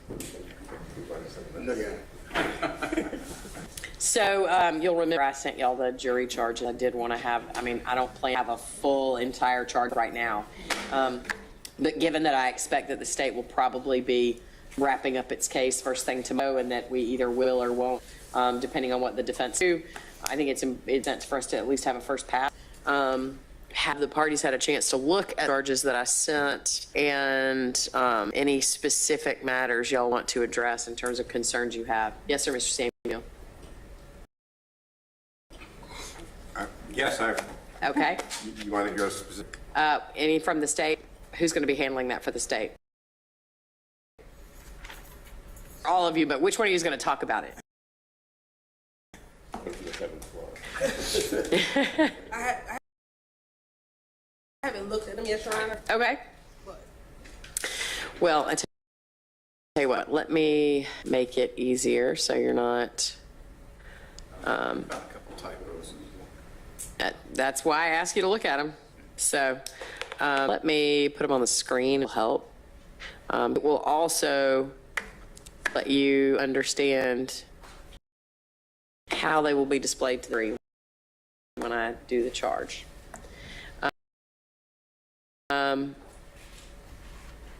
So anyway, the second charge is just a general pattern charge. I mean, it's not a pattern, it's just a general charge of, hey, the law is what I say it is, and not other than typographical errors, pattern charges. The only issue to this evidence in this case.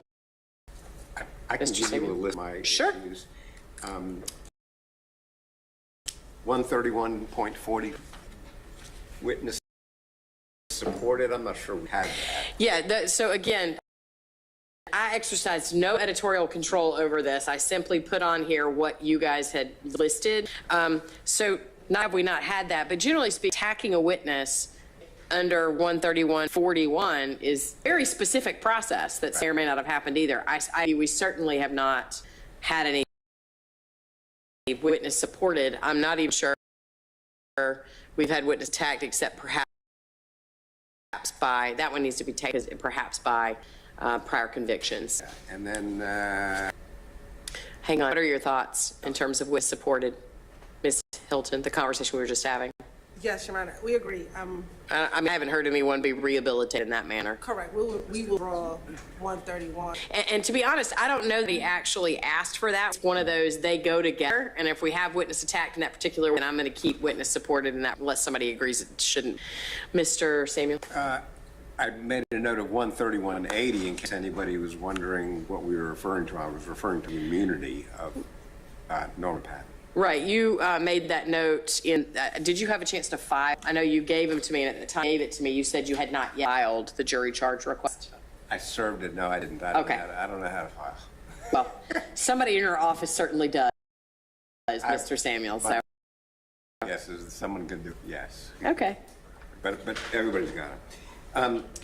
You know, what to do about 404B and all the 13410, I'm perplexed. I'm beginning to think you're just not going to give any 404B instruction at all because there was no similar transaction evidence in this case. That is, I think you're beginning to suspect correctly. Yeah. As I was looking at, I always wondered because I heard what I would really categorize as 404B and your objection and your belief that they are these prior alleged, the testimony that the state has offered about prior incidents that they would characterize as abusive in support of Dr. James or Ms. James's testimony. I believe, as I said at sidebar and then said again when I declined to give a limiting instruction, I believe that those are intrinsic and that intrinsic evidence is allowable. The jury can consider it for purpose, and so there's no basis for elimination. Right. To be candid, I can't even figure out what the instruction would be, which is kind of my whole issue, is what was it? Unless we accept your position that it's just all part of the crime, I'm not sure what the 404B instruction would even be, which is why I thought the evidence should be excluded. But we know where we've been on that. Sure, yeah, and I think you have, I think I have, after I had that discussion with y'all at sidebar, I think I actually went in and deleted those limiting instructions and the associated other crimes, wrongs, and acts instructions. I don't want to waive my issues, but I certainly understand that they're not appropriate if, in fact, they weren't admitted as similar transactions. Okay. Yes, sir. I think prior difficulties, 13420 still stays in now. Any objection? No objection to 134.20. It needs some editing, but well, yeah, I mean, if there are parentheticals still in there, that means I haven't tailored them yet, but I'm not going to waste time tailoring stuff if everybody says, no, we don't need it, so. Right. Can we go back to, 131.80, the immunity or leniency? Yes. Your Honor, the state would object to that being given. While Ms. Patton did discuss the immunity she received, that was as related to her trial with Mr. Patton. Mr. Carl Patton. Is not anything doing with this current case. She hasn't been given immunity. She hasn't been charged with anything in this particular case or matter before this jury. There's no pending prosecution before this jury. There's no negotiated pleas. She wasn't a co-defendant in this case, so there's no grants of immunity or leniency or similar matters as it relates to this case. So we would object to 131.80. Mr. Samuel? Usually I do charges sitting down, but I'll stand up. That's fine. You're not bothering me. Once you're given immunity, you're given immunity. it carries forward, you know, all the federal cases and all of which are, the names of which are escape me now, but the New York case. Anyways, the U.S. Supreme Court said once you're granted immunity, it's good for life on that grant of immunity.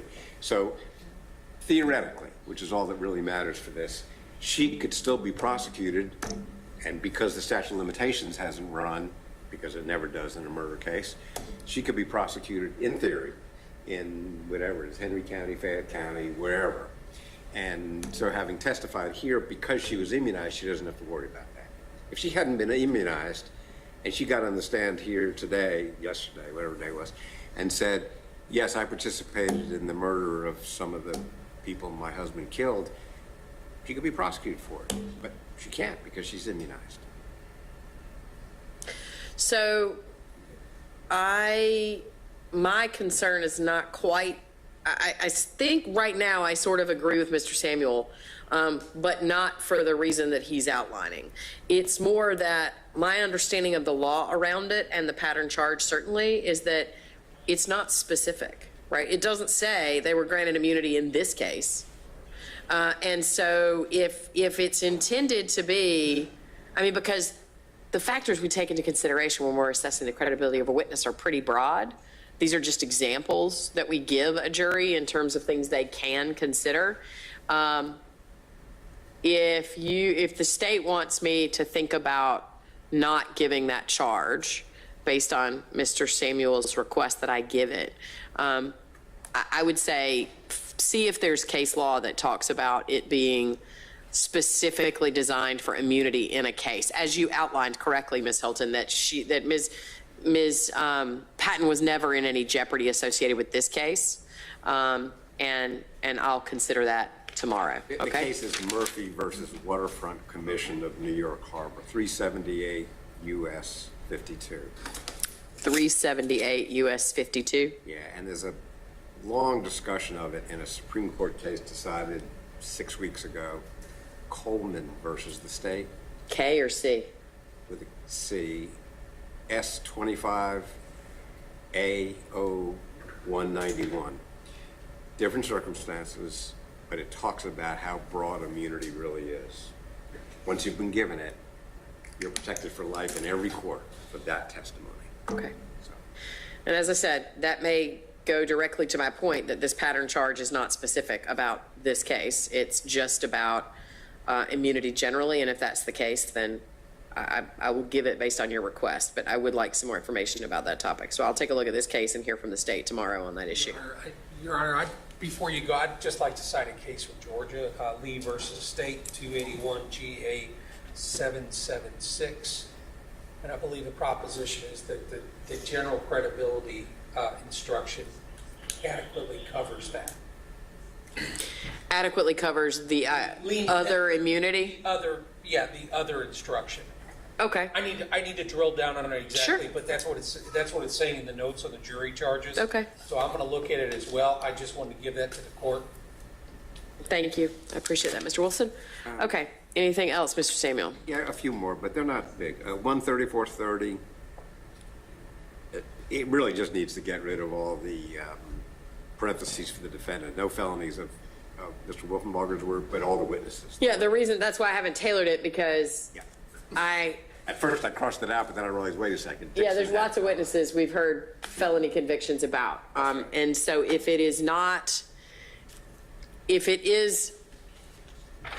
evidence comes in about felony convictions of the defendant, right, then I'm not saying it has, I'm saying if it does, then I would tailor it to be, you've heard evidence about both the defendant and a witness's criminal history. But if it's just witnesses, I'll say that. Right. I'm a little in doubt about 13510 identification. The first page of it, I think, is fine. You got to prove that the defendant did it. That have identified him as being, but this is all about whether you can trust eyewitness identification, et cetera. Which we really didn't. I mean, it's not an issue in this case. We don't have any eyewitnesses identifying anything. So I just thought we should get rid of that and 13511, those two pages, but leave the first one because that just says someone's got to identify the defendant as the perpetrator. it doesn't necessarily have to be in court, but Right, I believe we may agree, but if I could just have a moment. Sure. Tonight to. That's fine. Get it, but Yeah, we may be in agreement about that. Okay, let me know. Like I said, I think to Mr. Samuel's point that second part, the some but not all of the factors, if you read those factors, they really do go to a stranger's identification based on eyewitness observation, and that's not really what this case is about. I'm not sure I necessarily agree with your assessment of 135.11, that would be more directly here in terms of the state's obligation to identify a defendant, but we'll go, I'll let the state have a chance to look at that and consider it and tell me tomorrow. I crossed out my crossing out. Okay. That was in, still in. Okay. Anything else, Mr. Samuel? Yeah, 2 or 3 more. Sure. I'm not sure about the motive instruction. I think they have to have evidence introduced of the motive. I know motive is in the malice murder instruction already. That motive is not an element, but may help you decide. But I don't feel strongly. I know it's a pattern instruction. I just don't know that there's evidence of motive that's been introduced exactly. It seems to. Except that the pattern says they don't have to prove motive to prove murder, and it also says any evidence of motive. If you want to argue there isn't any evidence of motive that's been offered, you can argue that, and they'll say, but yes, there has been. It doesn't matter. As I understand it, that one is written broadly enough that both sides can argue, here's our evidence of motive, even though we don't have to give it to you. And you can argue there isn't any. There was I got a typo in causation in felony murder 21030. Yes, sir. But 22023.1, which was ours, I'm not quite sure what to do about that. I'm sorry, what is the typo? 2.20.23.1. No, I'm sorry. What was the typo in the causation charge? It says felony murder if you believe that they instead of he. Ah, thank you. Yep. 2.20.23.1. I just don't know how we're going to address this, but we need to probably think about it. Everybody needs to think about how we're going to talk about the aggravated assault that makes it aggravated. Yeah, full disclosure, when I was drafting these charges, realized that I've tried a number of felony murder cases. I've actually not tried a felony murder case before this one where the underlying felony wasn't also charged. I don't know, as my understanding is, it's not required to be, but I've just not had one where it wasn't also charged. Well, they actually didn't even request ag assault in their pattern. I understand. Which Joel and I spent a lot of time thinking about why they didn't do that. But at any rate, we did. But now the question is, how do you do it? Well, I think we all obviously need to have a more detailed conversation about it tomorrow after everybody's had a chance to look at it. But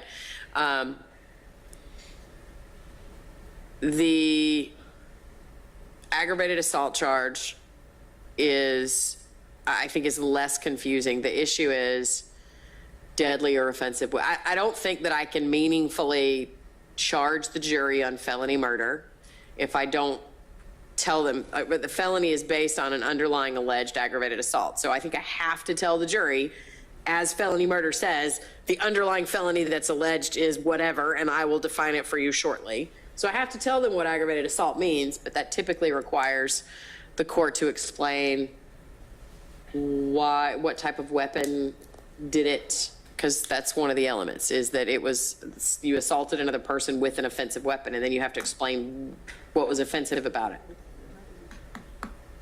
Murder, felony murder.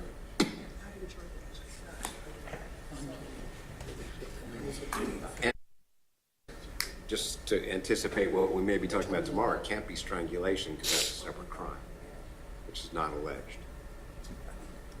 Is the aggravated assault It's only offensive weapon, not charged as an offensive weapon in the indictment? Yes. Okay.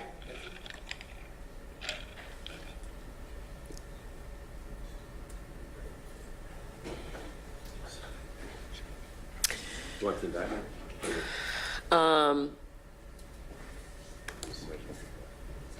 Okay, anything else? Nothing. That's all I had on my list. Okay. I'll just note, in case y'all didn't, it sounds like you would have looked at it, but I do, another one that is non-pattern that I typically include. I cannot believe there's not a pattern on multi-count indictments. But this is the one that a lot of us use, and so I include it. You'll also probably note that my charge is sort of in the order of, this is how you consider evidence, and this is, what's been presented to you and how you should think about it. Here are the elements of the crime that you're supposed to be determining if you believe occurred, and then here's how you deliberate. That's sort of the way it's broken up, and so you'll note it's not in number order, but that's sort of how I present it. And also, I sent y'all a verdict form the other day. It's pretty straightforward. It just says we find the defendant guilty or not guilty on count 1, guilty or not guilty on count 2. Any objections to that verdict form? None from the state, from what I've heard. Nothing from the defense. Okay.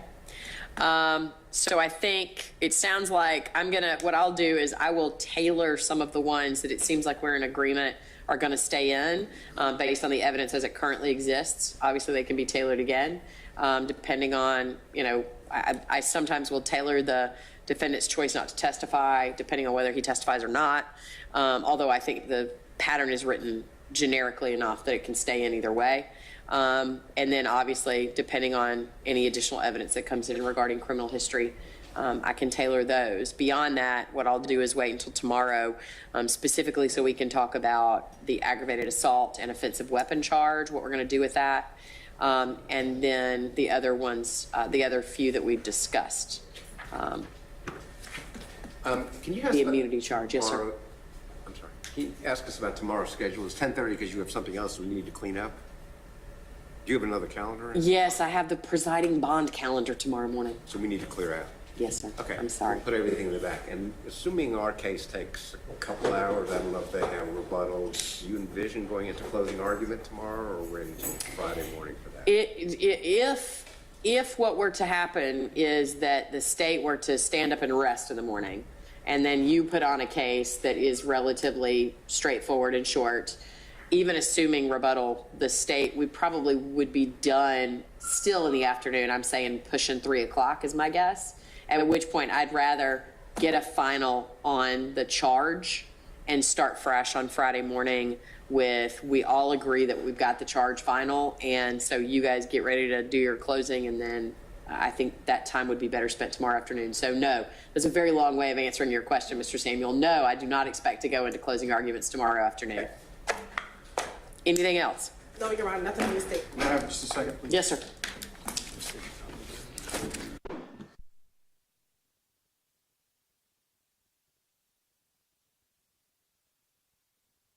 One of my witnesses that we expected we may possibly be test trying today, so I had all my witnesses come. Yes, sir. And one of them was supposed to come and didn't come. Okay. And I think she's a little bit of an adverse witness. Yes, sir. So I'm wondering if we could make arrangements possibly for tomorrow to have a deputy pick her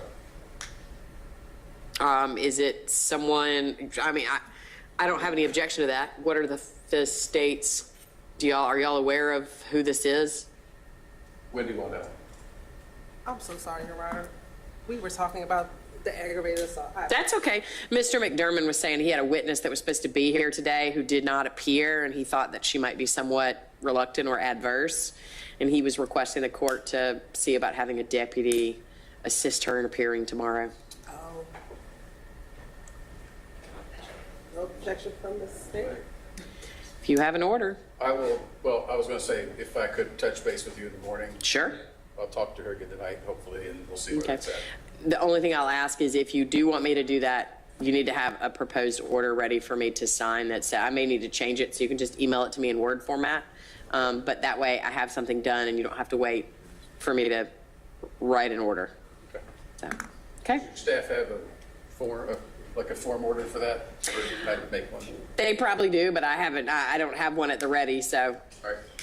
Anything else from the defense? Nothing from the defense. Okay, we are adjourned until tomorrow morning at 10:30.